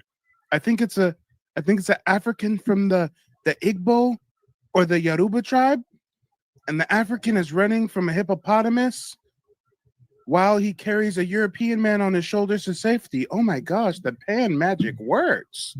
Was his name Wele? Hey, Mike, was his name Wele, and was he climbing a tree? I didn't get all that now. But I didn't get all that. Come on. I didn't get all that. Did he climb up to mountain and turn into crocodile? Analyzer Page says my head hurt. I think all of our heads hurt. Let's go ahead and close out the panel if we can. Lightman, lay it on us. Closing remarks. Hope you guys have fun tonight. It's a good thing I was able to make you guys laugh. Looked like the other guy looked like he had a hard day. So I'm glad he had some cookies also. Please give him a few cookies. I gotta go get me some milk. Yeah. I know I ain't got no milk in the pan. No, but there might be a little crack. Yeah, well, anyway, you guys have a great night, all those who are listening to nothing but the truth. Till next time, brother. Thank you for giving us some comedic relief. Hey, y'all, how is Minnie gonna say that I'm rude when I was oh so nice to that man, y'all? I even went off camera. Every time I like moved my head off to the side, I was cracking up hysterically, guys. It was so hard. And then when he said he's the donut man, I just lost it, y'all. I was trying so hard not to laugh in that man's face. And some people say I'm rude. Some people say that I'm rude. I was being so great. I say, listen, he might have something going on up there. I don't know, but I'm just going to let him get out what he needs to get out, okay? We had a little fun with it, but Lord. And people have the nerve to call me rude. Come on. I let man go on a 45-minute diatribe about flipping pans. I am a patron saint as far as I'm concerned. Lord, oh Lord. And he getting them white folks money and Seattle, Washington, he getting money up there. He getting money. Yes, I am from the island of Dominica, and I see spiritual things in the baking pan, and I paint what I see. Oh, them white tea folks love that shit. He getting to the bag, and he piping some pink bellies too. You know what he doing out there in Seattle. We on to him. It's all good, player. It's all good. He piping pink bellies and getting to the bag flipping frying pans. Baking pans. He is living the West Indies dream. Isn't that Avery Islander's dream to make it off the island to the mainland, flipping bacon pans and exploiting the wealth of white tea people? I mean, he's living an American dream as far as I'm concerned. Yeah, Ruby, I promoted his pans. Look, his pans are still on the screen. I'm giving him free promo. Go check him out. Buy his pan paintings. Freddie Joe 5. Here's Freddie right here. he can afford that white wine because he milking them white tea people out there in Seattle. You feel me? He's a hey. Look at it. He's stunned. He's stunned on all his people back in Dominica. He need to have his pinky out though. Come on. You need to do like me and flip these baking pan to the white tea. Look at man. Oh, yes, I can make it now. Look at this. Come on. Talk about turning lemons to lemonade. He turning scratchy, dingy baking pans into art. All right. This has been an interesting broadcast, y'all. I don't know what else to say. Tyrone, what's on your mind? Yeah, I've been flipping these pans and flipping these natives at the same time, bro. Like, I just came across, what's this goofy? Joya or something like that? This dude don't even know that the Seneca were enslaved and also became slavers. I had to teach him on his own history. And also these goofy tethers that stalk your page. I think his name is Gummy or something like that. Gummy Slavy. Yeah, sounds familiar. Gummy Slav. Yeah, he's always mentioning me in posts on YouTube. Yeah. Yeah, his scary ass. He didn't even let me respond to his wild live that was tap dancing for this native woman, Cat Native Pride. She also stock show stuff too. But I got a lot of stalkers, they say. I don't know. Mm-hmm. I seen somebody outside in my backyard in my bushes the other day. I was wondering. Yeah, she over here saying, "Oh, report Mike," but you got your Fed recognition. So you can't be a pretendian if you got your stuff. You're getting papered up by your tribe. Hey, forget about federal tribal recognition. I got pan recognition, okay? It's written in the pan. It's written in the pan. It says I'm going on a Starbucks date with Tamara, and I'm going to be rich and famous, and Pan-Africans are going to lose their steam. Yes. It's written in the They pen. losing, Steve. Like, for real though, bro. All they can do is misquote science. They bring up stuff like, what's it? They're trying to say that race is real, which giving white supremacists a field day by just reneging on like actual what science says and trying to place Black Americans into this African only box and appropriating our culture, literally going to Google AI to try and Africanize our stuff. This is what that dude that was stalking you was doing. Damn. I couldn't even get a word out, and he tried to claim that Jack D. Ford's book is pseudo. This is his claim. Yeah, He ain't that's provide a wild. source, none of that shit. That's wild. But hey, I gotta wrap up this broadcast in a little bit. So leave us with some closing remarks, and I'm gonna segue back to this video. Then I'm gonna roll me a bean burrito with lots of salsa verde. Wink, wink, wink, content. Well, to land my plane for tonight, yeah, don't get your foot off these people's neck. Keep debunking them, because these people don't have anything else but to spread more pseudo and anti-Black American hate speech and all this other stuff. Keep helping out the people. You're doing the right thing. And I'll land with that. All right, till next time, brother. And make sure next time you're baking something, before you spray that pan or rub some oil in it, just take a good hard look. Maybe your ancestors are trying to tell you something. That was once this country. And some people don't. People start pollution. People can stop it. Write for Pollution Booklet, Box 1771, Radio City Station, New York.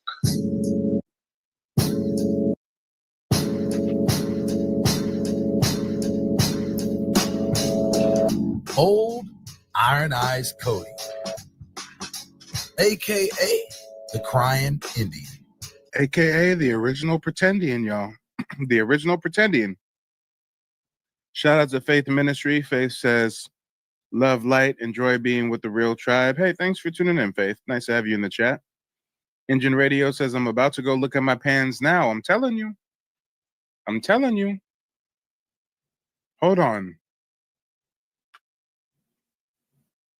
Do you guys hear that?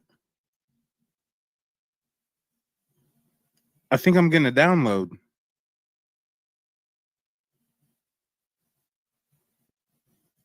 Oh, shoot, guys. The ancestors just told me the reason why they call it Pan-African is because they looked in the pan and the image told them that they are African. Oh, shit. That's why they call it Pan-African. Oh. Iron Eyes Cody is known for being the face of an American Indian. With over 30 movies and television shows to his credit, he became the face of an American Indian. How are you, Iron Eyes? You look great. How have you been? Oh, I'm doing fine. Iron Eyes, your father, Silent Films. His name was? Plume Cody. Thomas Plume Cody. Thomas Plume Cody. Do you remember he was a technician he was a technical MGM advisor at MGM Studios? Yeah, he brought me out here when I was about almost 8 years old to teach a boy in a thing called Squawman with Lupe Velez, and she's gonna marry an Englishman. Although surprising as it may sound, old Iron Eyes wasn't actually a Native American. Day says he looked like a pure white tea man. He's Italian, so yeah, European nonetheless. We got an Italian cosplaying as Native, and the folks on the res don't ever speak about Iron Eyes Cody, right? The folks on the res don't ever speak about the original Pretendian, Mr. Italian, Iron Eyes Cody. I mean, why don't the folks on the res speak about stuff like this? Because they descend from folks that are cosplayers. In fact, it came out later that he was of Italian ancestry. Many films. Oh, yes. John I made Wayne. about 8 with John Wayne. 8. At Republic Studio, about 8. About 4 of them with. I wonder how they could have ever figured that out. And I did a series with Randolph Scott. Yeah. Working with these great stars, looking back at your career. Oh, I liked them all. They treated me perfect. I liked them all. I was never shy. I was one of them guys that speak up to them. I like what I'm saying. You know? There was no racial, no problems at all. What? Why would there be any racial problems when he's a white tea man? There was no racial, like, there's, no racial. No. They knew I was a white tea boy just like that. Come on, y'all. Come on. Englishman, 4 of them with. I wonder how they could have ever figured that out. And I did a series with Randolph Scott. Yeah. Working with these great stars, looking back at your career. Oh, I liked them all. They treated me perfect. I liked them all. I was never shy. I was one of them guys that speak up to them. I like what I'm saying. You know? There was no racial, no problems at all. What? I was never Did she just say what I thought she said? I was never nervous in anything I did. All the 5 movies I made with Disney, like Johnny Goes to Camp 3 years ago, I did all. Did he just say all the 5 movies I made with Disney? Hey, we all know the role that the Disney Empire played in the racial reclassification. Damn, I didn't know Disney was putting out these Iron Cody movies. He just said Disney, y'all. He said 5 movies with it. I gotta look it up. Hold up. Iron Eyes Cody. Iron Eye Cody Disney film. What the fuck kind of Disney shit was he in? He appeared in several Disney productions. Disney came out with the film Westward Ho, Light in the Forest, Ernest Goes to Camp. He also appeared in Disney television projects like The First Americans for the Mickey Mouse Club. What? Ernest Goes to Camp. Cody played an old Indian chief. In The Light in the Forest, he played an Indian Kologa. In The First Americans, he hosted this Disney series for the Mickey Mouse Club, telling stories about Native Americans. We got a fucking Italian telling stories to the Mickey Mouse Club about Native Americans. Damn. Well, that I'm nervous and I got a bad back. 200 films you've done. I got 285 films. 285 films. Guys, that's a lot of films for just a regular actor. Do you see the psyops at play? Do you see the program at play? Do you see how he was placed in over 280 films so that he became the face of what it means to be a Native American? Whole time, man's is Italian. Spaghetti and meatballs. 85. That's definitely more than 30. Drinking. Did you guys used to drink together? I knew him when he was Cody managed to keep up this ruse throughout most of his professional career. He denied being Italian until his death. However, after he died, it was revealed that he was not a Native American at all. Fox picked him up, took him over to Fox, and I'm over there with Fox with him, whatever. Then I went forward with him and everything. John was a guy that was. It says Iron Eyes Cody, born Espera Oscar de Corti, April 3rd, 1904. Passed away January 4th, 1999. He was an Italian-American actor. He portrayed Native Americans in Hollywood films, famously as Chief Iron Eyes in Bob Hope's The Paleface, 1948. He also played a Native American shedding a tear about litter in one of the country's most well-known television public service announcements, Keep America Beautiful. Living in Hollywood, he began to insist, even in his private life, that he was Native American. Over time, claiming membership in several different tribes. In 1996, Cody's half-sister said that he was of Italian ancestry, but he denied it. After he passed away, it was revealed that he was of Sicilian parentage and not Native American at all. Hey, but ain't nobody gonna call him a pretendian. Ain't nobody gonna call him a wabo. But Mike can be up here with his tribal citizenship card in hand, and motherfuckers still coming up here questioning my heritage. I mean, do the folks on the res just want to be down with the white tea? Or do they just want to be down with the white tea? Because I don't ever hear them speaking critically about things like this. It's an easy man to get along with. But If he really liked you, right? Oh, yes. But you're going to say something. Go ahead. Like what? He liked everybody as they like him, and they got to listen to him. This image of an American Indian has been remanufactured to appear as a European. This deception is by design. Hey, come on. Come on. You know, this is so crazy that this image is on the screen, because I've had people come in my broadcast before and be like, Mike, I bet you your blood quantum is only 132. It's interesting how people will say things like that to me as if it's a negative. Meanwhile, you'll have the whole chief of the tribe be blood quantum 132. Bill John Baker was the chief of the Cherokee Nation, and he was only 1/32 blood quantum. So is it that you have issue with people who have low Indian blood, or is it you only have issue with Black Indians? And if you got the complexion for protection, it doesn't matter if you're 0.5% Native, they'll accept you if you look like Bill. I mean, if you look like Bill, no one's gonna question your indigeneity.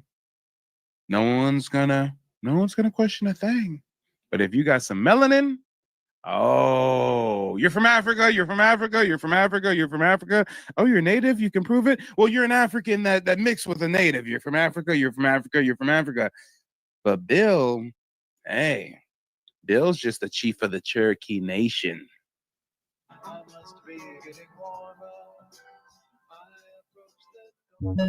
Beginning about 1767, some of the ancestors of the Melungeons reached the frontier New. Mer Clean says plenty of white tea passing natives are questioned about being Native. You're lying. If you guys were on the res actually auditing the tribal rolls and trying to get the descendants of the $5 Indians from amongst you, guess what? We would have heard about it. There would have been a news conference. There would have been an article. There would have been a video published on YouTube. Anything. I'm seeing videos about your guys' public emergency on the res. I haven't heard any news about you guys calling out white tea tribal members. But when I shed light on this, y'all want to get in my comment section claiming, oh no, we have issues with the white tea members. We promise, Mike, take our word for it. We're totally against them, but we don't see any evidence of that. River area, where they are listed on tax lists of Montgomery County, Virginia in the 1780s. From there, they migrated south in the Appalachian Range to Wilkes County, North Carolina, where some are just listed as white on the 1790 census. They resided in a part that became Ashe County, where they were designated as other free in 1800. Subsequently, it would be later determined by geneticists that the Melungeon people have part Portuguese and African ancestry.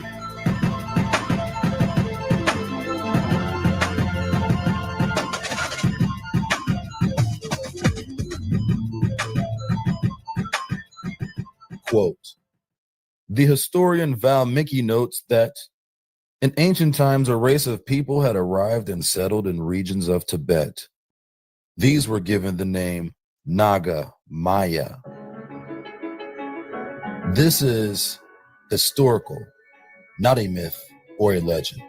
This same race later took its civilization to Babylonia, Acadia, Egypt, and Greece.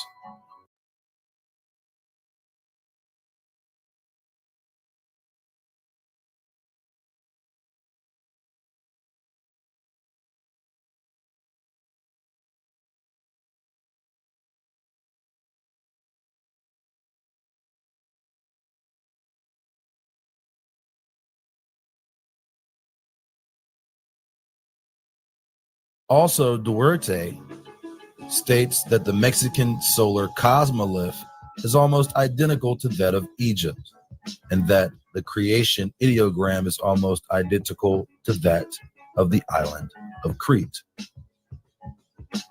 James Churchward, quote, "A notable fact is that we can find Mayan words in all of the languages of the world. In Japan, 20% of the Japanese language has Mayan roots. In India, a great portion of the spoken languages come without a doubt from the Maya. And all of the European languages are permeated with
Maya, especially the Greek, the alphabet of which is made up of Mayan words.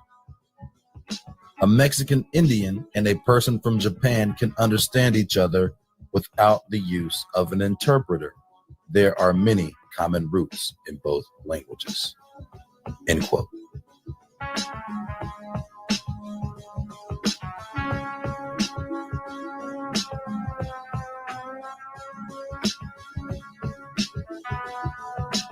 Now, there are people out there, especially in U.S. academia, who love to dismiss the tens of thousands of artifacts showing ancient Middle Eastern languages and customs here in North America as fakes. But then how do they explain some of the Middle Eastern languages and customs, particularly Hebrew, that are still preserved among some Native American cultures? Is it just coincidence? Of course not. And I'm going to show you a few examples. Now, I'm not saying that all Native Americans have Hebrew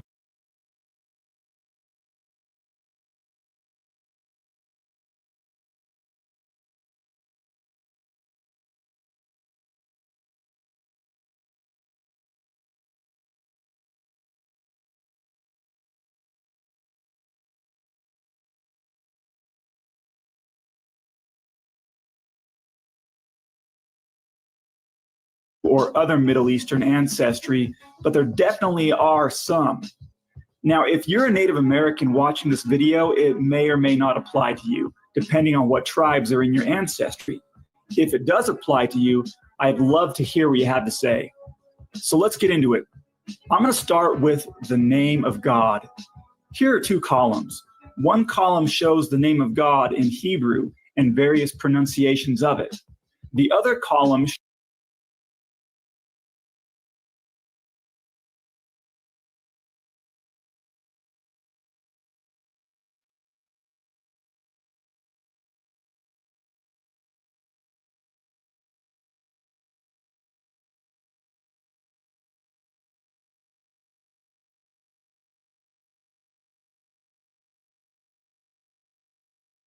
shows various pronunciations of the name of God or Creator, as he is more often called, in various Native American cultures.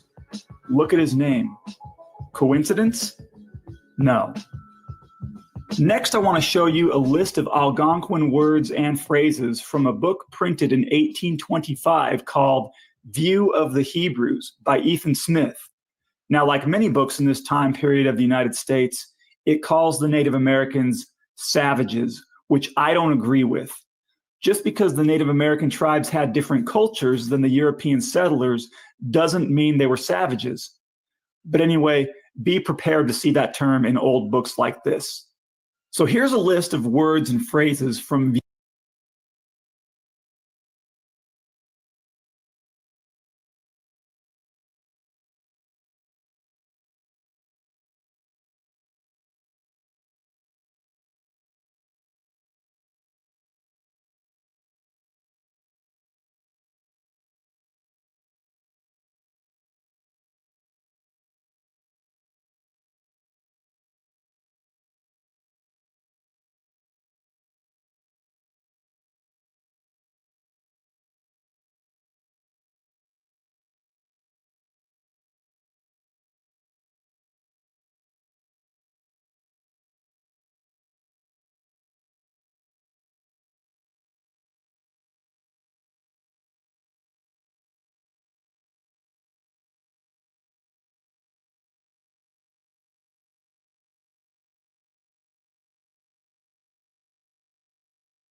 savages, which I don't agree with.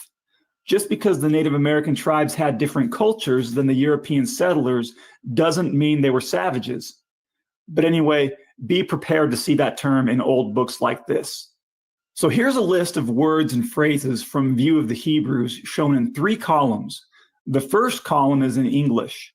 The second column is from Algonquin tribes originally from the eastern United States before the government took their lands and forced them onto reservations. The third column is Hebrew or Chaldaic, which are both Semitic languages. Obviously, columns 2 and 3 are spelled out with English letters so that the reader can try to pronounce them as they actually sound. Look how similar these words and phrases are that have been preserved in the Algonquin languages. Some are exact, some are near exact, others are very similar. And look at the type of words and phrases. A lot of them are biblical. This is the real deal.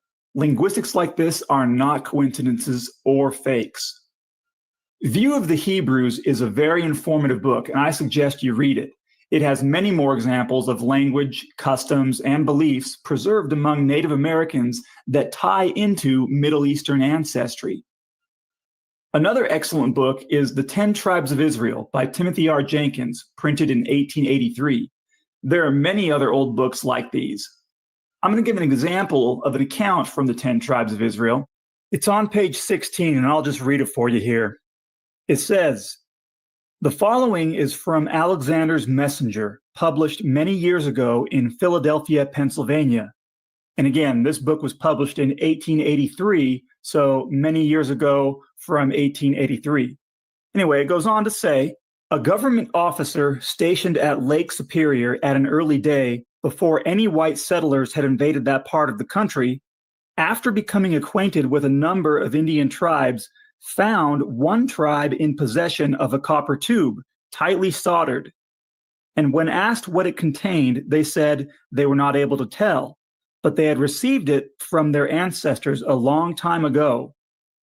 The officer finally prevailed upon them to let him open the article, and when he did so, he found it filled with parchment, with inscriptions that he could not read. But by sending the parchment to Washington City, where it was examined by competent Hebrew scholars, it was declared to be part of the 5 books of Moses. So that's the first 5 books of the Bible. Here we have another link in the chain proving that Hebrews were here many years before the white man came to this continent, and that the present North American Indians are their descendants.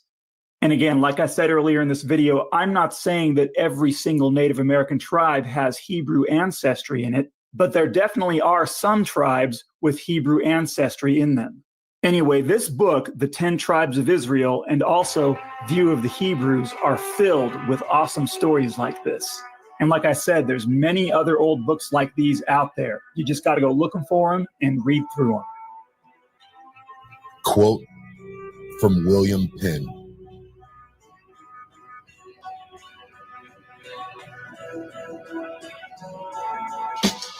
Their language is lofty, yet narrow, but like the Hebrew in signification, full. Like shorthand in writing, one word serveth the place of 3, and the rest are supplied by the understanding of the hearer. Imperfect in their tenses, wanting in their moods, participles, adverbs, conjunctions, interjections. I have made it my business to understand it, that I might not want an interpreter on any occasion. And I must say that I know not a language spoken in Europe that hath words of more sweetness or greatness, in accent and emphasis than theirs. End quote.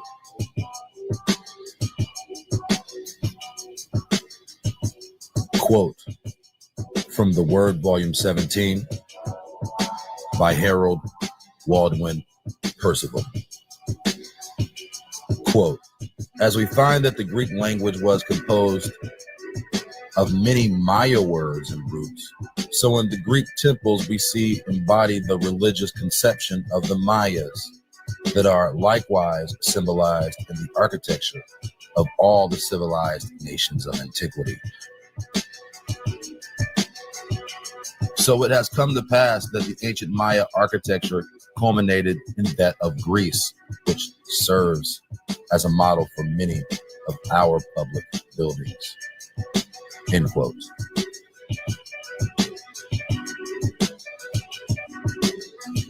Quote, unless this extraordinary identity in the language, architecture, and many other things that could be enumerated, were it necessary in the present instance, be attributed to mere casual coincidence, which is most improbable, it must be admitted that in very remote ages, the Greeks and the Mayas must have been branches of the same family. End quote.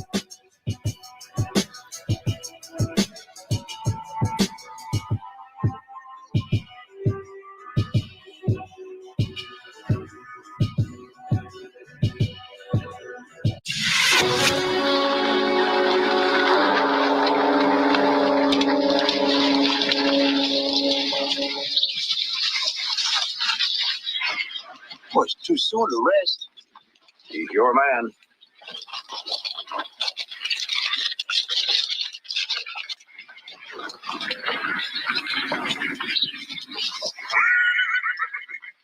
What now?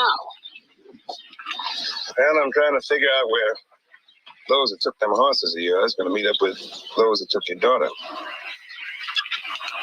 If I was an Indian, And you ain't far from it.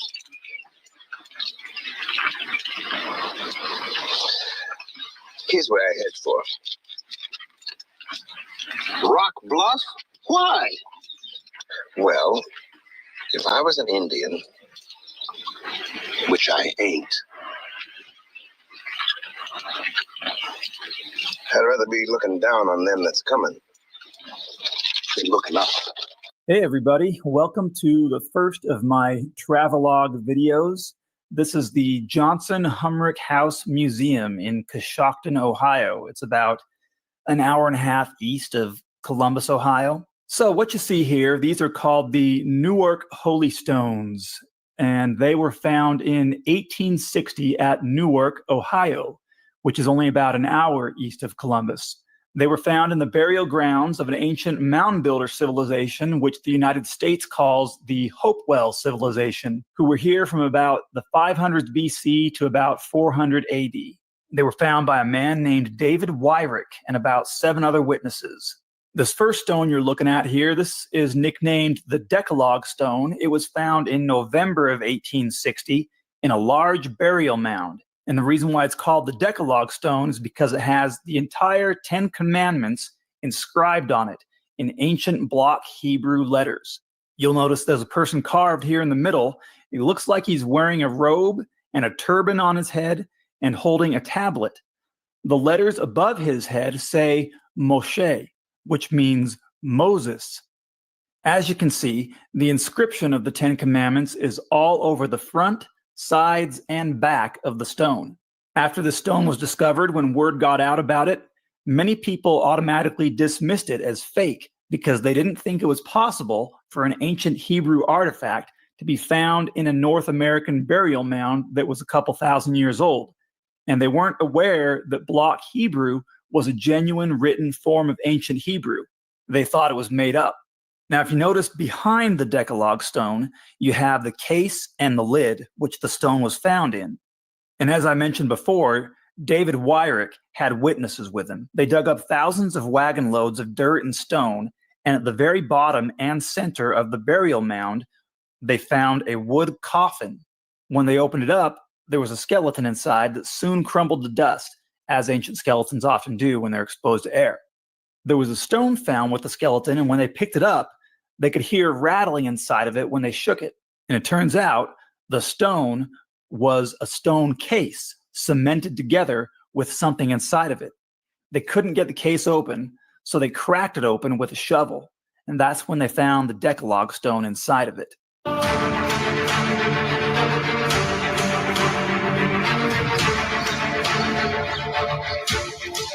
This is the Decalogue Stone with the 10 Commandments written on it on all sides of it. And this is a stone box that the Decalogue was found in. Okay. So when it was found, it was enclosed in this box and you couldn't even see the stone inside. The box is carved out inside exactly to fit the Decalogue Stone. Well, who's that guy?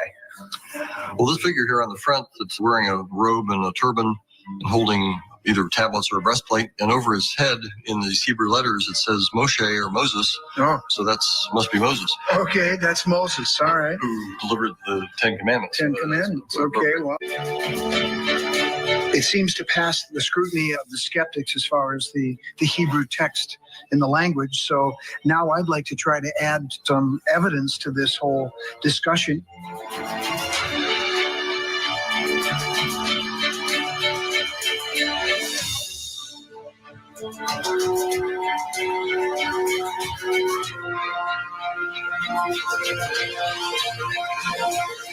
This thing is polished after it was carved. It's scratched like I would expect. But it fits snug. So the box in itself, it took an awful lot of work. I mean, if it was really a forgery, you wouldn't go to all that much trouble to make a box for it. So I think that speaks to its authenticity, that someone really was, this was very important to someone. This is a lot of work, and it's polished. It's got the deep.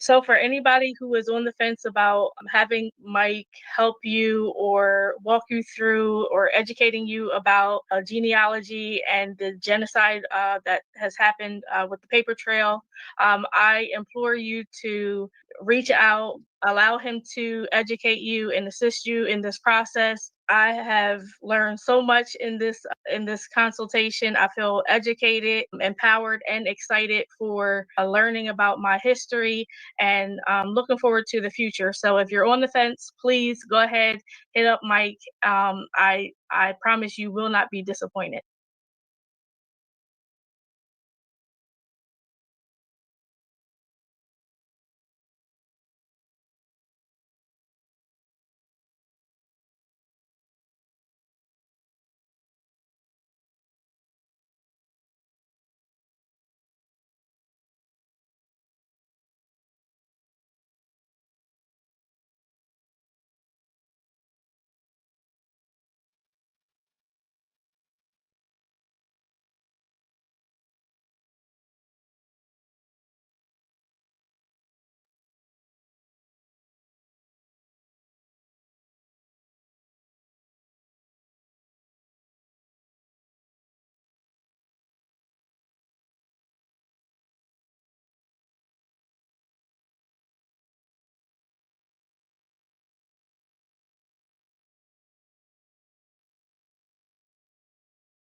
Detailing of the grooves, it wasn't made, as far as I can tell, from modern machinery.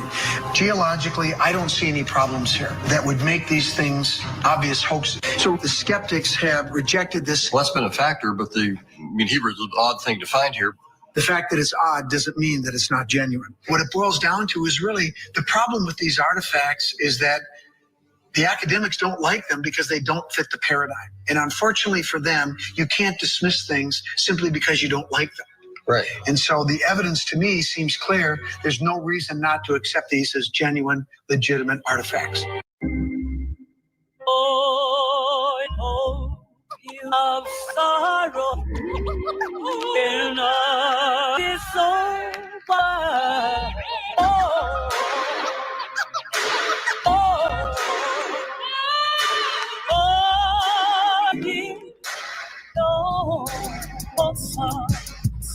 A well-accepted fact among Europeans during the first era of colonialization was that the Indians who lived in the Americas were Hebrew.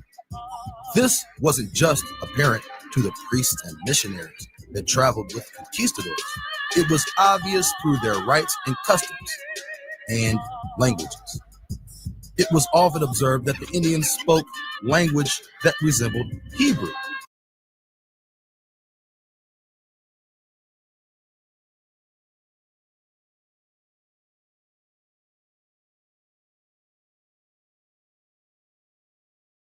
World for Spain and Portugal.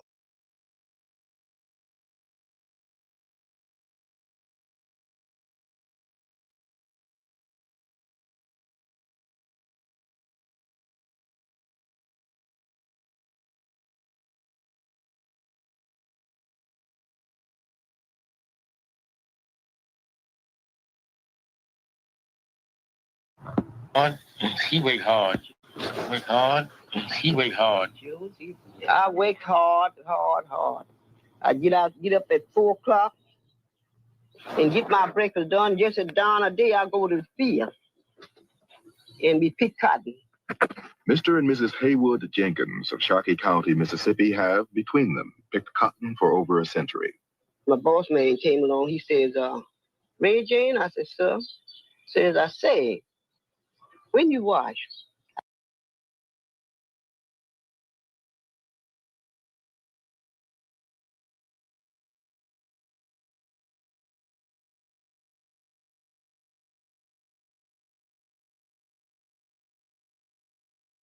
I said, I washed last night. He said, I don't want you to do that no more.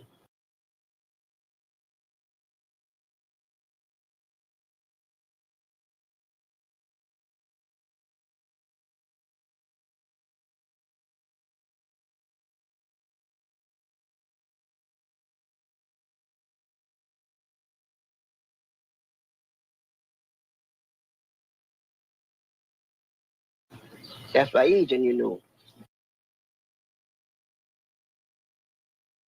Age, and you know. Age, and you know. It's nice. He said, I don't want you to do that no more. That's by age, and you know.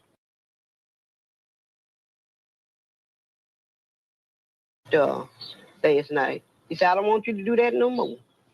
That's by age, and you know.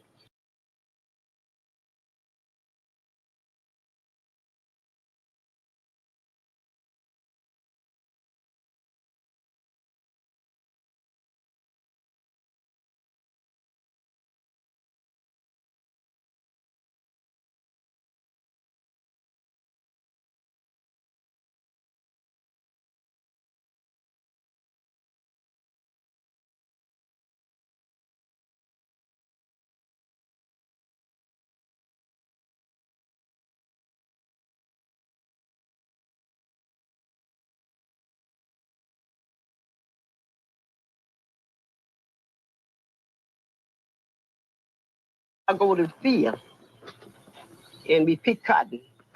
Mr. and Mrs. Haywood Jenkins of Sharkey County, Mississippi have, between them, picked cotton for over a century. My boss man came along. He says, Ray Jane? I said, sir. I say, when you wash? I said, I washed last night. He said, I don't want you to do that no more. That's by age, and you know. He says, every Friday.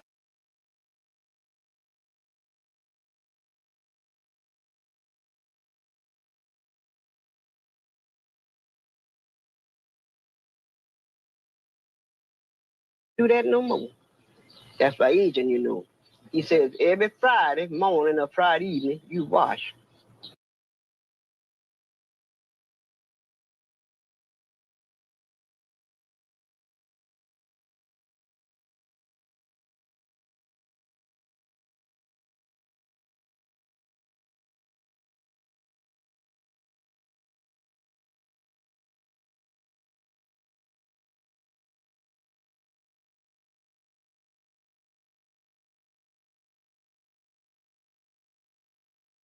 He said, I don't want you to do that no more.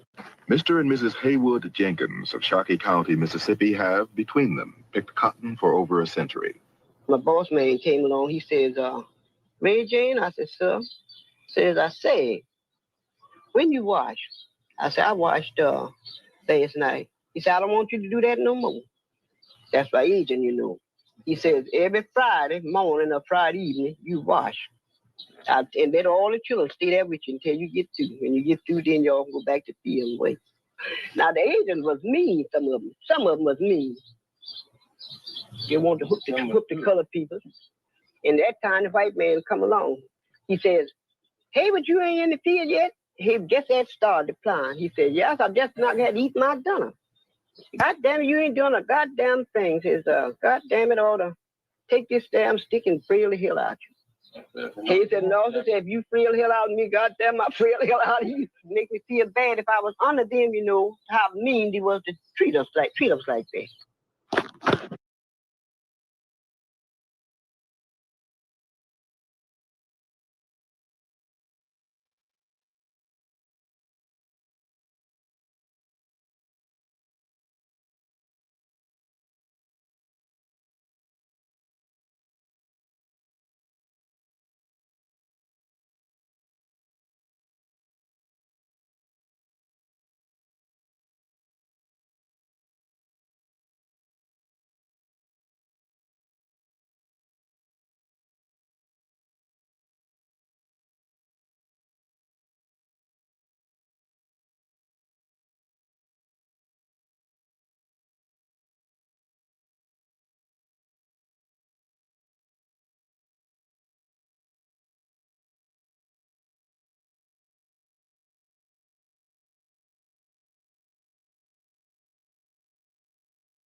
This was subsequently proven by pre-Columbian linguists who say many of the native languages of the American continent were indeed rooted in Hebrew.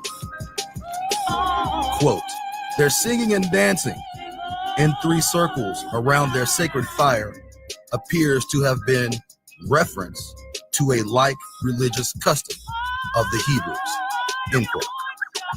The name that the people of the land used to personify the great primordial spirit was the title Yohewah, which was more completely rooted in Hebrew than the title Jah or Jehovah, since the letter J didn't exist in the original Hebrew and phonetically sounds completely different than the phonetical pronunciation of Y. Going even deeper, the people of Israel were passionately dedicated to ordinances of their fathers in recognition of a covenant they had with this great and mighty spirit. In this understood description alone, the probability of a distinct connection between the Indians and the lost tribes of Israel is all but concluded. Even the tabulation of chronology was consistent with ancient Israel, yet completely in contrast to how any other nations reckoned their calendar. Beyond a shadow of a doubt, the growing knowledge of the indigenous Indians, being the tribes of Israel, started to become a notorious rumor among many academics by the year 1832. These people, often dismissed as savages by Christians, were uncaringly exterminated as a matter of sport. And this information spread across the upper levels of society. Measures had to be taken to ensure the public would remain unaware that the Indians were indeed the lost tribes of Israel.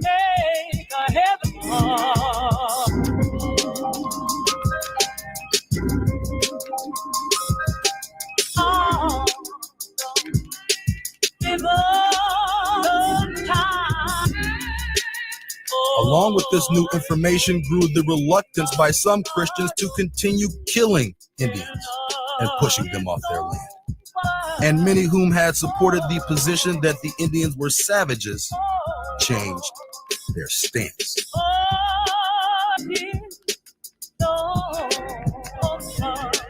But this secret information never caught wind in mainstream ideologies. And over time, the face of what would be known as an Indian or an American, from the 1832 definition, changed to what we think an American is today.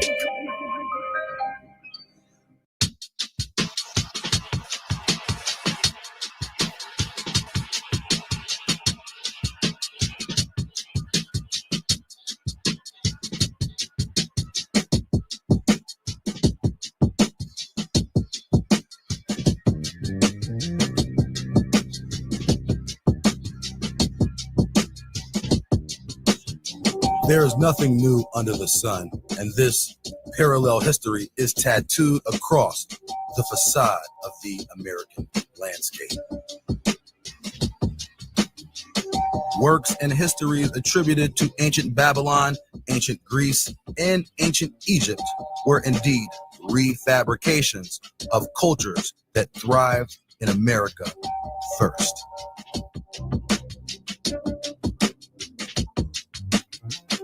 The connections between ancient Egypt and the Mayan civilization are undeniable. The histories between Egypt and Greece have long been intertwined, and the roots of those empires are steeped in the lost history of the Mayan civilization. How could the roots of ancient languages such as Greek and Hebrew have more targeted origins and use and definition in the Americas than their modernized uses in Europe?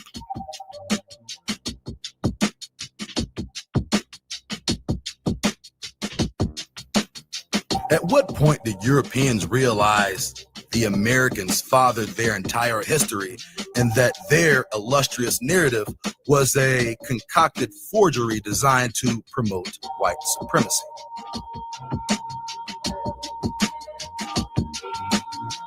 The smartest of them quite possibly had already known the secret of the ages and likely cooperated alongside the machine of deceit to further suppress the truth.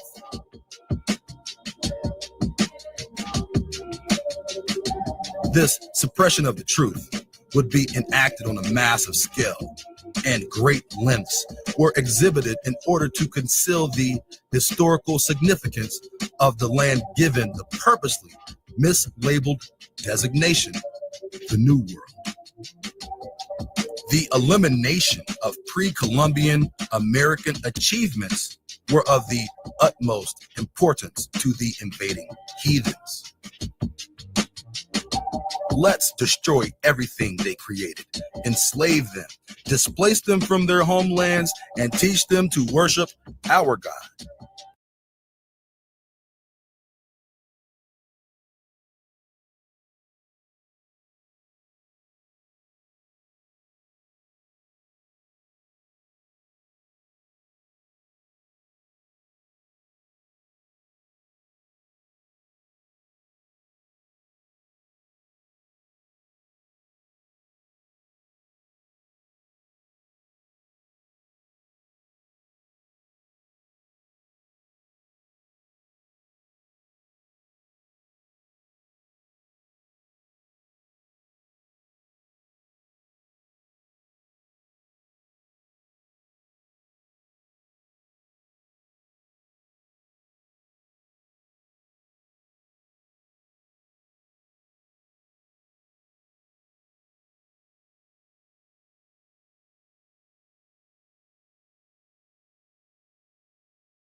and whip away their native tongue. And all while we do these things, we will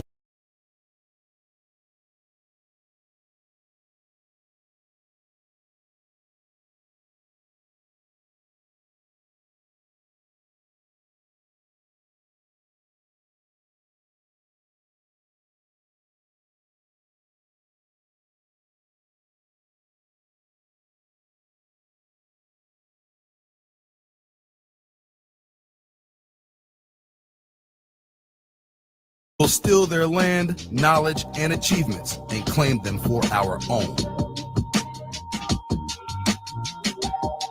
Let nothing be left to remind them of their fathers. If this thing be accomplished, may we rule the earth forever.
You know, this is just not a rap, as they might call it.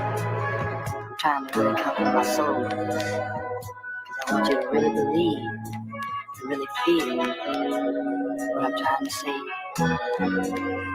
You see, because this is that moment in my life that I'm giving my very soul to you. Our story will not be written by anyone but us. His story has confounded nations into servitude. Their story began when ours ended.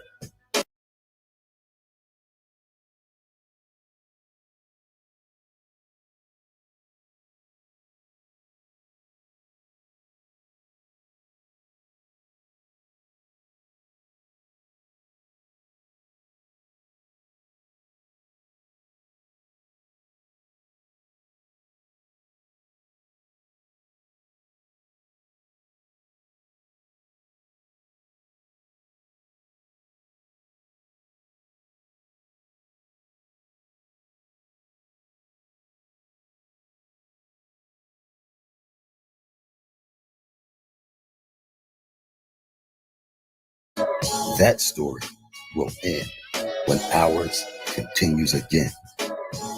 Until then, we diligently prepare for truth to reside in our hands, that we may understand the cause behind our calamity. The transgression behind the cause falls at our feet.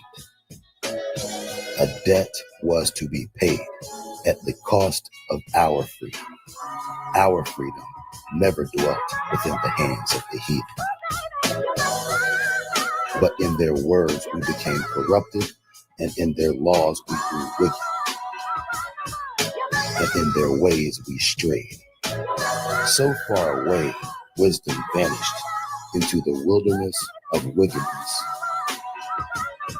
Stones and idols, swine and serpents, scribes and pens, schemes of treachery, consciousness of beasts.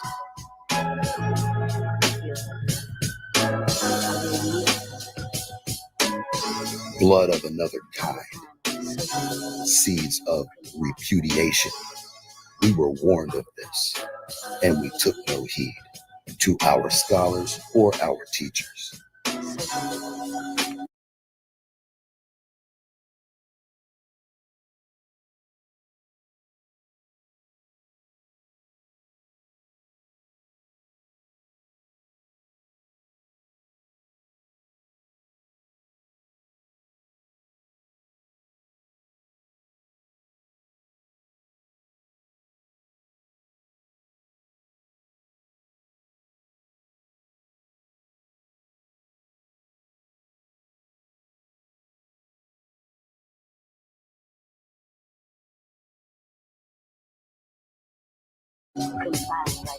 The land was defiled long before they came.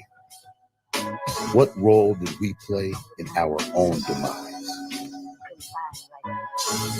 Once we recognize the consequences of our past iniquities, the reality of our situation becomes more clear.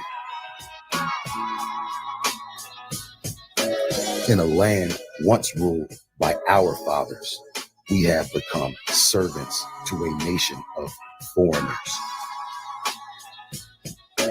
Those foreigners have disguised themselves as every nation on the face of the earth, including our own.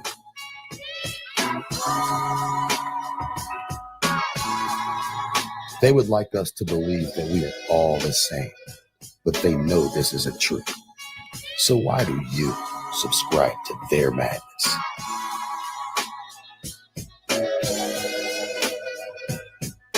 Their intentions are neither wise nor righteous. Their words are deceptive and their compass immoral. Their fear is our only salvation.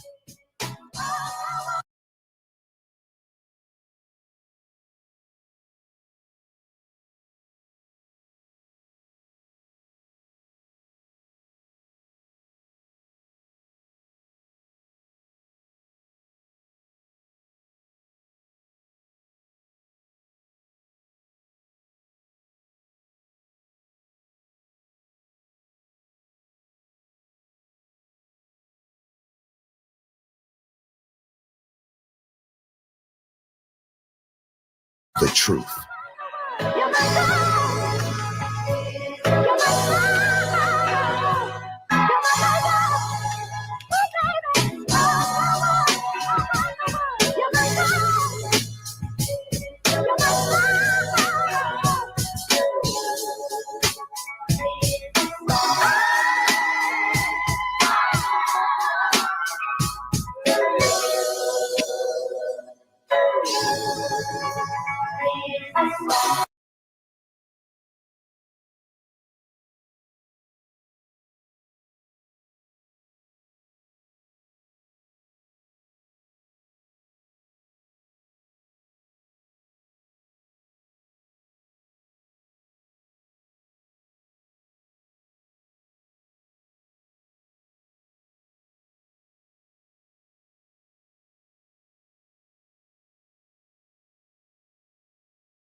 They don't want us to be who we're supposed to be, but we are who we are, and that's the way that it's going to be.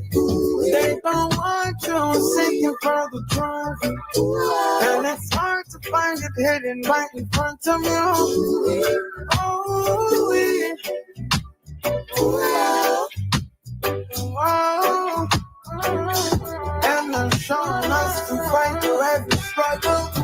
Never ever let them put you in the bubble, and the brimstone will rain from our fire. Tell me if that is what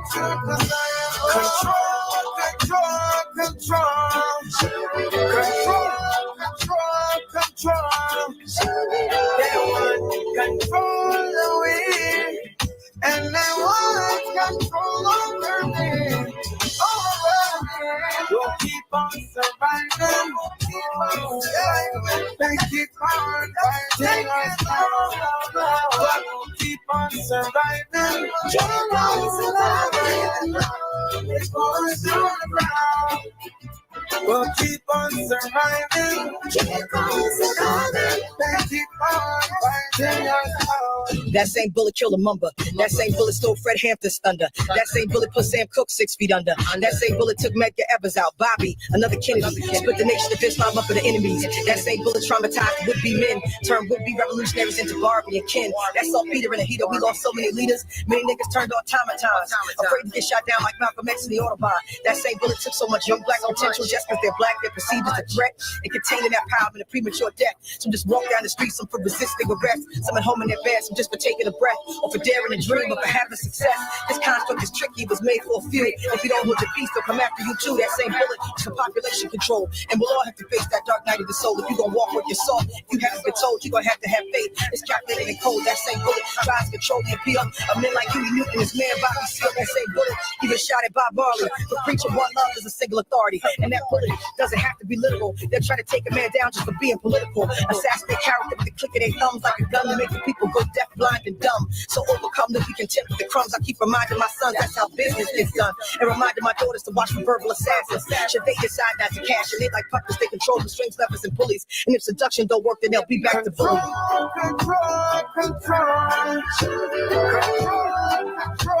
Control. They want control the wind, and they want control over me.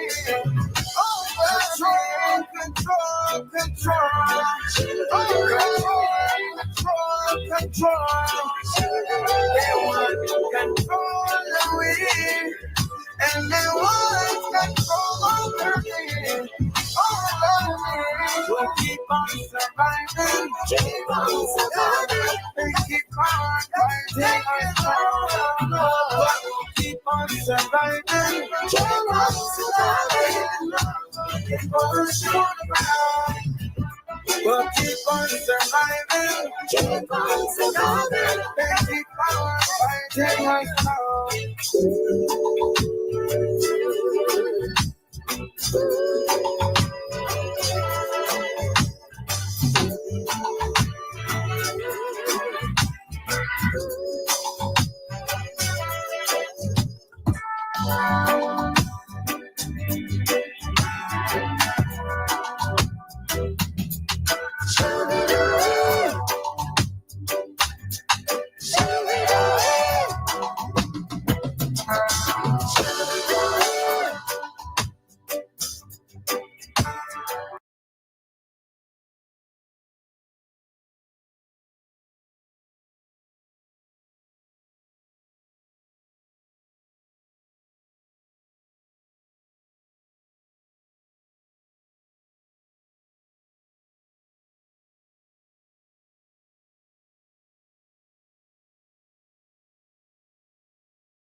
can be together in any weather. Coming in from the cold, so I got my sweater. Oh, and if you feel alone, we can make it better. Oh, make it better. Now we're running, now we're running, now we're running, now we're running, running to a resolution.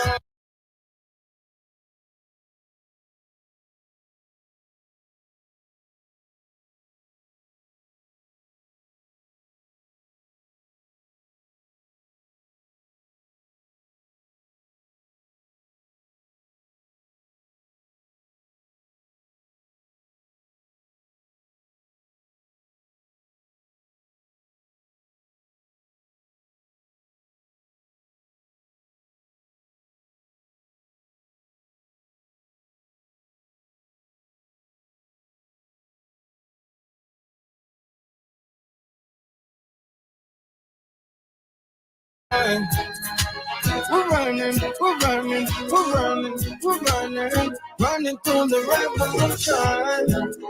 Oh, we're running, oh, we're running, oh, we're running to a solution.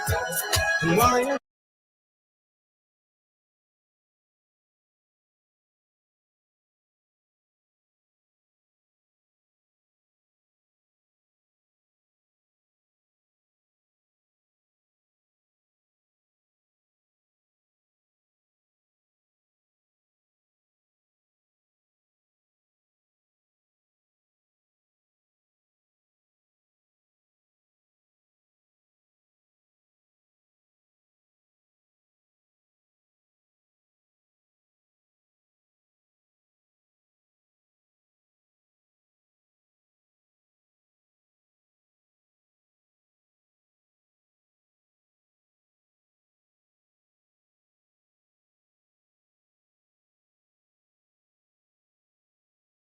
the dreams come to fruition, we'll be running to a solution. And I'll be marching for your freedom.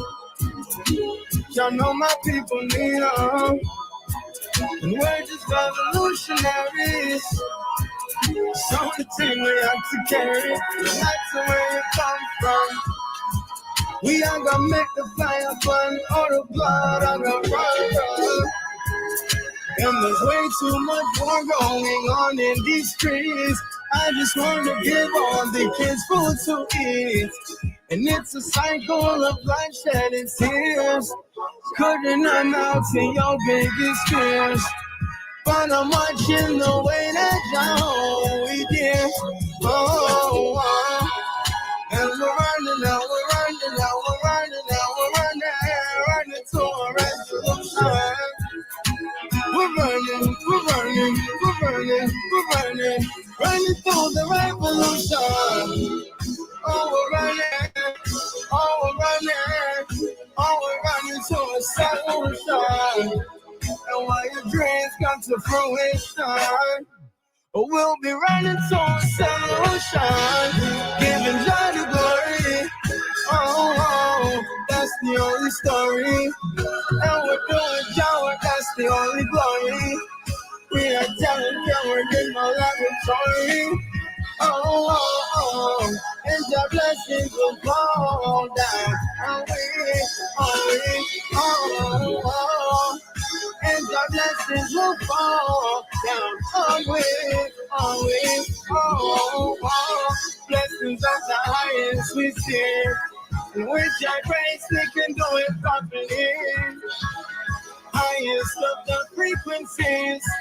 And with your grace, we can do it properly. And we're running now, we're running now, we're running now, we're running so much. We're running, we're running, we're running, we're running, running through the revolution. Oh, we're running, oh, we're running, oh, we're running to a solution. Why the dreams come to fruition? Oh, we'll be running to a solution.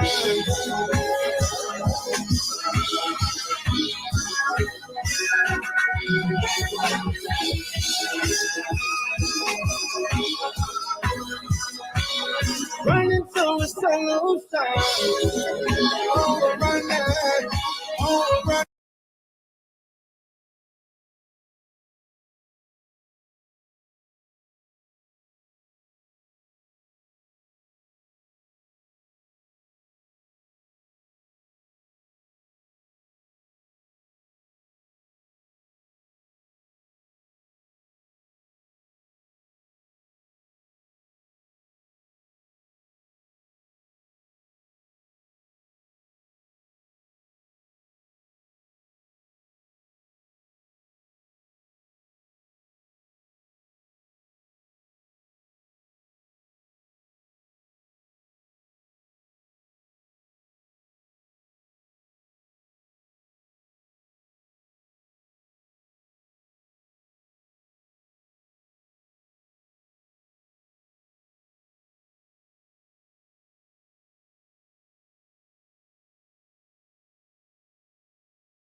And we can be together in any weather.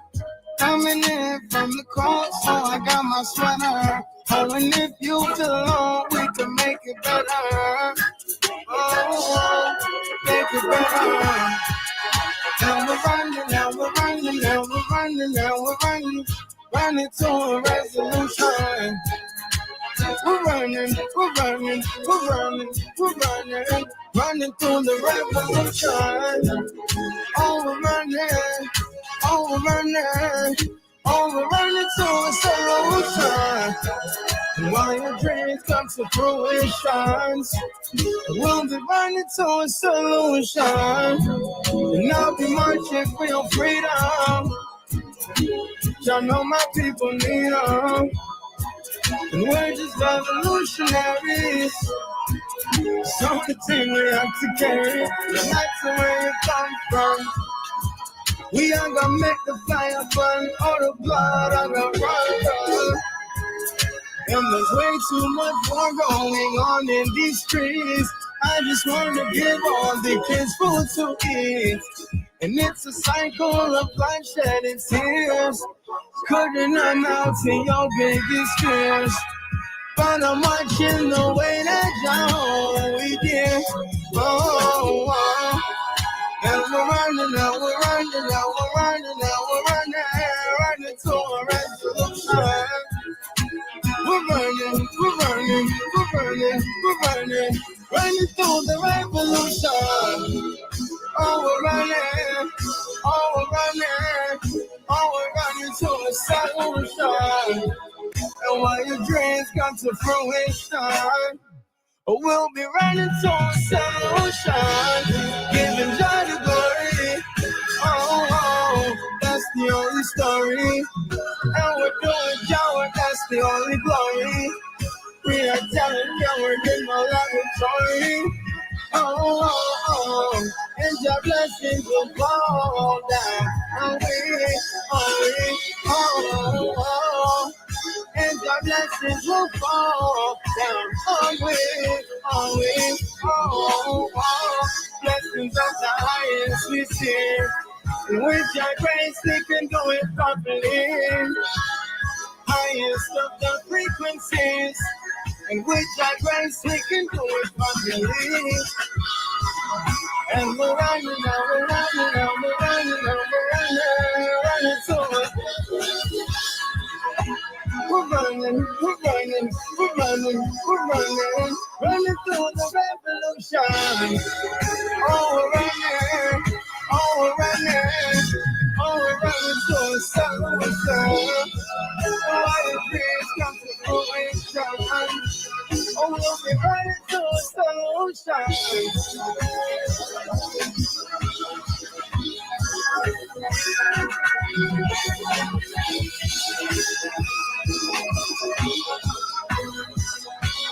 Running through a single song. Oh, we're running through the revolution. And what your dreams come true in time.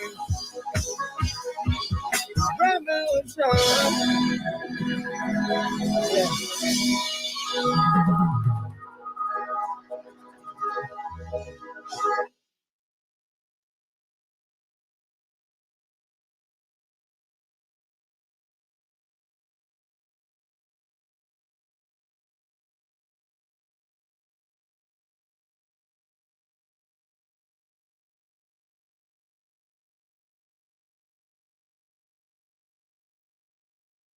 They don't want you to remember this. You not no slave, you indigenous. Fuck how they painted them Indians. You went to war with the French and them British men. Quite frankly, you was kings, Merovingians. They took the women and men, made them prisoners. Raised up the children to worship their images. Set up a lab to the genes and they mixed them in. This shit get way deeper than your pigment.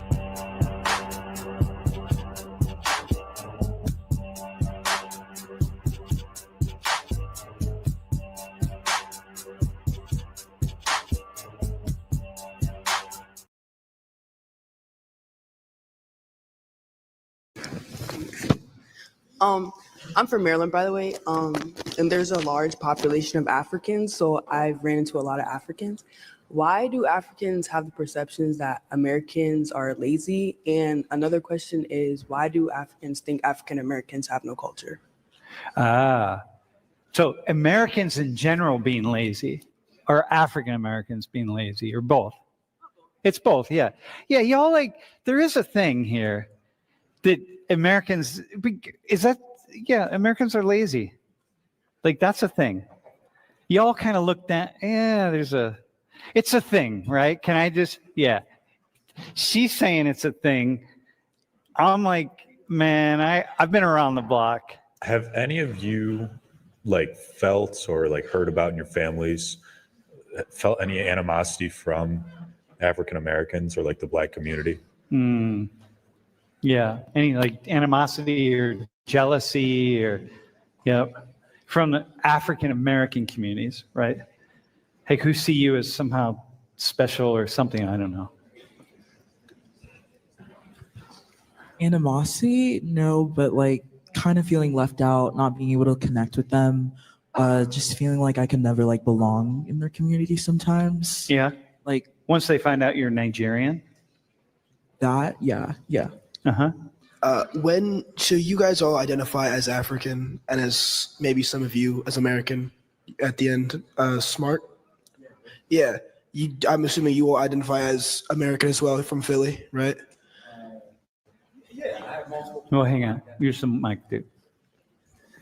Yeah, like so to answer your question, like I have multiple parts of my identity and I identify with it, in different ways.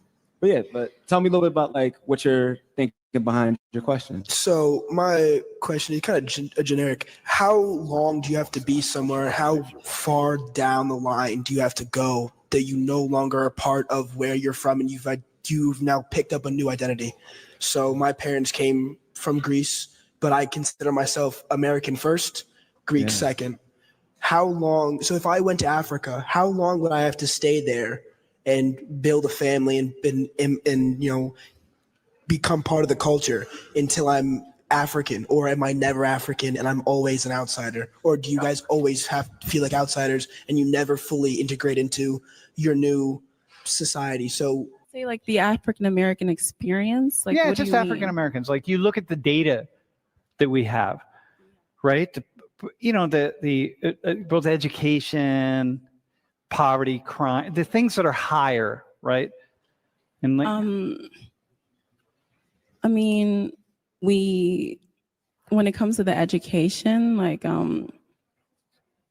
we don't really, I don't know, like we can't I don't want to say we can't relate, but Many know about slavery, but few discuss paper genocide. We did not all come from Africa, and most of us have Aboriginal roots that were stripped away due to reclassification and miseducation. As a native Black American and a member of the Muskogee Creek Nation, I understand the importance of tracing your lineage. If you want to learn how to trace your genealogy and apply for tribal citizenship, go to nativeblackancestry.com to schedule a consultation. They don't want you to remember this. You not no slave, you indigenous. Fuck how they painted them Indians. You went to war with the French and the British men. Quite frankly, you was kings Merovingians. They took the women and men, made them prisoners, raised up the children to worship their images, set up a lab to the genes and they mixed them, and this shit get way deeper than your pigment.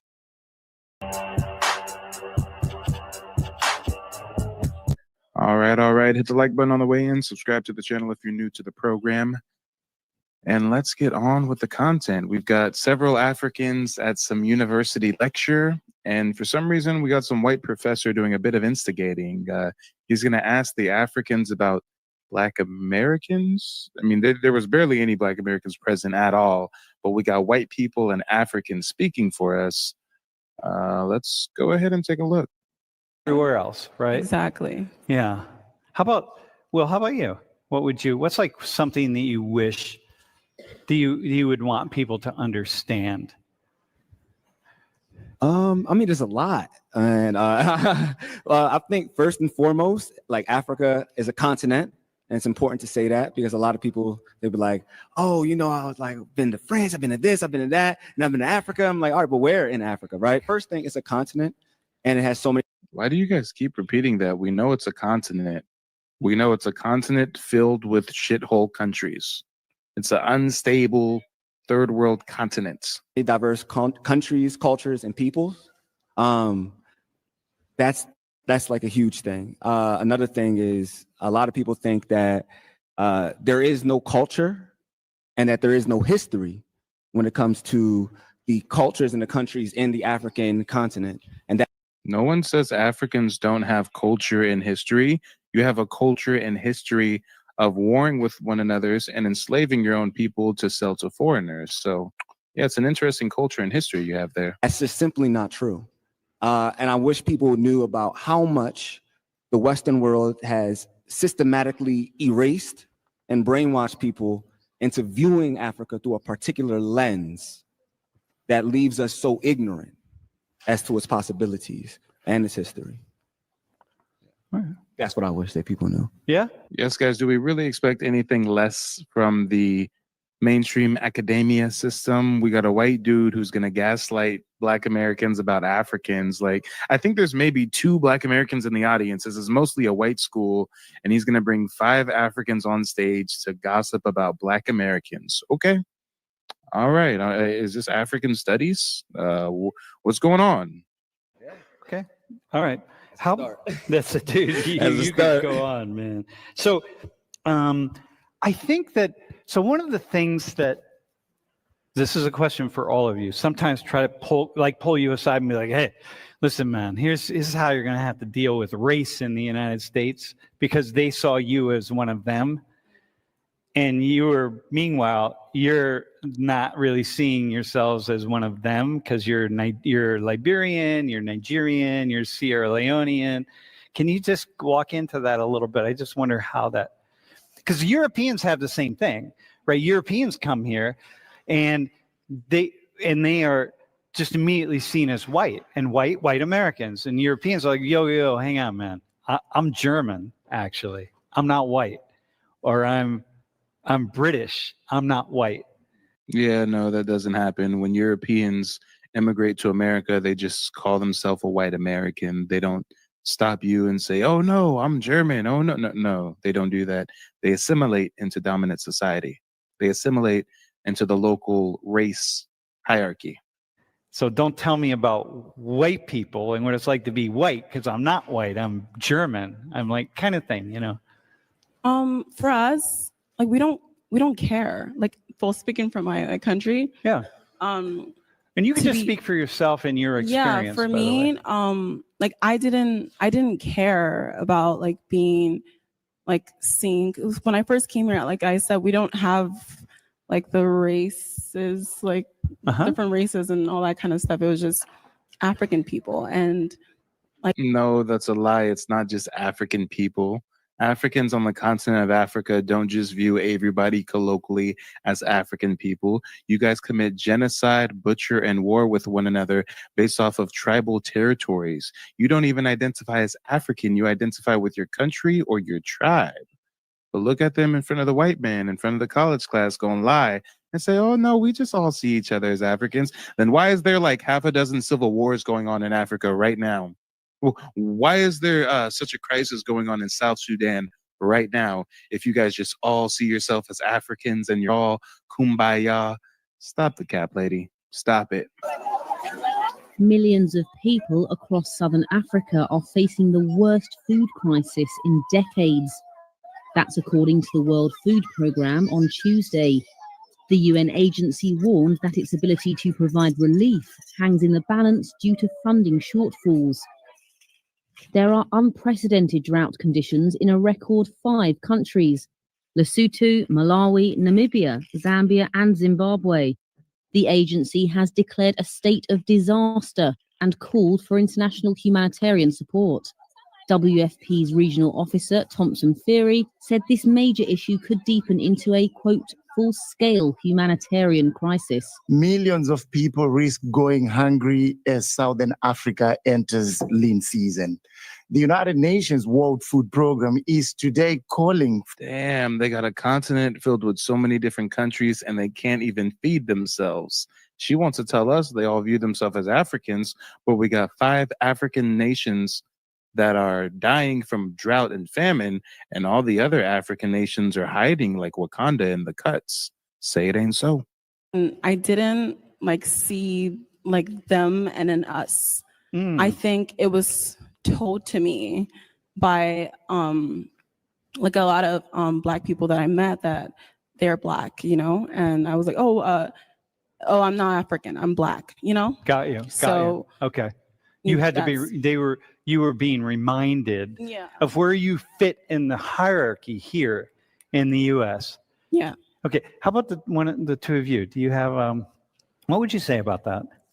Like being this balance of being Nigerian but being Black in America, and it's kind of they're very different things. What would you? Some thoughts on that? I mean, being Black American is different than just being African. I don't see when she said, I'm not saying Hi, my name is Frances Tuck, and I contacted Mike from Mike TV on YouTube because I wanted to find out about my family's Native American history that I believed existed. Through the research that I was able to do through Mike TV, I was able to find out that our name is indeed on the registry. I had a consultation with Mike today, and because of his advice and the research that he has done, I am now confident that I'm able to find my family's roots in the Native American History database.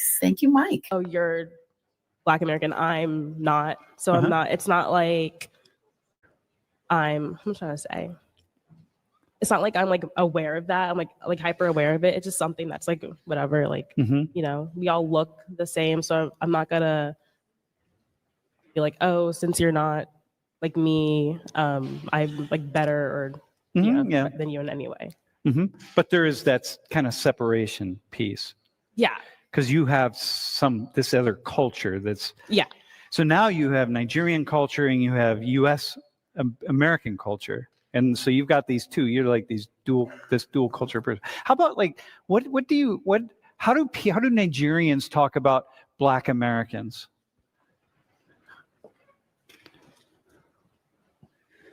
How do Nigerians, for example, this is a complicated. Damn, it got real quiet, didn't it, guys? Online, they're so vocal. They'll call us Yankee Akatas and we're degenerate gangbanger baby mamas. But when the white man asks him in front of the class, what did the Nigerians say about us? Damn, we hear crickets. Absolute silence. Complicated question. And Will, you can jump in, but let them try to answer it first, right? When we look at some of the statistics and data on just poverty, the Black experience in the U.S., right? Because Africans can be very conservative, by the way, right?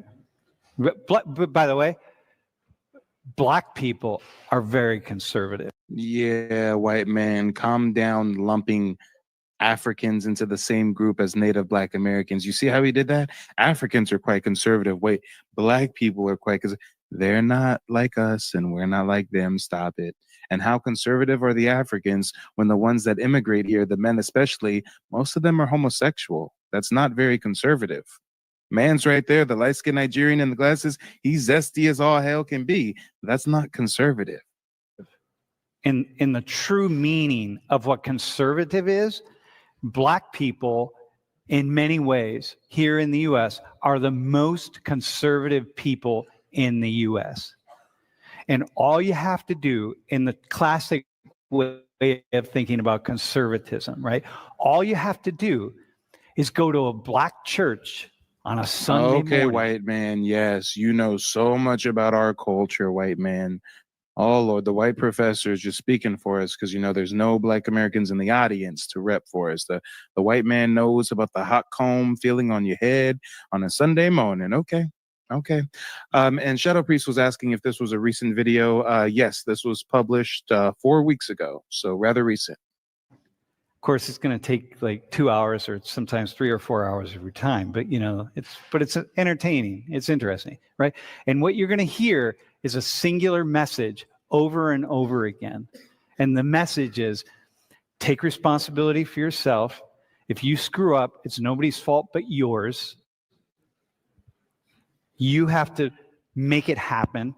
It's on your shoulders. You are responsible not just for yourself. So the white man is just up here speaking on behalf of Africans and Black Americans right now. But also your family. No excuses. This is just the message, man. If I could like lay out the message of Black ministers and pastors, that is the fundamental core of every single Sunday sermon. And that's ultimate conservatism because it's about the individual is responsible. The individual has,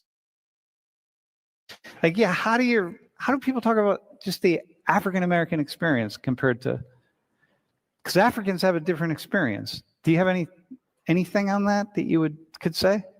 Will, do you have it? Yeah, go ahead. Say like the African American experience? Like, yeah, what just do you African Americans. Like you look at the data. Damn, she said, what do you mean? I thought they're so educated. He says, hey, what's your thought on the African American experience? The African American, but what do you, their experience? Like they experience things? Like they have a history here? Like what? They're not immigrants like us, huh? That we have, right? You know, the both education, poverty, crime, the things that are higher, right? And like, I mean, when it comes to the education, like, we don't really, I don't know, like we can't, I don't want to say we can't relate, but it's like, not every African is like doing well, but I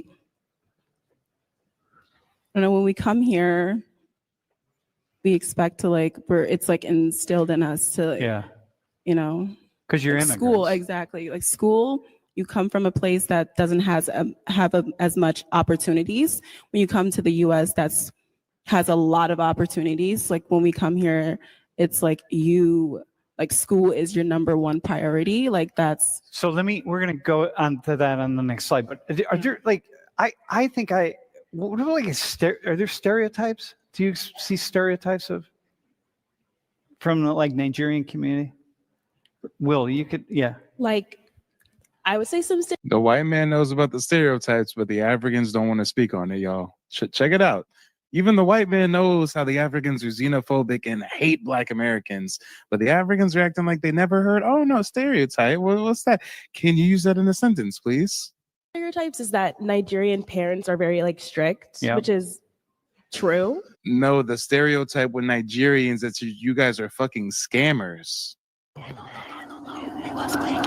Money is the root of all evil, and some people will do anything to get it.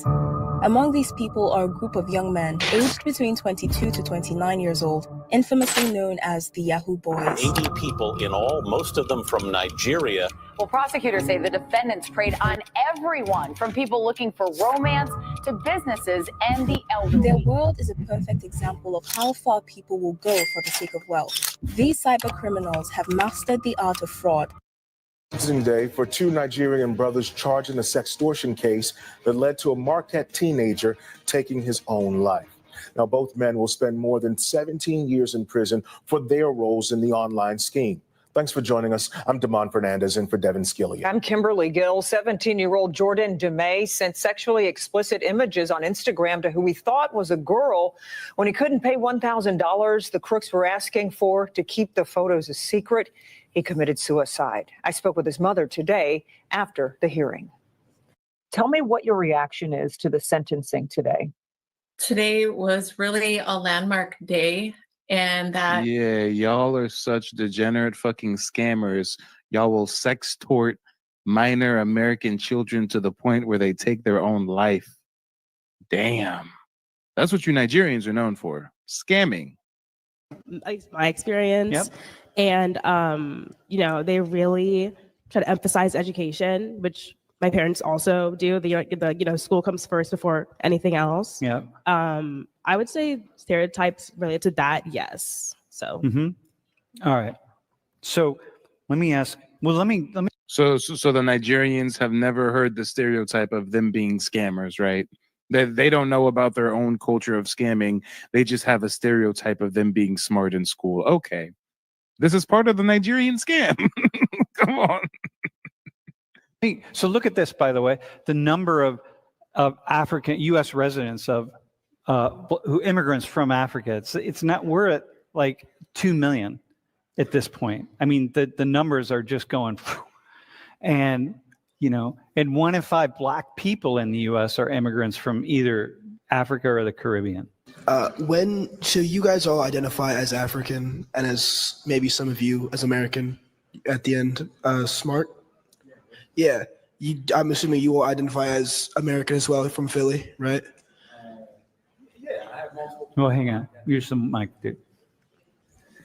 Yeah, so to answer your question, I have multiple parts of my identity, and I identify with it, in different ways. You mean you're a fucking cosplayer with an identity crisis?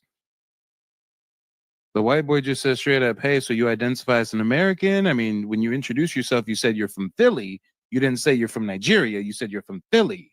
So do you identify as an American? Oh, well, I've got multiple layers to my identity, so I identify in a multitude of ways. What the fuck does that mean? You're a cosplayer. You're a runner. You're a track star. I have multiple parts of my identity, and I identify with it, in different ways.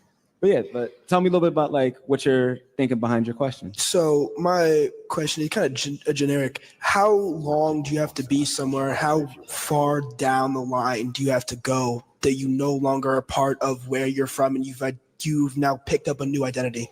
So my parents came from Greece, but I consider myself American first, Greek second. How long? So if I went to Africa, how long would I have to stay there and build a family and Very great question. How long being in a new place until you have delineated from your previous heritage and then you now identify with your new country of origin? How long? And I bet you the Weasley African man is not going to give a straight answer. He's not going to tell us straight up, hey, how many generations of you guys being here until you fully try to adopt our native Black American heritage? I know we got the first generation. I know we got the second generation. But how many generations until you're really setting in on the cosplay? How long?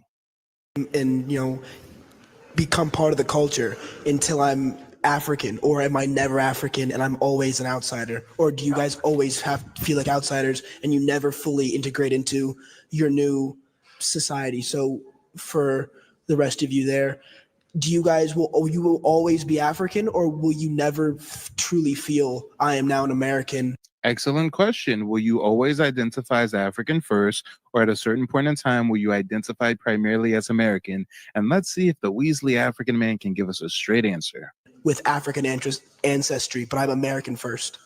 Okay. I actually have a question for you. like, why do you identify as Greece first? Like, what experiences did you have that like made you like, I mean, as an American first, Greece second? Wow, look at the juvenile deflection tactics. He asked him a straight up question. How long till you identify as being an American? Well, you know what? Let me ask you a question first. What makes you identify as American first instead of Greece? Tell me about yourself and your psyche and your thought process before I answer that question. Like, yeah, tell me a little bit about like why you do that. I say I'm American first because I was born here. I have an American passport. Yeah. I have American citizenship. Yeah. And I have been blessed to be born in this country. So I take pride in my country and my flag. Yeah. But I am very much Greek. My ethnicity is very much Greek. I trace half my lineage there. I experience a lot of the culture. My grandparents are very Greek. Yeah. My mom grew up half there, half here. I go there nearly every summer. For sure. I'm there all the time. But I take part in American culture for sure because I'm around American culture more. It's kind of hard to, partake in. What's American culture? Everything I experience. Now the African ignorant ass motherfucker is gonna ask him what's American culture. Sir, he asked you a question. He asked you when you Africans are gonna start identifying as Americans, and so far you've asked him why he identifies as American first, and now you're giving him a fucking interrogation, asking him what American culture is. Are you ever gonna answer the question, African man? Every single day. Like what? Like football. Wait, hang on. I'm just asking you questions. No, this is a good question. Penn State's big. No, these are good questions. Football. So cars, food, integration, all this thing. It's American. So you're like to me. you're in it. Yeah. I'm as American as it gets. Okay, no, I got that. So what is it that, but you guys, you're not, are you going to football games? I just had. Oh, you go to football. You're allowed to go to a football game? Yeah. Here, listen, what's your parents' names? My mom's name is Chizo and my dad's name is Ukwenga. Yo, she should not be wasting her time at football games, all right? There's a lot of things that she could be doing instead of wasting her time at football games. So just, you need to talk to your daughter, all right? Right. Just finished my consultation with Mike. A lot of information in a short period of time, but it was very valuable information. I'm definitely excited to get started searching up my genealogy. He has been an awesome resource, gave me a lot of information, a lot of things, a lot of pieces to the puzzle I didn't have. He was able to help me find them. And I 100% recommend Mike and his services to anyone who's looking to crack the code, so to speak, on their genealogy, because there's a lot of how we say fake news going around with this subject, and it's very important that people are able to put the pieces together, because if you don't know your history, you don't know your future. So 100% sign up. So the question, I think what he's asking are some really good questions. One last question for him. Yeah, go ahead. So he has another question. He's already deflected. Instead of answering the question, when are you going to identify as an American? He's asked the Greek guy 2 questions, and now he's going to ask him a 3rd question. And I bet you he ain't never going to answer the original question that was asked. And what's your name? I didn't get your name. Michael. It's a perfect American name. Michael, have you ever had an experience that made you feel... Michael, you ready? Have you ever had an experience that told you explicitly, subconsciously, or made you feel anything less than American? Huh? Wow, he's taking a deflection to a whole new level. Wait a minute. I got a 3rd question. Have you ever feel or thought explicitly, had a notion, had something happen to where you didn't feel like you were in America? What the fuck is he talking about? Why, he's not even good at deflecting. What? Sir, he asked you a straight question. When are you going to identify as American first instead of African first? And this nigga is playing psychologist. Tell me on the doll, Michael, where the man touched you that night. Like what the fuck is he talking about? He's asking the Greek dude to define American culture. He's asking him why he identifies as American first. Now he's asking him if he's ever not felt American. What? Have you ever had an experience that made you feel Michael, you ready? Have you ever had an experience that told you explicitly, subconsciously, or made you feel anything less than American? Whoa, that's a good question. The very first time I told my friends what I call my grandparents. Which is what? So I never knew this. I just called, so Yaya, Papu is Greek for grandma and grandpa. I called them that.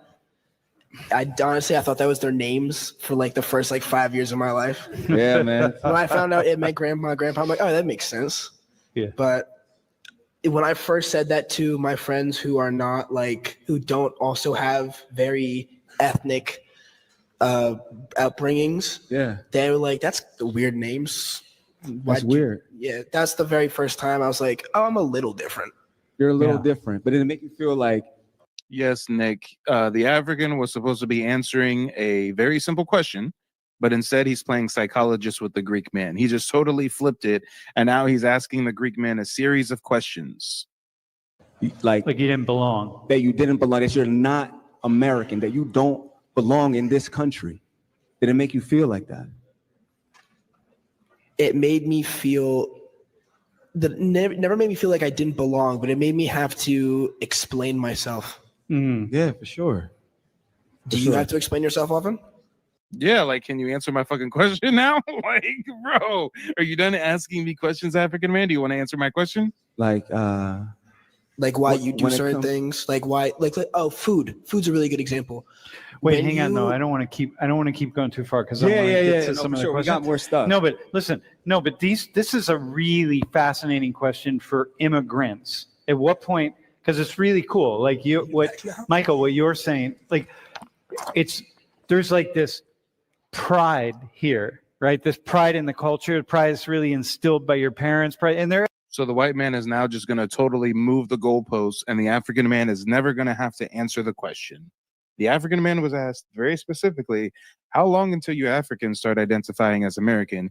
And he just asked the Greek dude 3-4 questions, got all up into his psyche and his identity and his heritage. And now the white man's like, okay, so let's move on now. Other people who are from Greece, by the way, who are just like, I'm Greek first. And they were born here. They're Greek first. And they're like American second. It's all just depends on what your family, like how they kind of wrap you in that pride. And but what you're getting at is that idea is like, wait, hang on a second though. How many of us have been told like, that we're kind of second class or something, right? Yeah, it just stems from the fact, and I know that we have like other aspects to talk. Man, the white man is bailing out the Africans. About, but I ask these questions, and it's important to ask these questions because it stems from the fact that it's not just a simple like, oh, the cultural upbringing determines like how you identify with a culture. There's other factors that impact it, right? Like for instance, like race, like I said, is separate than ethnicity, and it also impacts it, right? Like if you see something like perfectly like what's going on right now in the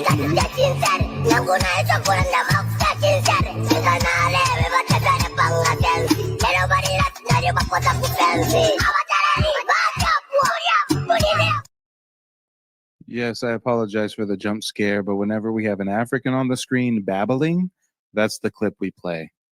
This motherfucker's just babbling and babbling and babbling.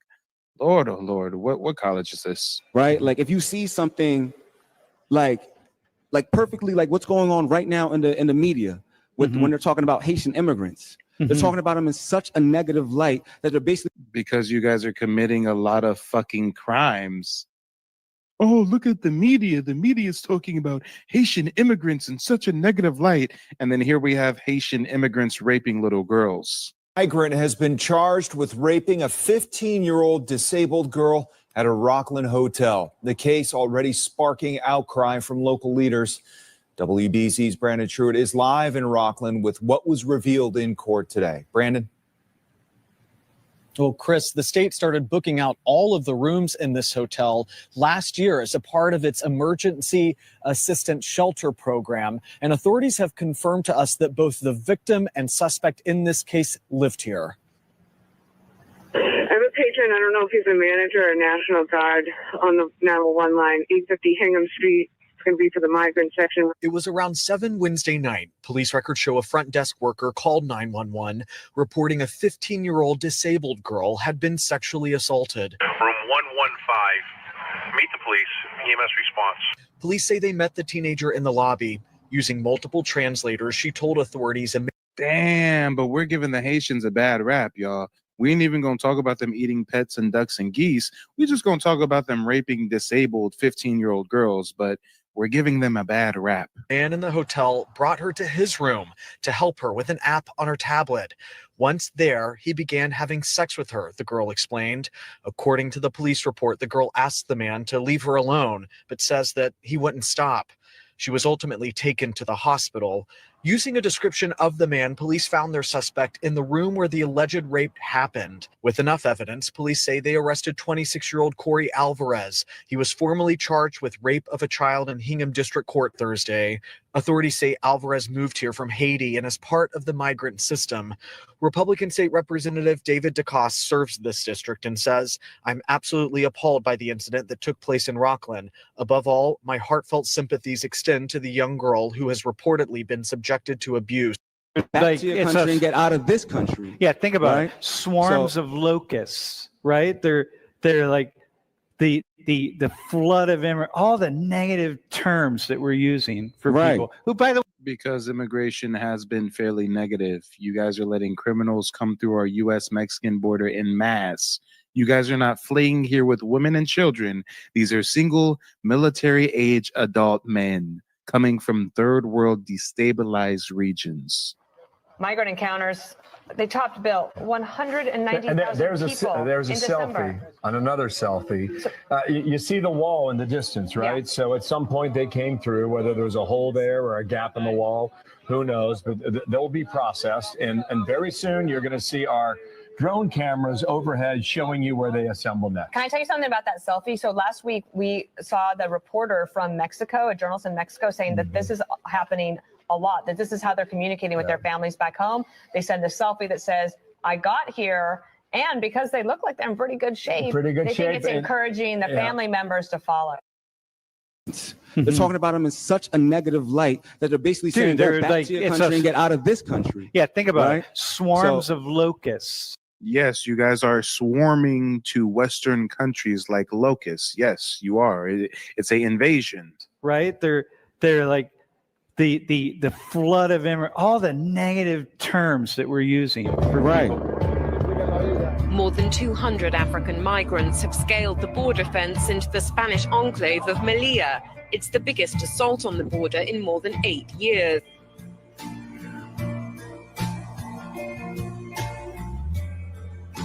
The new arrivals, many from Cameroon and Guinea, headed towards the Migrant Reception Centre, celebrating touching European soil.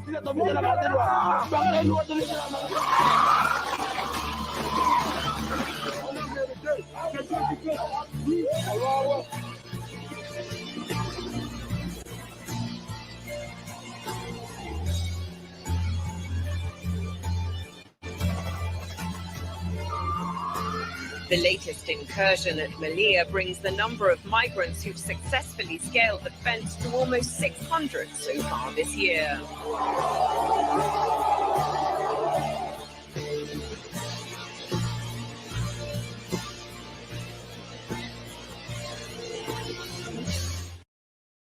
Like the four of you, by the way, the Haitians. Exactly. Here, go. I want to go to this question from Germany. So this goes to you, Will. How did teaching change your views on fairness? Axel, thank you so much for the question. So growing up, so I went to a Philly school. It was a city school. It wasn't the best funding, but it had some good funding. And then when I taught, I was actually in a really under-resourced school.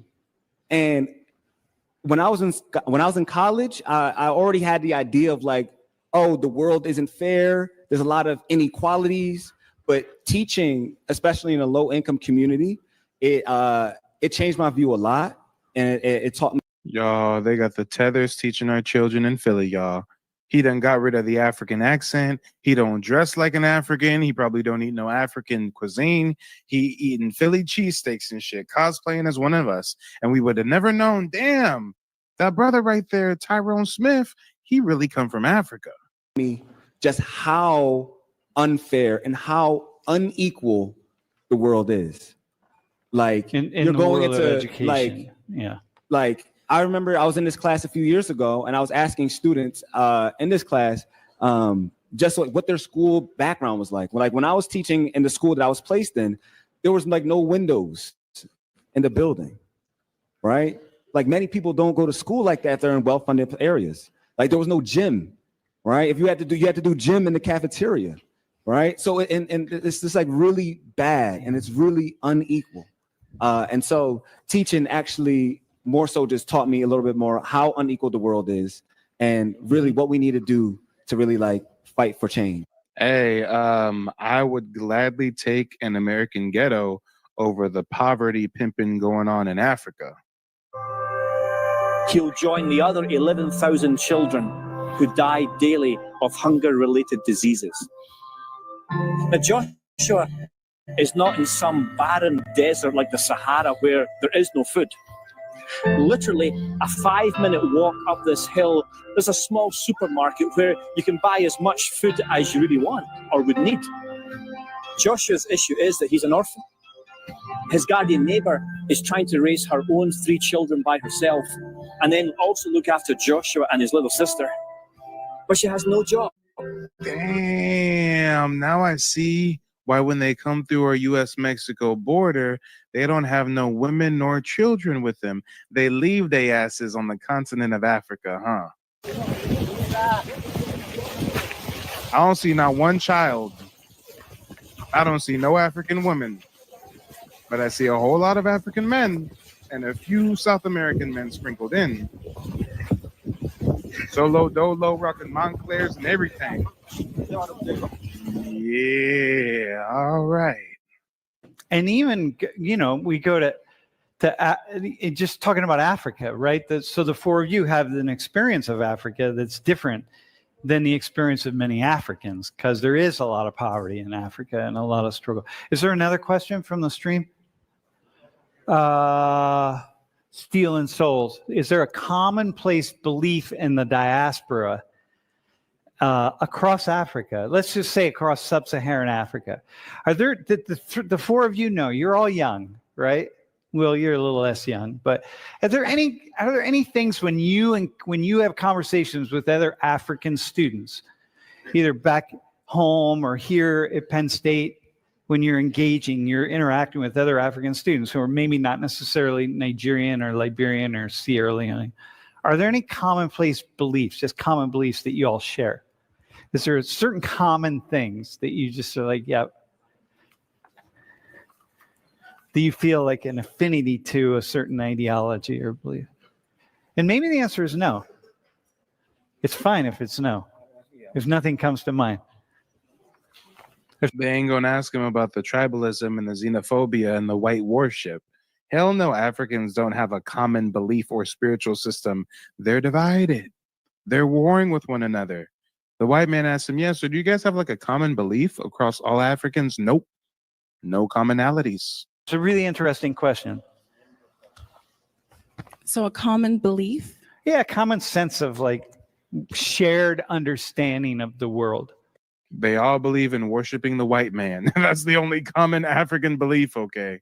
That's the only common African belief. They worship the white man, and they will get on their knees to marry a European grandmother if that will get them to America. Do you have your passport? Did you get your shots? Girl, would you like to come back with Rob to America? America. America, the beautiful. Do you have your passport? Did you get your chance? Who wants to come back with us to America?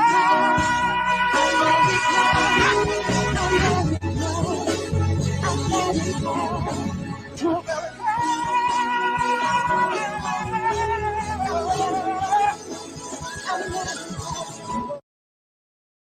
Oh, wait, guys, I thought of another common belief.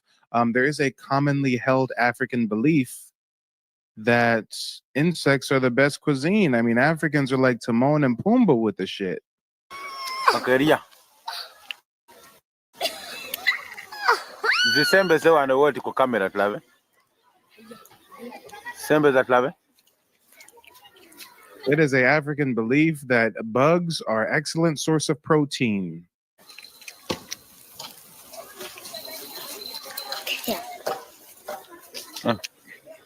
Linda, hangena kulis. Woo! Bosco eating insects. Oh my God.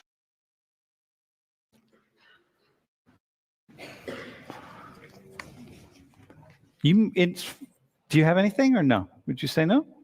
I mean, don't feel like you have to come up with something. Yeah? Nothing? Wait, no, hang on. Andrea, do you have anything? When you said of the world, like respect can get you a long way, like respect. Yeah. Yeah. Showing respect to especially people, not all the time, but people higher up than you. Yeah, and yeah. it can Elders. get- elders. Yeah, elders. Is key. Yeah. Yeah, they really push like people, anyone older than you. They don't they don't have to be really. And we had a Cash App that came through from Ashley and another one from Christopher. Thank you guys for supporting the broadcast and sliding something in the brown paper bag. Brown paper bag. Brown paper bag. To you or anything. Mike TV, he's knowledgeable about his information about the American Indians and how we change our classification over time and the different types of mounds and different rules from the French, from the British. If you want valuable information, you want to really find out who in your lineage and who are the people you come from, I suggest going with Mike TV. His prices are affordable. He's not like some of these other people out here. I urge, go with Mike TV. But anyone here- you meet that's older than you. No, but here, respect. this is what, and then we're next person, right? So this is really big. Respect elders. This is really key across cultures, right? And all over the world, for sure. You know, it's breaking down in some ways in the West. But, you know, for sure, I would say that. Yeah. Deferring to parents. Bro, you have a question? Just speak. Okay.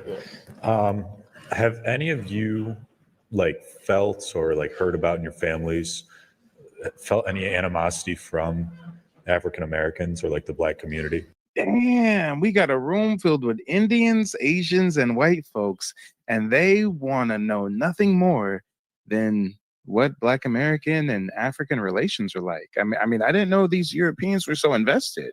This man just asked them what? If the Africans have ever felt any animosity from Black Americans? Have any of you felt or heard about in your families, felt any animosity from African Americans or the Black community? Yeah. Any animosity or jealousy or, from African American communities, right? Who see you as somehow special or something? I don't know. I ain't no African American motherfucker. They are. Animosity? No, but kind of feeling left out, not being able to connect with them. Just feeling like I could never belong in their community sometimes. Yeah. Once they find out you're Nigerian? That, yeah. Uh-huh. Not Nigerian and also, yeah. Nigerian and also, he was going to talk about how we don't accept him in our community because he's zesty as all hell. But then he said, no, I'll just keep my zestiness to myself. Peep body language, peep his words. He was about to say, because I'm Nigerian and I'm gee. Just feeling like I could never belong in their community sometimes. Yeah. Once they find out you're Nigerian? That, yeah. Uh-huh. Not Nigerian and also, I think just Nigerian. Uh-huh. It just feels like I don't know the norms of how to common things that they do, Nigerians probably don't do the same thing. Like the culture here is different than Nigerian culture. Yeah, like you with your parents, right? You must have Black American friends who are like, wait, your parents won't let you what? Like, yeah, I would agree with that. Sorry, you said. yeah, feeling not they like animosity. Okay, because I would agree with the animosity in a sense that we don't share the same history. Because like at least as far as I know, like my ancestry, I don't like most Africans don't trace it to the slavery No, you guys were the slave masters, not the slaves. to America. Whereas like Black Americans here trace their ancestry back to slavery. So I would say in a sense that. And I hear Black Americans sometimes say, look, but you didn't go through this. Like your family didn't go through what my family went. Oh, yes, white man. You've heard Black Americans tell Africans, your family hasn't gone through what my family. Okay, white man. Went through. And like, so somehow you're special or you escaped something. And that's kind of a source of animosity of some sort. Yeah. Dude, that's a good question, by the way. Yeah. Did you say your name? My name's Allie. I was wondering what your thoughts on colorism in Africa was. Because I feel like that's something that's really relevant. Colorism in Africa. Yeah. Yeah. And Becky's coming through inquiring about colorism in Africa. Yeah. The Africans earlier said that they're not racist. There's no racism in Africa, but you guys are colorist as a motherfucker. If you don't bleach your skin to look white, then you are discriminated against. How about in Nigeria? So you're lighter skin. Yes. So in Nigeria, most people are, so people are like lighter skin, some people are darker skin. The wealthier people are going to be a little lighter. Yes, but I don't know. I feel like at least in my experience, I feel like the people that are older than me, like my grandma and, like my great grandma, they would prefer me to be darker. Like my grandma has told me, because my grandma lives with me, and she, like when I was younger, 'cause I was really light when I was younger, and she told me that I should start drinking more chocolate milk so my skin could be darker. Is that how it works? Yeah, no. Any science, any chemistry majors out there? Wait, so if you brought home you brought home Will as your boyfriend. Look at this beautiful, handsome, dark-skinned man. Not your parents. I don't want to throw your parents under the bus, but other Nigerians in your community. You got Will, or you got, well, we could do Marvelous. So you're a lot lighter than Will, but like, you bring Will home, man. Well, my parents wouldn't care. They don't care, but my grandma would be like, oh, they prefer Will. She prefer Will. Listen, man. What are some things that you wish people knew about Africa? About your culture? Let me stick with your culture. But if you want to express it out, as kind of representatives of a continent, which is really hard to do. But go ahead. Sorry. I feel like when people think of Africa, they think of dirt and poor people, I feel like, whereas at least where my family's from, it's not all of that. Like my family that lives in Nigeria, they all have these huge mansion houses, they have drivers, maids, people. Ma'am, we all know that the majority of the Africans that migrate here legally come from the elitist criminal bourgeoisie class that sells out the rest of the African population. By and large, Africa is a shithole. Just because there's some parts on the continent where a nigga got a mansion doesn't mean by and large Africa is not a shithole. That's like saying, oh no, American ghettos aren't that bad because there's a black guy living in Beverly Hills somewhere. No, it doesn't work that way. We get it. You're the bourgeoisie, elitist, buck-broken kids of Africans that have sold out to the CIA and French oil companies and shit. And you want everybody to not think of Africa as so poor because you're a rich, elite African who got to travel and migrate to America. Man, by and large, you guys are down fucking bad.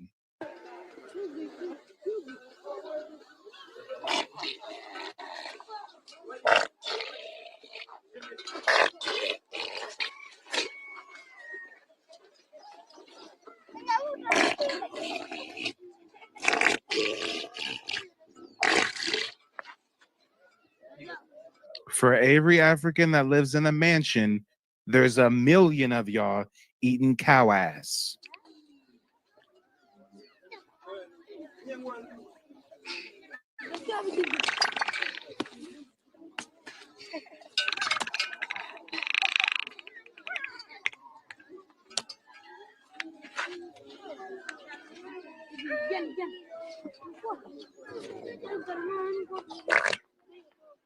This kind of activity is For every African that has a driver and a chauffeur and goes to private school, there's a million of y'all taking golden showers.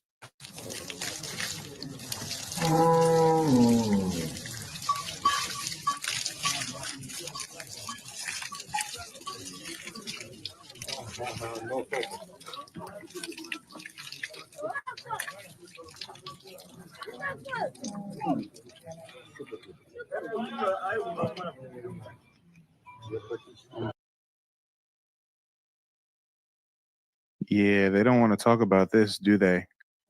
At least They just want us to think that Africans are just living in mansions because 1% of them are. where my family's from, it's not all of that. Like my family that lives in Nigeria, they all have these like huge mansion houses. They have drivers, maids, people to, you know, water their garden, like kill their goats, stuff like that. So So you wish that people didn't automatically equate Africa with poverty.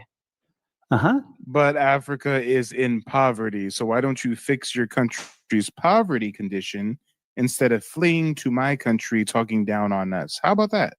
How about if you don't want Africa to be stigmatized with poverty, you fix those economic conditions instead of fleeing out west? But guys, don't touch that dial. As soon as this broadcast ends, it's going to push you into the next one. On the next stream, we're going to be reacting to Kamala Harris's latest Fox TV interview. Yeah. Many know about slavery, but few discuss paper genocide. We did not all come from Africa, and most of us have Aboriginal roots that were stripped away due to reclassification and miseducation. As a native Black American and a member of the Muskogee Creek Nation, I understand the importance of tracing your lineage. If you want to learn how to trace your genealogy and apply for tribal citizenship, go to nativeblackancestry.com to schedule a consultation. They don't want you to remember this. You not no slave, you indigenous. Fuck how they painted them Indians. You went to war with the French and the British men. Quite frankly, you was kings Merovingians. They took the women and men, made them prisoners, raised up the children to worship their images, set up a lab to the genes and they mixed them. And this shit get way deeper than your pigment. All right. Ladies and gentlemen, boys and girls, let's get this party started. Thank you for tuning in to today's presentation. We've got a lot of great info in store for you. A lot of great info in store indeed.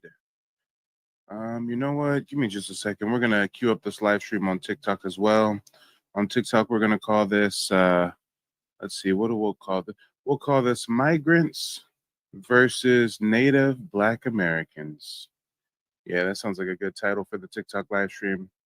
Shout out to everybody tuning in on YouTube. You can find me on TikTok, Mike TV. And I also have another TikTok called Native Black Ancestry. So check that out. As well as my website, nativeblackancestry.com, where you can find tons of historical resources. We've got a tribal surname tab where you can see if your family's last name aligns with any of the adopted surnames of the 5 civilized tribes. You know, it's a total misconception that we get our last names from slave masters. You know, when we do the genealogy research, a lot of us find that we have ancestors who were never slaves. So where do our last names come from? Well, during the process of forced assimilation, there were indigenous tribes that adopted European-esque surnames. So that tribal surname tab will really be a great first step. Great resource indeed. Also on the website, you can check out a book list of all my primary sources. A lot of these are suppressed titles. Some of them you can't even buy in the States. You got to import them from overseas. And I do update this book list weekly. Just earlier in the week, I added Judah P. Benjamin, the Jewish Confederate. Yeah, some of y'all didn't know there was Jewish Confederates, huh? We're going to talk about that another time, right? Come on, that's a topic for another discussion. And on the website, you can also get access to a digital archive that I've personally curated of over 600 documents, family photos, newspaper clippings, book excerpts, you name it, all citing our indigeneity. You can download these to your phone, to your computer, share them on social media. If you're someone who likes to make TikTok or YouTube videos or anything, this is a great repository of information. You know, you can take a image or a document out of the vault, do a whole deep dive on it, make it the whole subject of a video. And as always, if you go to nativeblackancestry.com and you need more personalized guidance with genealogy, you can book a one-on-one genealogy consultation with me, where I'll teach you the 3-step process that me and my family used to trace our heritage and get tribal citizenship with the Muskogee Creek Nation back in 2021. Actually, here's a brief testimonial from one of my recent Hi, clients. my name is Michelle, and I came across Mike on YouTube showing some historical information about how, you know, we're not all from Africa. And of course, it got my attention as I've been doing my genealogy research for a little while, but I hit a brick road and I needed more help. So the consultation that I had with Mike, it was great, very informative. It showed me a lot of history that I was unaware of, and it's made me more aware of what I don't know. So with finding him, I'm pretty sure that it's going to open up a new door, information about who I really am, who my lineage is, and I'm excited to get started. I'm so happy to have found him, and I recommend him to anyone who may have hit a brick road, who is interested in, you know, going a little bit further than they may have been able to get, or just to find out the truth about your ancestry. Contact him. Let's talk about it, y'all. Real people, real results. What are you waiting for? Go to nativeblackancestry.com and schedule a genealogy consultation. I'm so glad that, you know what I'm saying, I even, you know what I mean, experienced this. I'm glad I experienced you from, you know what I mean, enlighten me from the internet to, you know what I mean, online, getting one-on-one in depth, giving me a lot of information that I can take back to my people as well. And hopefully we could both get to everything meshing with everything with the lineage and everything with the genealogy. This is no scam. This is all real. This is a real homeboy that put it down. He mean what he say. He got receipts and he put it down. He stands on business. Straight up. One love. Oh, and guys, I actually have a prompt prepared for you this evening. The folks on YouTube cannot see the prompt right now. Let me move this around a bit. Let me see. What can I do here? What can I do? I want to make sure that the people watching on YouTube, as well as the people watching on TikTok, can see this prompt. So here it is, guys. Here it is. Question number 1. If Latinos and Africans come from such great countries, why are they fleeing to our land? Question number 2. Why are Latinos and Africans begging for Native Black American support with deportation? Question number 3. Why do Latinos want us to acknowledge African roots, yet they don't acknowledge their European roots? Question number 4. Why do Africans want us to acknowledge African roots, yet Africans don't honor their own roots? And question number 5.